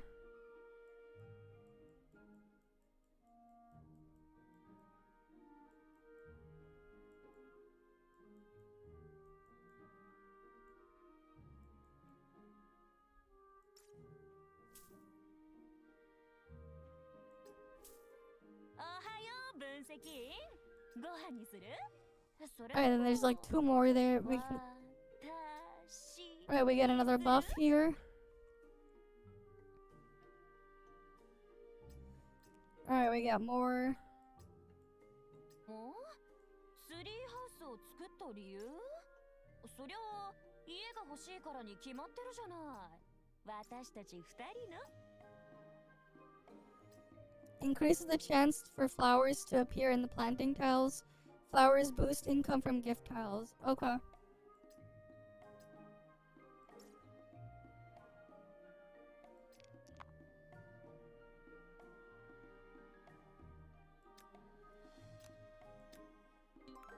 Nice.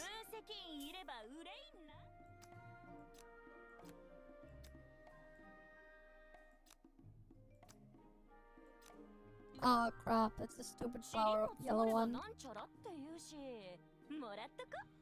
Alright, let's see. Each flower you own increases the chance for a random tile to trigger a gift. Yes, please.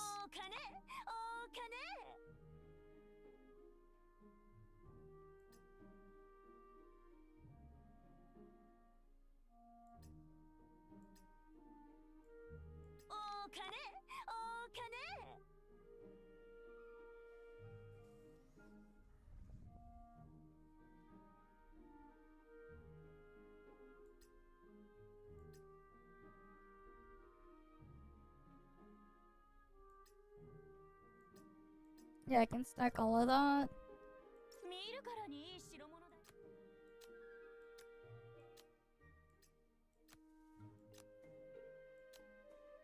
Fuck. The stupid yellow one.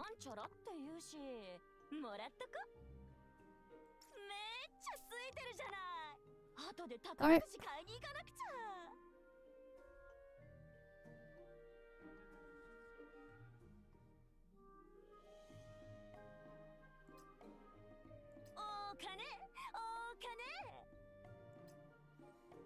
I'll get that one.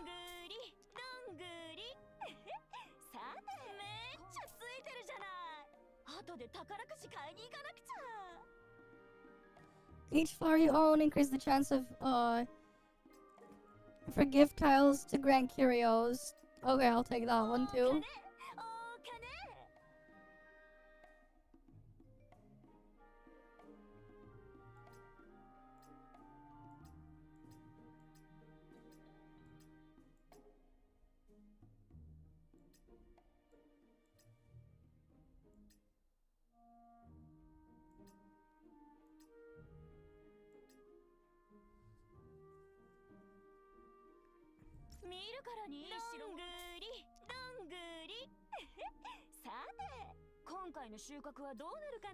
Take that one.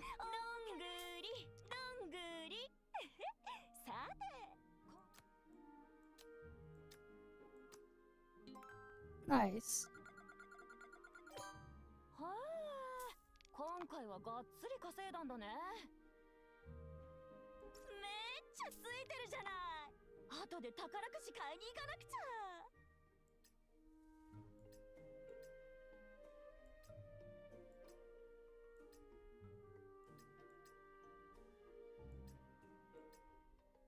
見るからにいい代物だよ、これ。もっとこっと。めっちゃついてるじゃない。後で宝くじ買いに行かなくちゃ。めっちゃついてるじゃない。後で宝くじ買いに行かなくちゃ。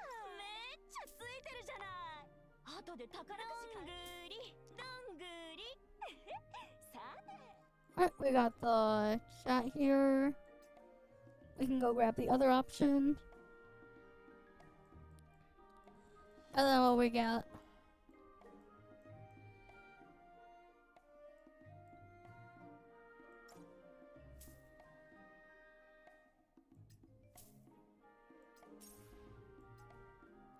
Alright, we just gotta do it one more time and then we're at the cap.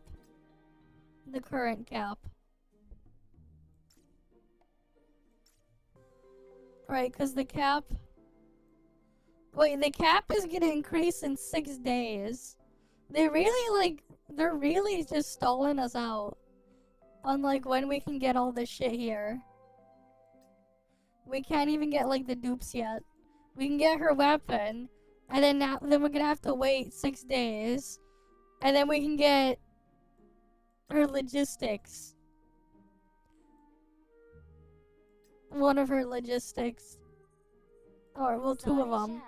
And then you gotta wait longer, and then you can get the last logistic. That is, like, really, something.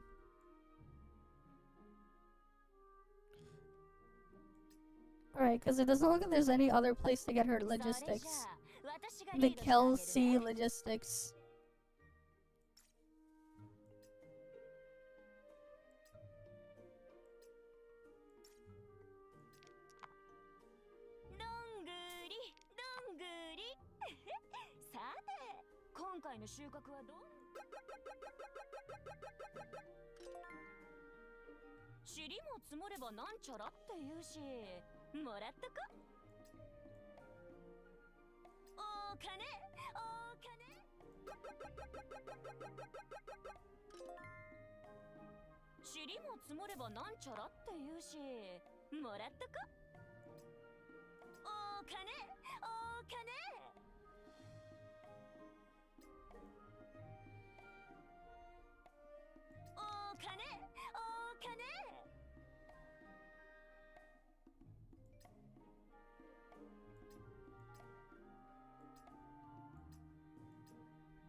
Alright, let's see. Each flower you own increases chance for random tiles to trigger gift tiles. Increase... that one to give, the other thing.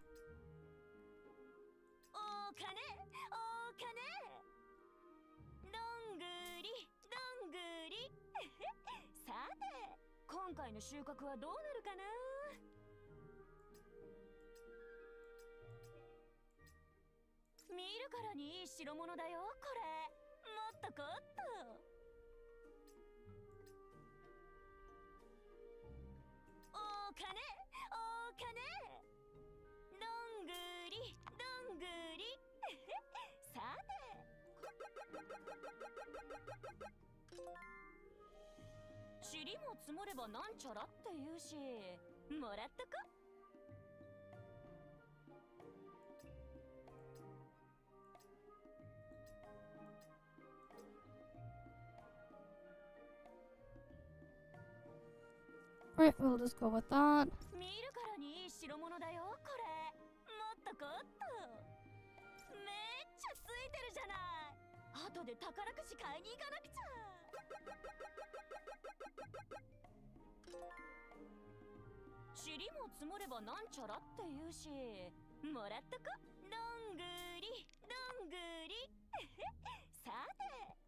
That one was scuffed. But hey, it is what it is.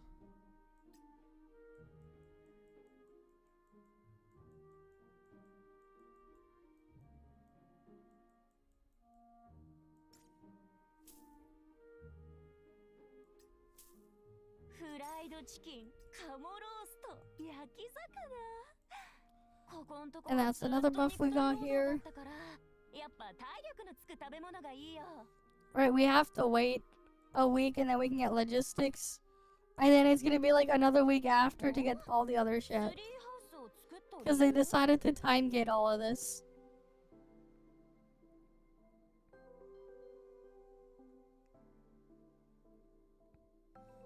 But yeah. Let's see. If Genshin dies, all CN game industry will crash out.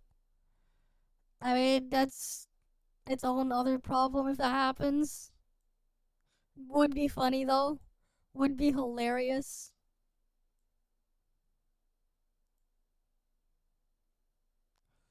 Right, it would be hilarious.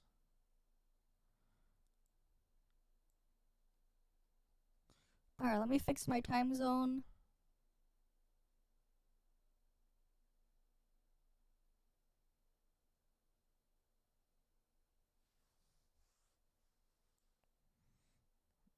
Right, I have to go back 12 hours in the past. Instead of 12 hours in the future. Because we hit the thing there anyways.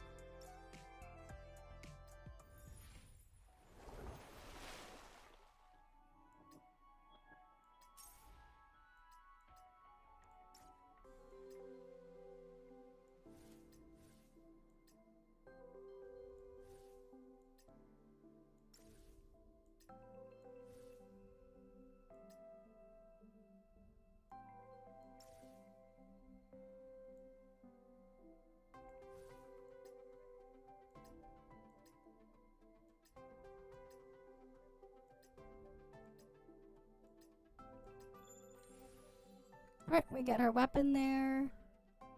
Then we train this up.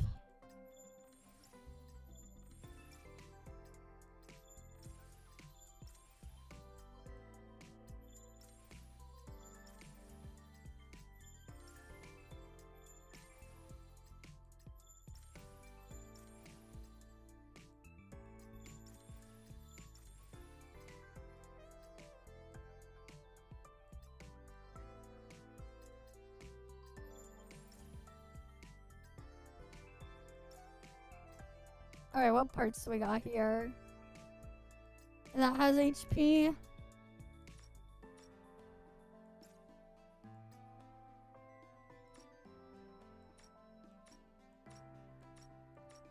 That one also has HP.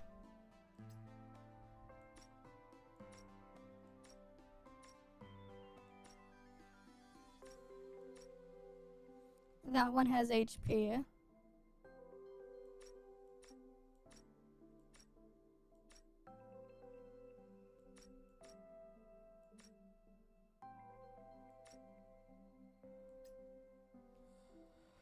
Right now, so now that is dealt with. Right, so now she has her weapon. She gets a bunch of HP from it.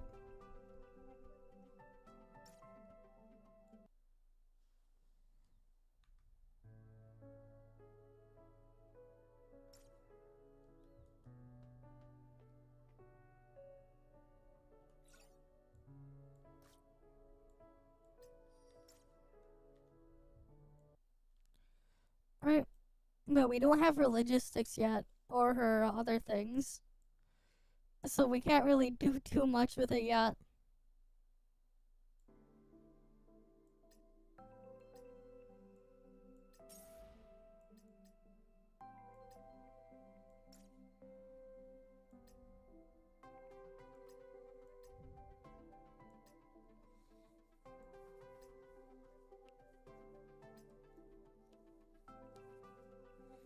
Yeah, and her logistics don't show up here either.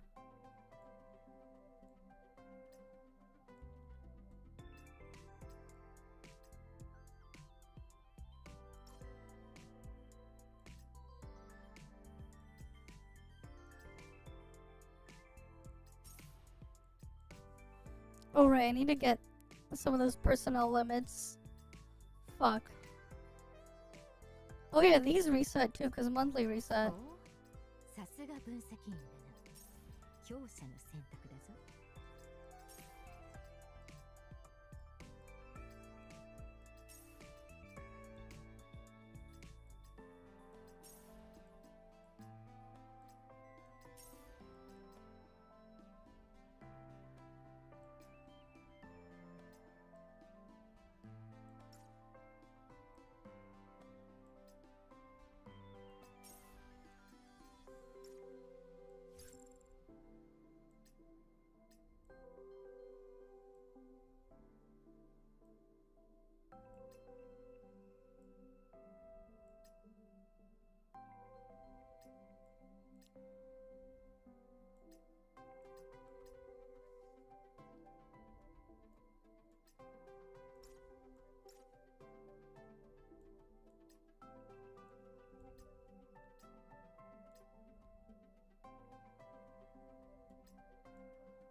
That only gives me 20. God damn it.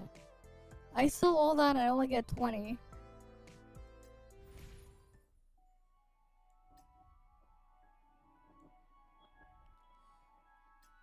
Okay, so those are the bosses for that thing. Good to know.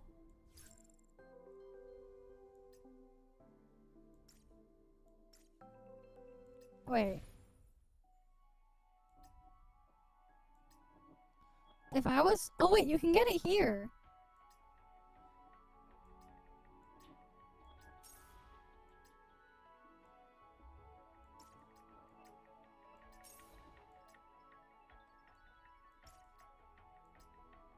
Oh, さすが分析員だな。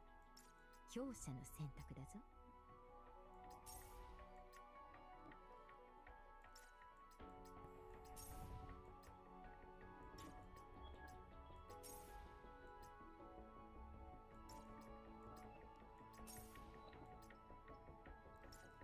God damn it.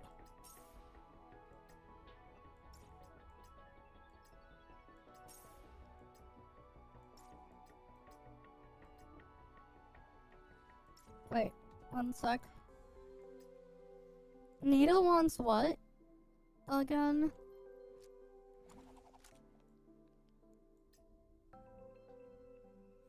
Increases healing by extra 5%.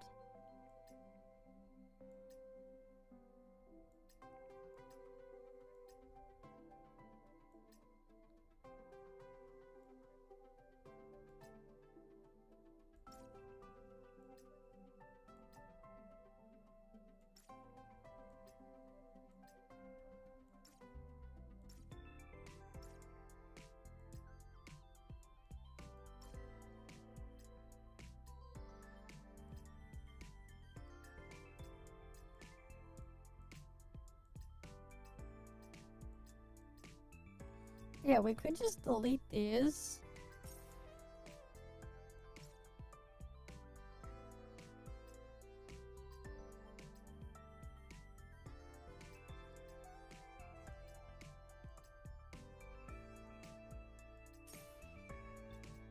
Wait, so buying logistics and just deleting them would be the efficient way to go about it. I could also convert these things too. If I wanted to. I could. What are these sets even?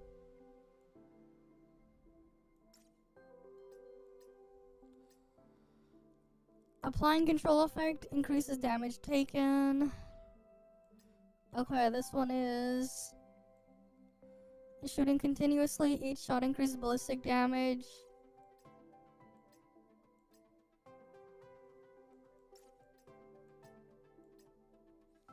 And that one's the auxiliary unit strength.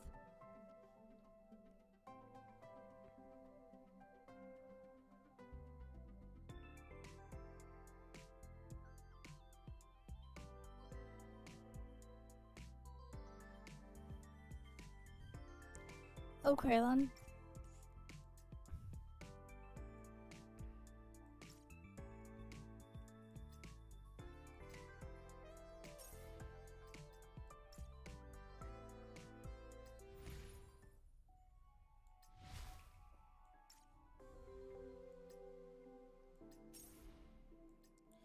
Right, we claim all that.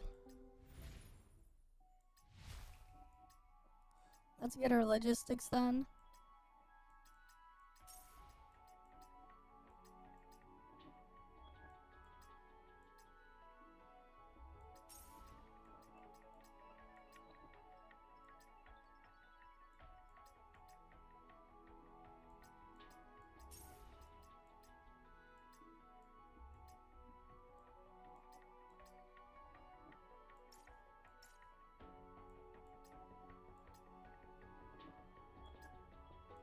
ほう、さすが分析員だな。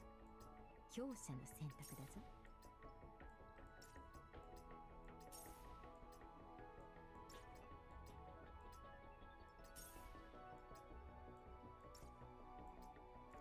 That one has alignment index, the last one. That one's literally the stats of the free one that we're gonna get. That we just got.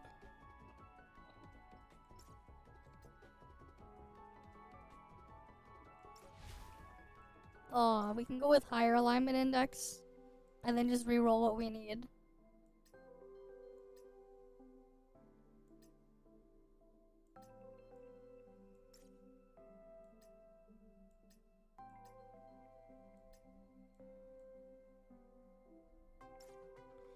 Right, because now she has 602 alignment index.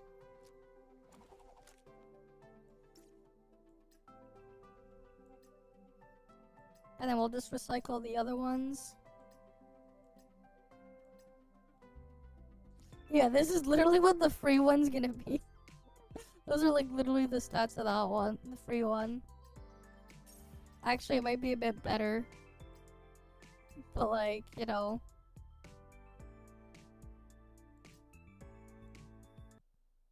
Oh shit, I accidentally clicked minimize.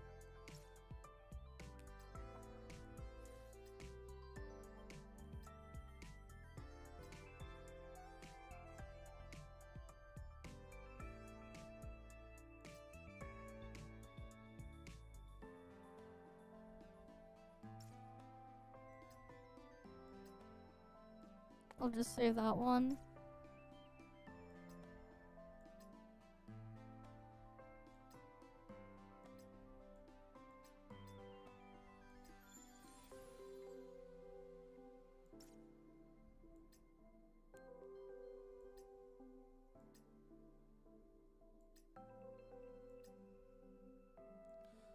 Fuck, I need more personnel limits to change the talent.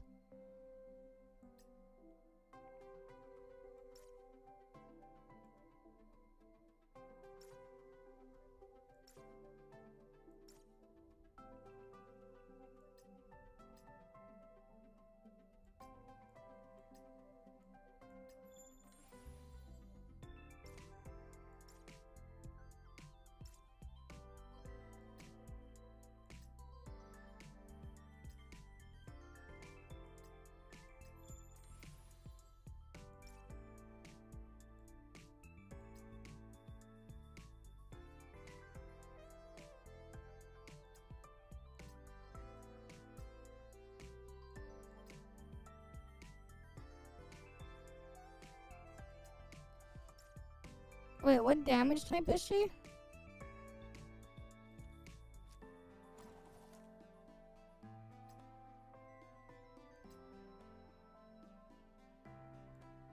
Thermal, okay.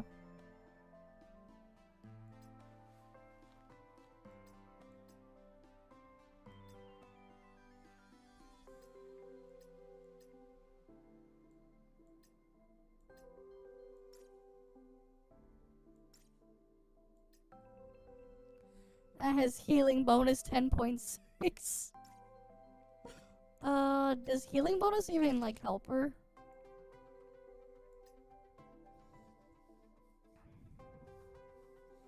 It just gives her more healing. Right. Nita becomes stronger depending on the times the perfect standard skill, attacks in the combo in the current battle. 5 times get thermal damage. 10 times takes less damage, and there's all that other stuff. She gets into a block stance. If she successfully blocks, counters with an explosive kick. Right. Support skill can be used in an uncontrollable state. Displaying the state. If equipped with thermal weapon, performing a searing smash restores HP. Decreases ultimate skill cooldown. Okay.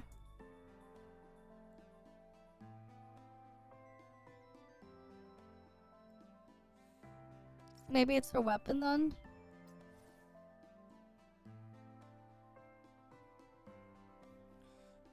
It no longer increases the thing. And Searing Smash resets the cooldown. If it's above 40,000, increases skill damage by that. A skill hit that thingy. And then her ult gives it back, right?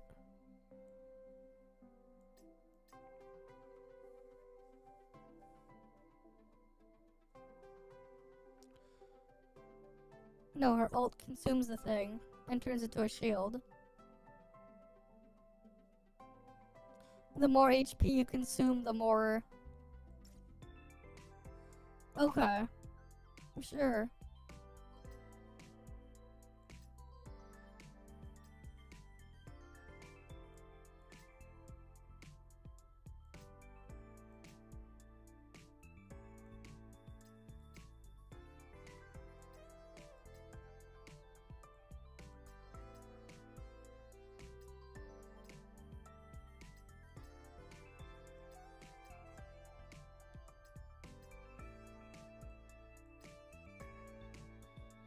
There we go, thermal damage.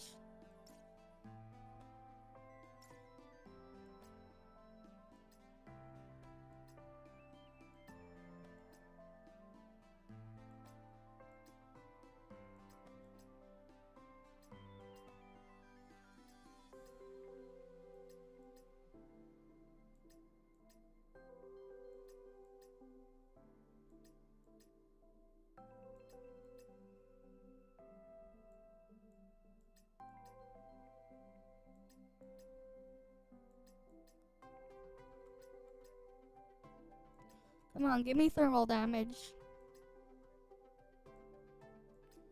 That's a bit low. Surely we can get something higher.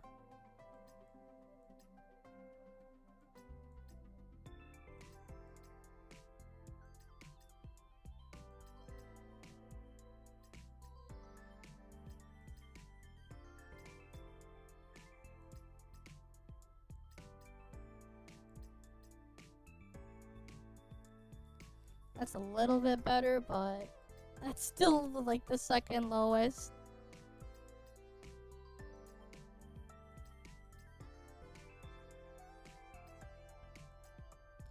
Yeah, we'll leave it like that one. We still need to get, though... I need personnel limits.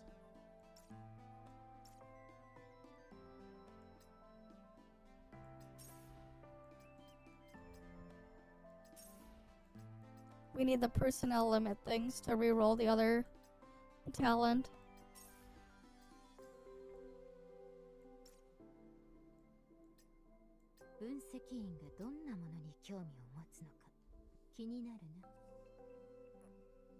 Like, I could buy these to convert, but then, like...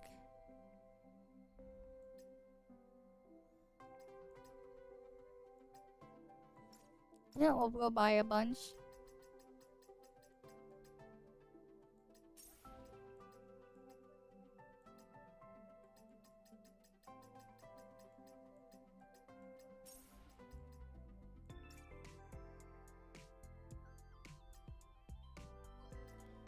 Yeah, let's go recycle all of them.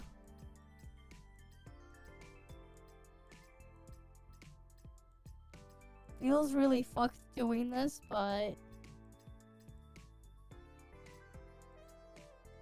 got no choice.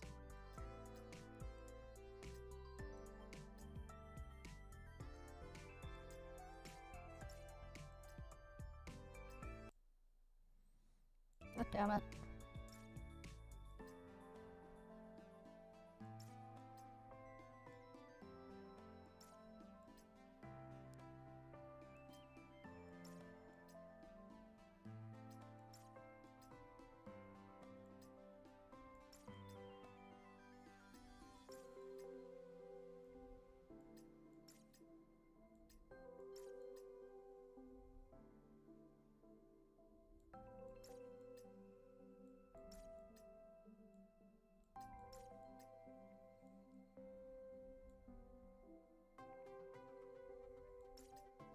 Then again, like, all this old stuff is like back when we had to do shit that way. And back when we had to do shit a certain way. It is what it is.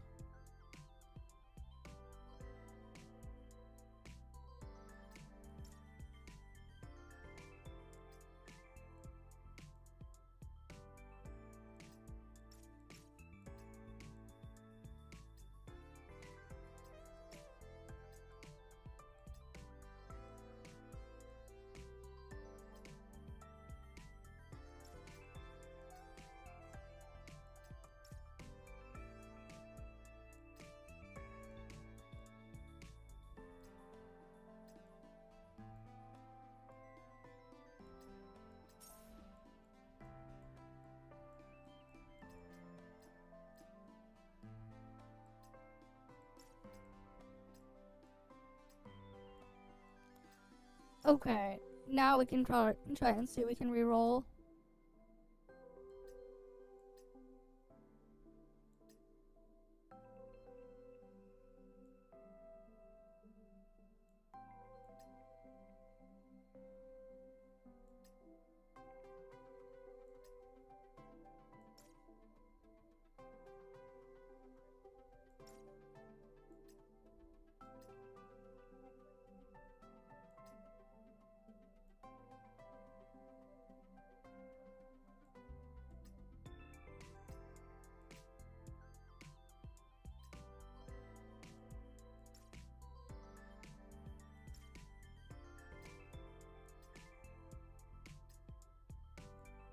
Alright, change challenge.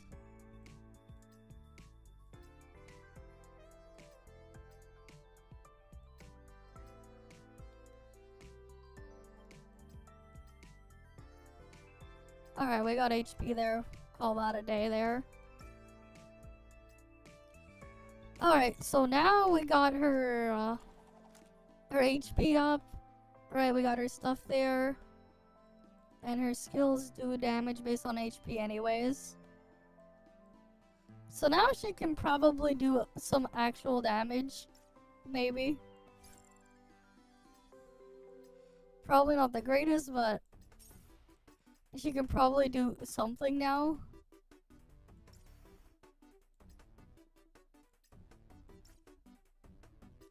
I'm gonna do the 3 quick captures.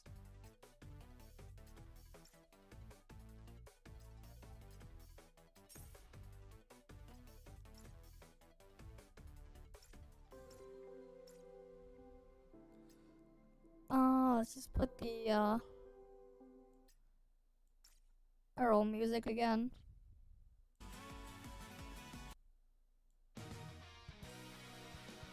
Okay.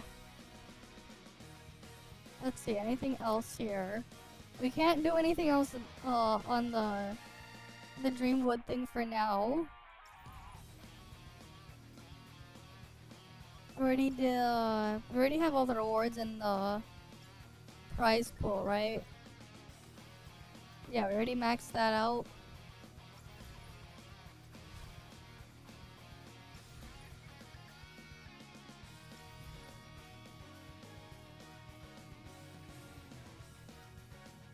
Oh yeah, this thing. Skill damage is boosted. It gets increased electrical and thermal resist. Because of course it does.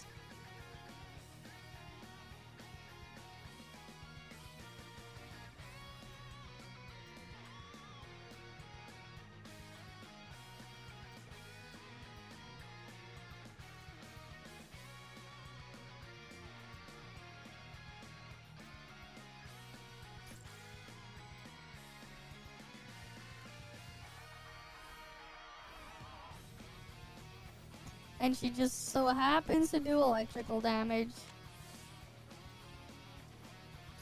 I mean, its earlier stage should be, whatever anyways. Do not resist.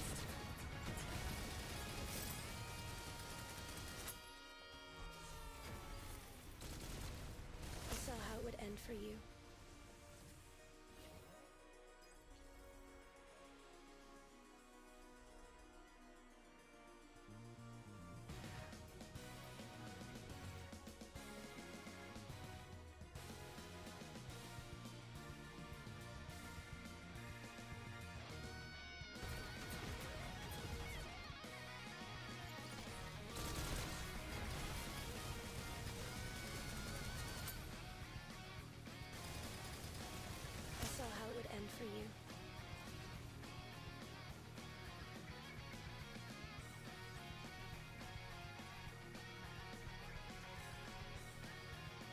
For you.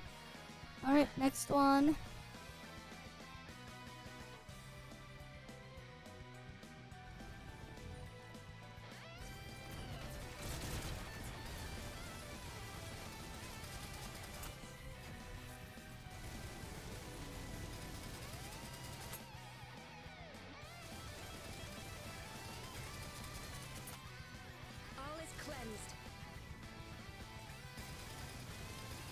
saw how it would end for you.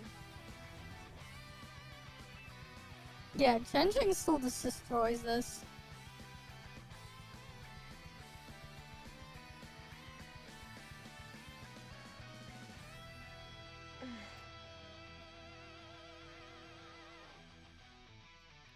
This should be quick. Alright. One sec. Oh, it's the fourth one.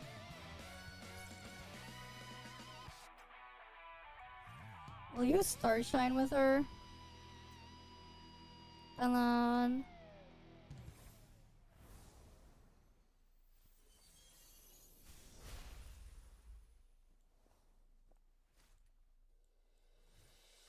I guess we'll just put her as the other healer.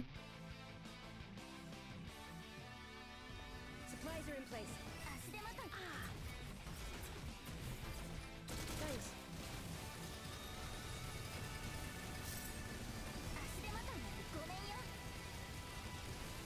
I saw how it would end for you.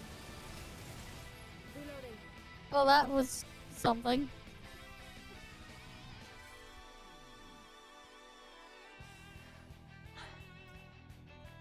Alright, because we can still just hit all the parts that way. Supplies are in place. All is cleansed. Thanks.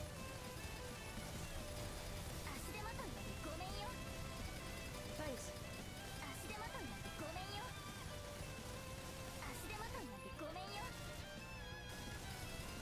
Thanks.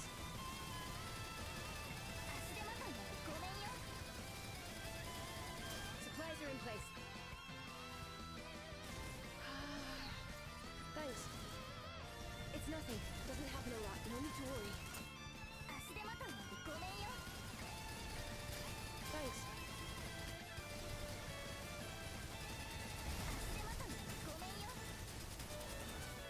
Supplies are in place. Breaking your promise again. I wasn't your first pick. Nice. Shall we do an encore? Nice. Shall we do an encore?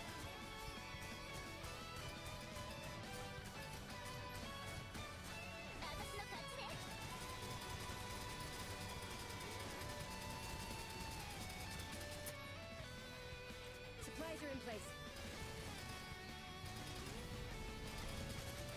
Yeah, all the freaking trash bombs they hit me. Kinda stuff, but whatever.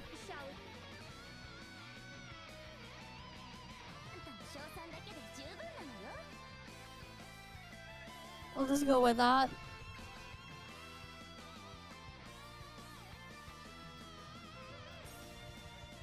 And then we get more of those revision limits.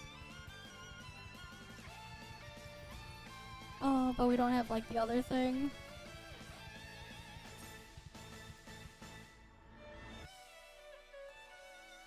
Alright, and then there's like another round after a bit. Okay. Cool. And we still have like 3 weeks left of the patch. Oh, 4 weeks. Okay.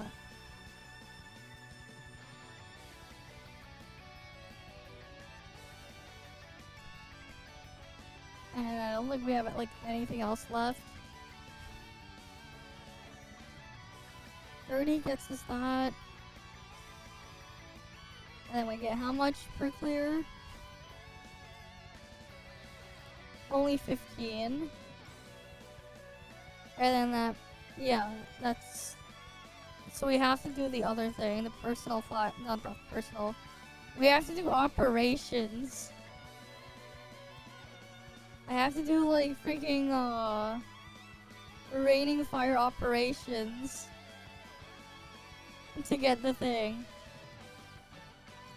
That's kind of annoying. Cause like I need the thing to reroll stats.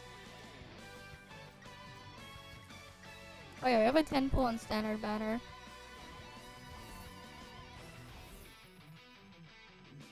Alright, might as well dump it. Let's see what we got. nothing.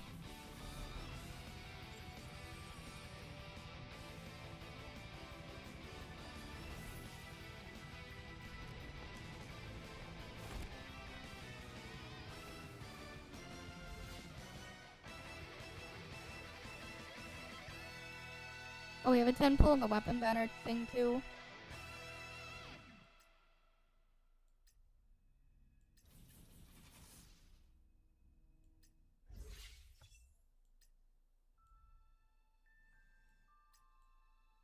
I guess at some point I try to get like 1 copy of each of those. Just for collection purposes or whatever.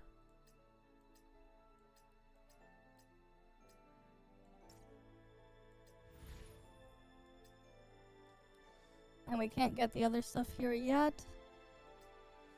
Right. Oh, that's legendary HP part. Okay.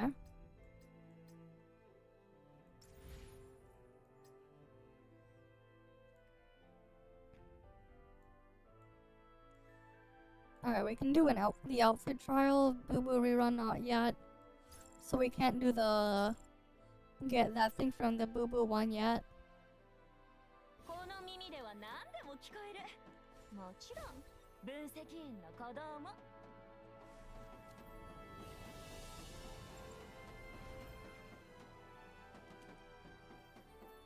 まとめて火の海に沈め。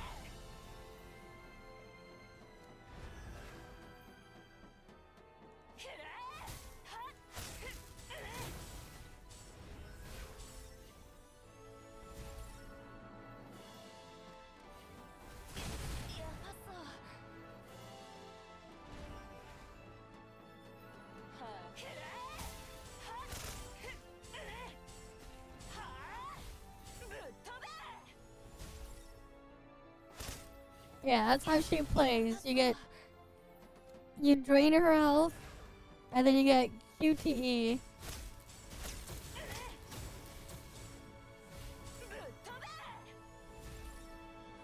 Where she does that.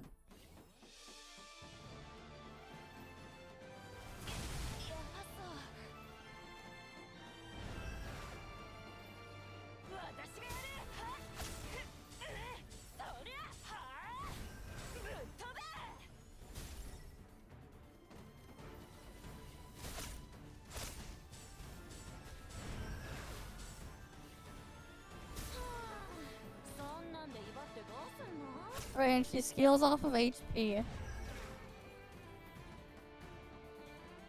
Skill damage only unit. Scales entirely off of HP. And you need a way to keep her alive.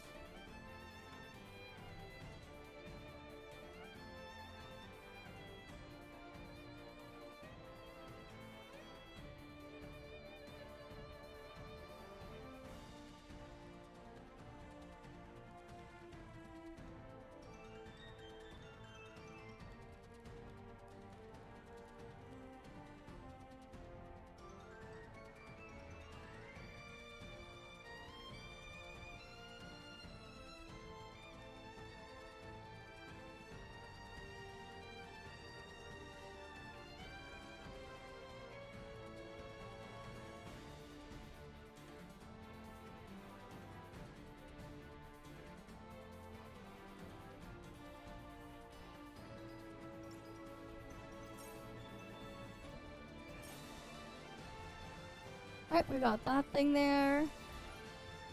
But yeah, too bad we can't like play around with her dupes yet.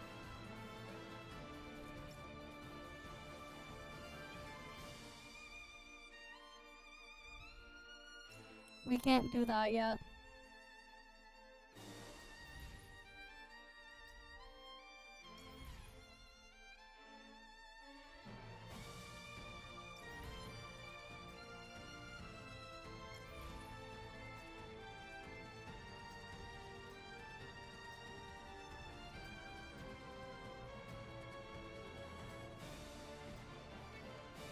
Yeah, there's like nothing else we can get the things for yet.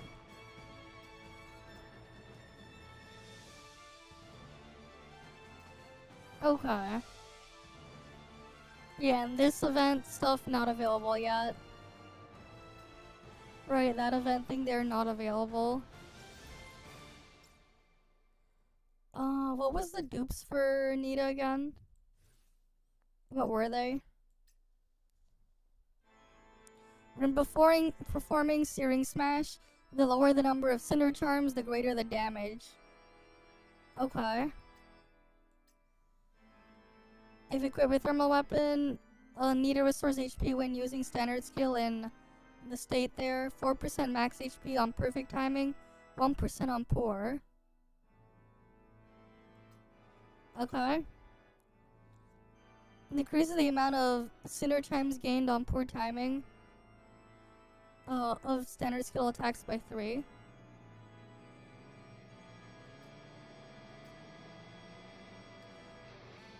And when her HP chart changes by more than 3% of max HP, gains this thing that gets more skill damage. Okay.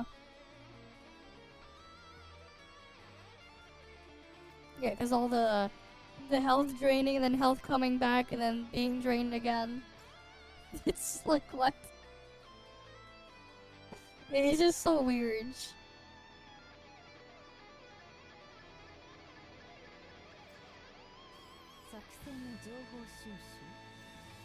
Right, like she just drains the HP then gets it back. But at least she shields. We can like mess around with her. I can do like a thing to mess around with once.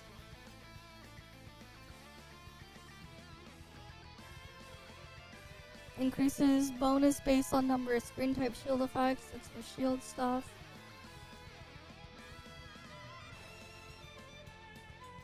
Yeah, we'll do that.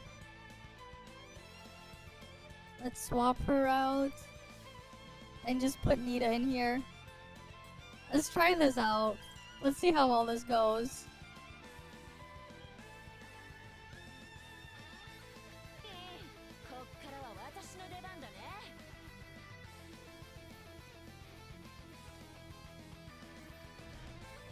Right, might as well.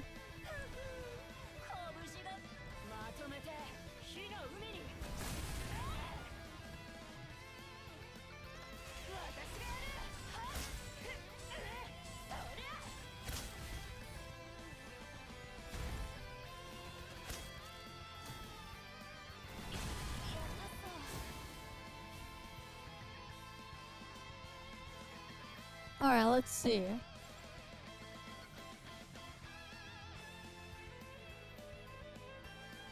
When dealing damage, obtains a shield.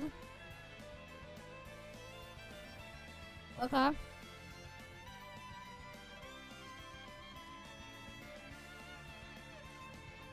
So now she can get bigger shield.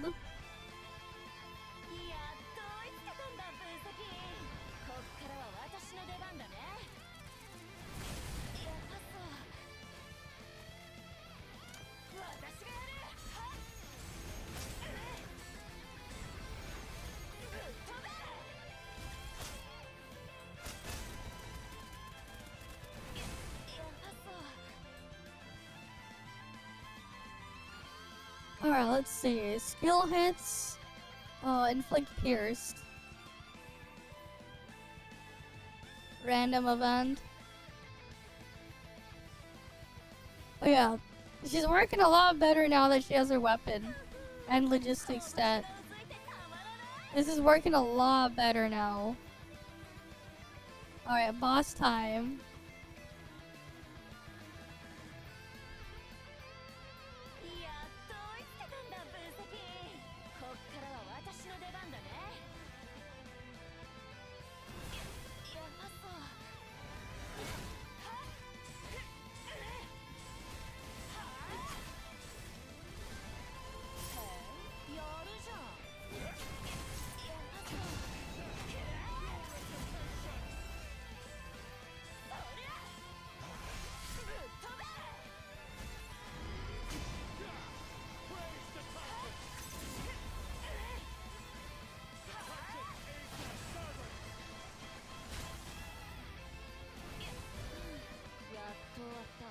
Right, we just drain the HP, then we go smack them.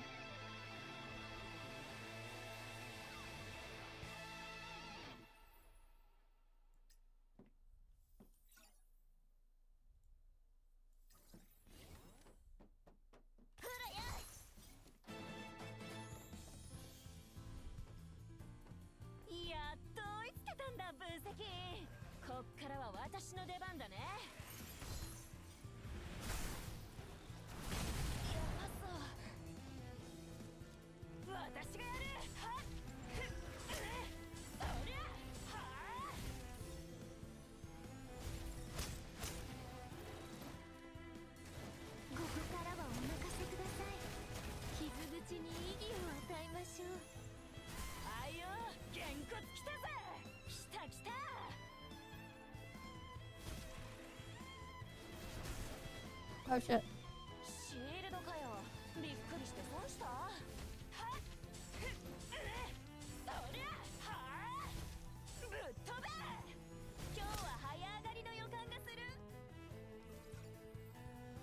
Alright, we can go take that one then.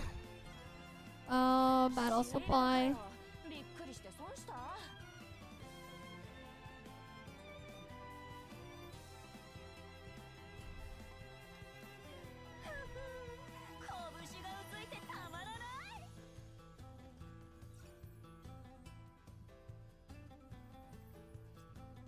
Alright, that boss again.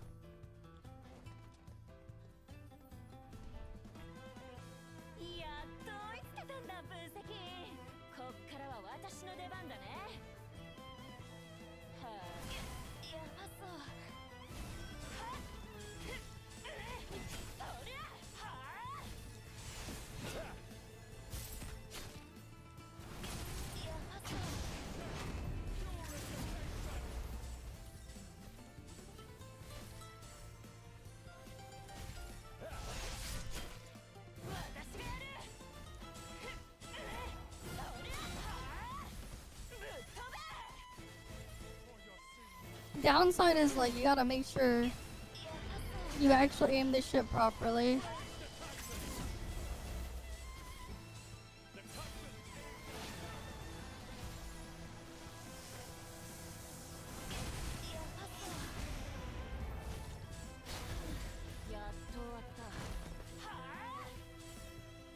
Right, just turns into a big QTE for everything.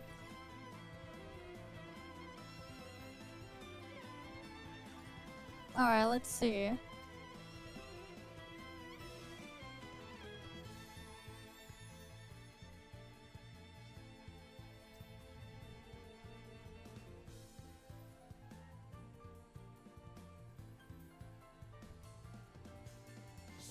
Might as well take that one.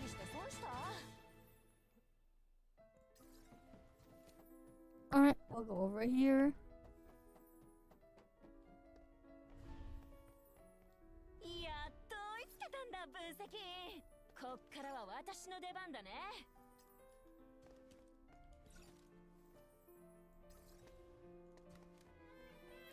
Well, we can't exactly make use of movement speed stuff either, because, like, we're not moving. But, you know.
Well, we want to go through this door anyways.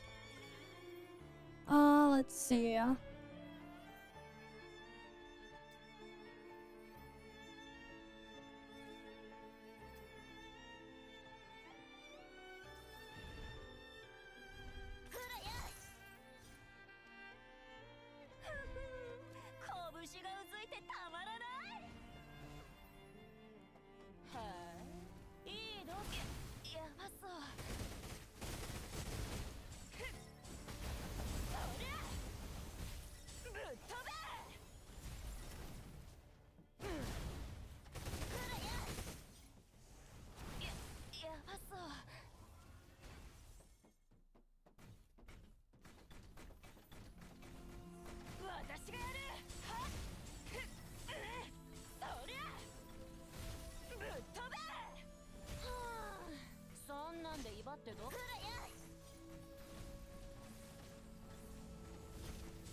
Nita has like so much HP that like thing don't even matter.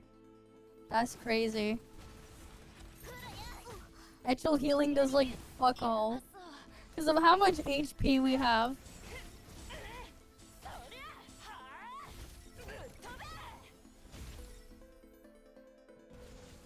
It's actually kind of funny.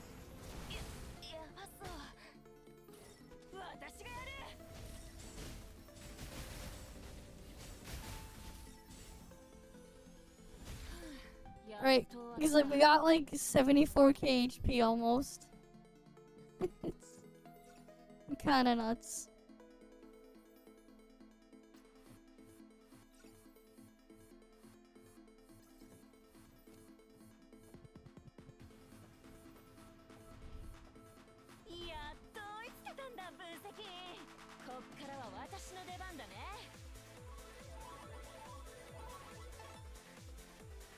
Oh, that's a rip. Alright, give me something good.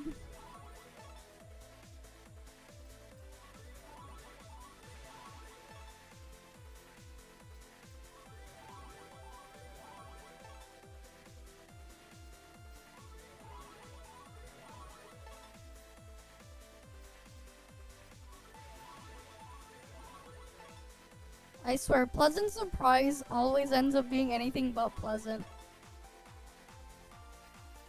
Cause you always get like fuck all.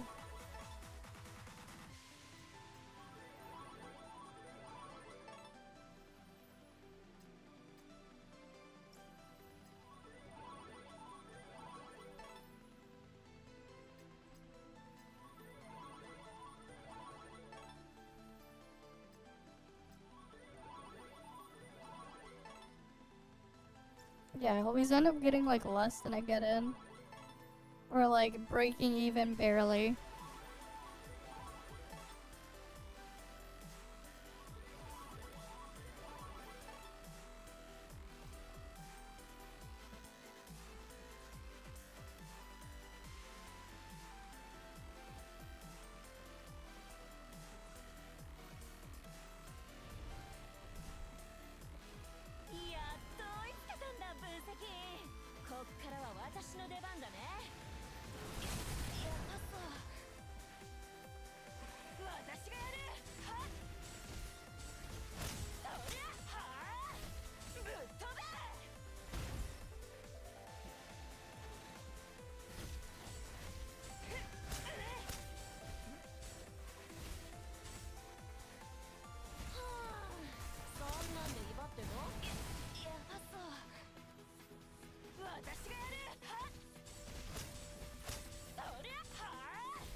Alright, let's see. What do we got here?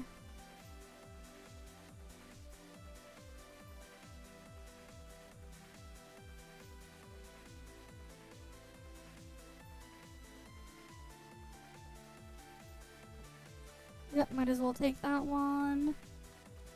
And we'll go here.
Yeah, the damage on her is like super scuffed.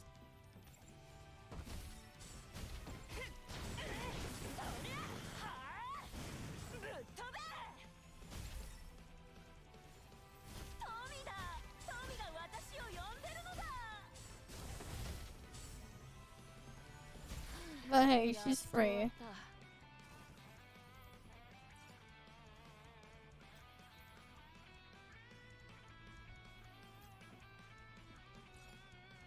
I don't know what the hell more attack is gonna do, but now we got more attack. Based on the shield, we'll get more attack.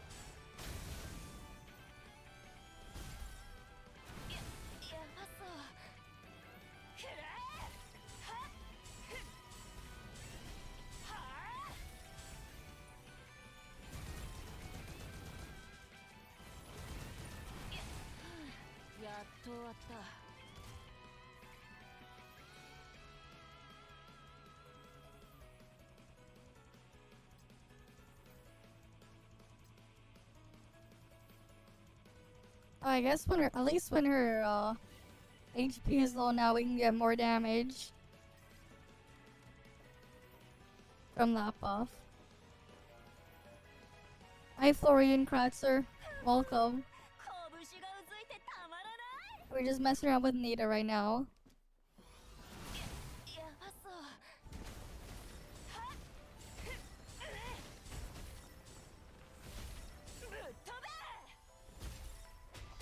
Alright.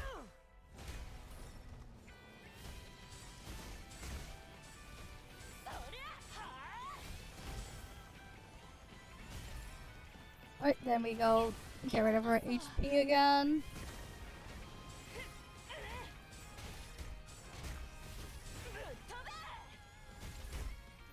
At least she's free, because she's not great.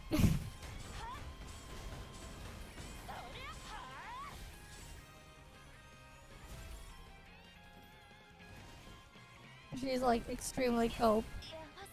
But free.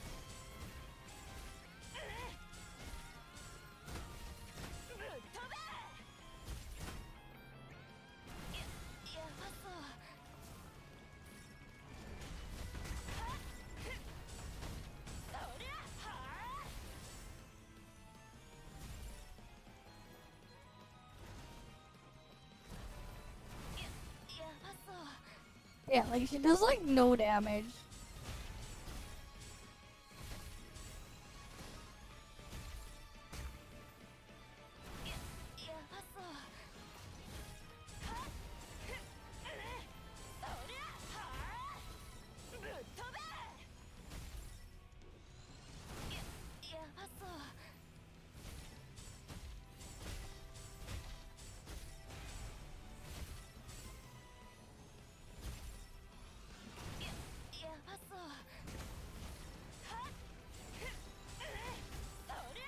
But hey, free is free.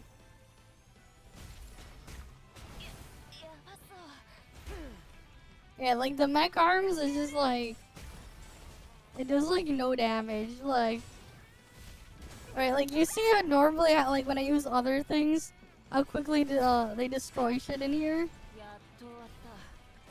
But like, she does like fuck all.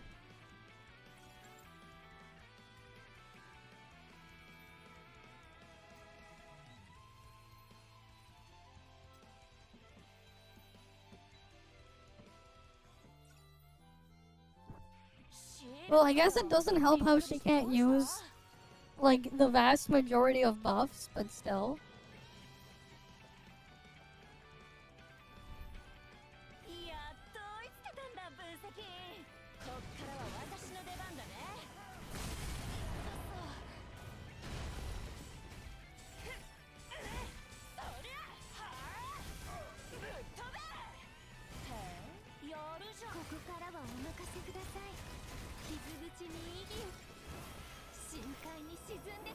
Right, like you can go here, that does way more damage.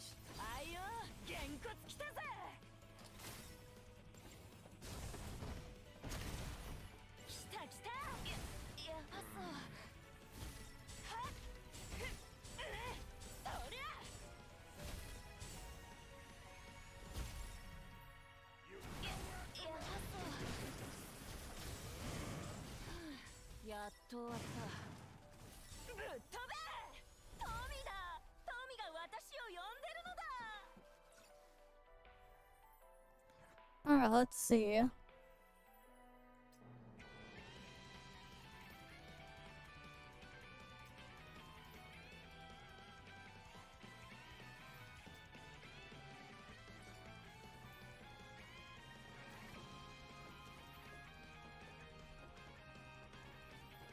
Shield かよ。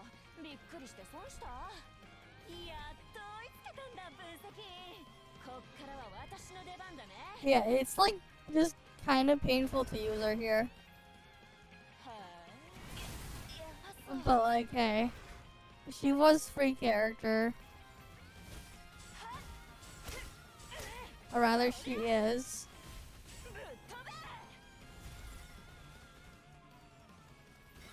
Too bad they made her scuffed as hell.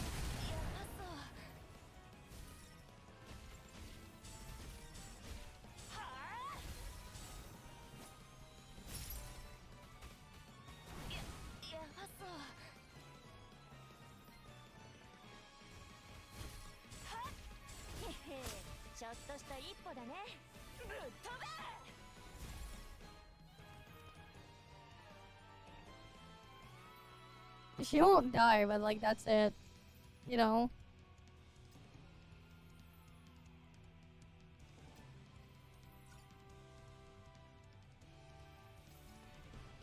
Right, like you're not gonna die ever, but like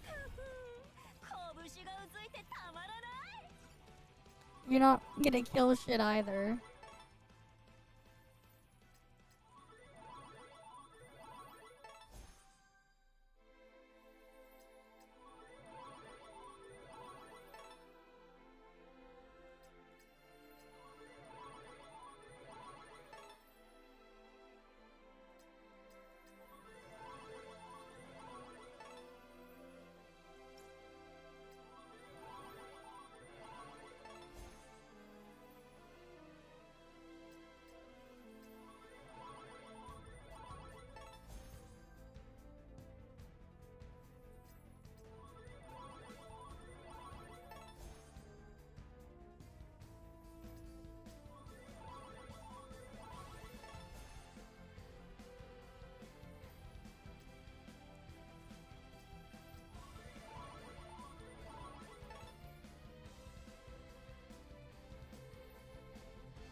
Oh, I can't even reduce threat level.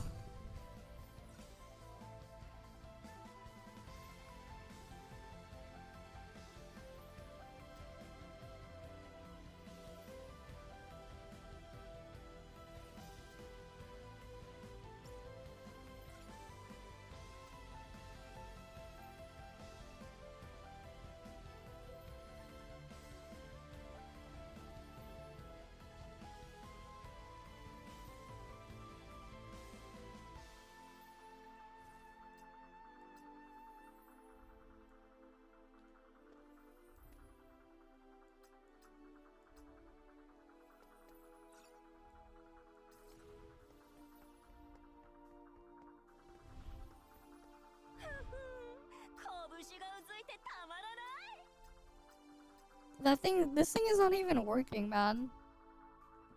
I can't even reduce threat level shit. That is Pepega. Yeah, like I drain all her HP. It like does like no damage to the thingy.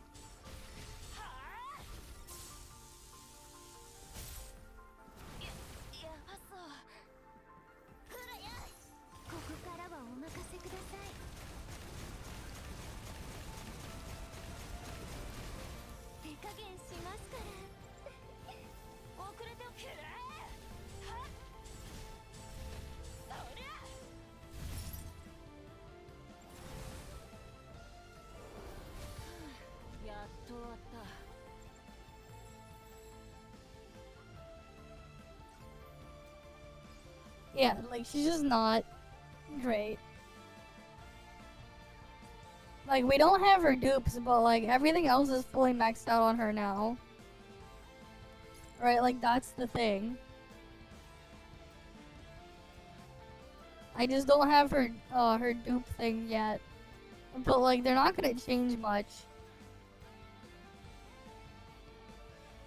Yeah, it's fine because you get the trustworthy robot arms, yeah. Like, I don't have her Octus drives, but, like, we have her weapon at tier 2.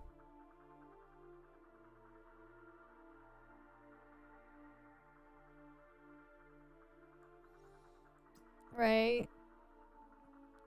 So it's like, yeah, I don't know.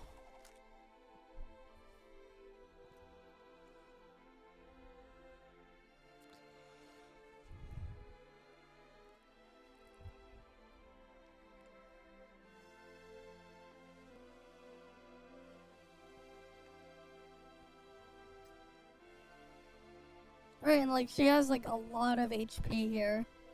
A massive wall of health. She won't die at least. So you don't need to worry about dying, but, you know. You're not doing much damage either. Right, you're like, you don't have to worry about dying, but you're also just not doing anything. Oh well, it is what it is. Right, it is what it is. We got the Nita stuff. And it doesn't really seem like there's much else we can do right now anyways. So I think this is just a good spot to end it then for the night. Right? We can end it here for the night. We got to mess around with the Nita's signature weapon and her logistics. It's definitely an improvement over when we got her initially, but I don't know, she still feels extremely weak. Even with like optimized logistics and stuff. Well, it is what it is, but yeah. As usual though, guys, thank you all for stopping by. Hopefully I can see you guys again next time. Right? You guys have a good day or night. I'm gonna get some sleep. It's 5 AM anyways. But yeah. It is what it is. Hopefully those Octus drives will help in like 3 weeks when we can get them. But yeah. Hey. Fun free shit to experiment with at least. Okay then. See you guys. See ya.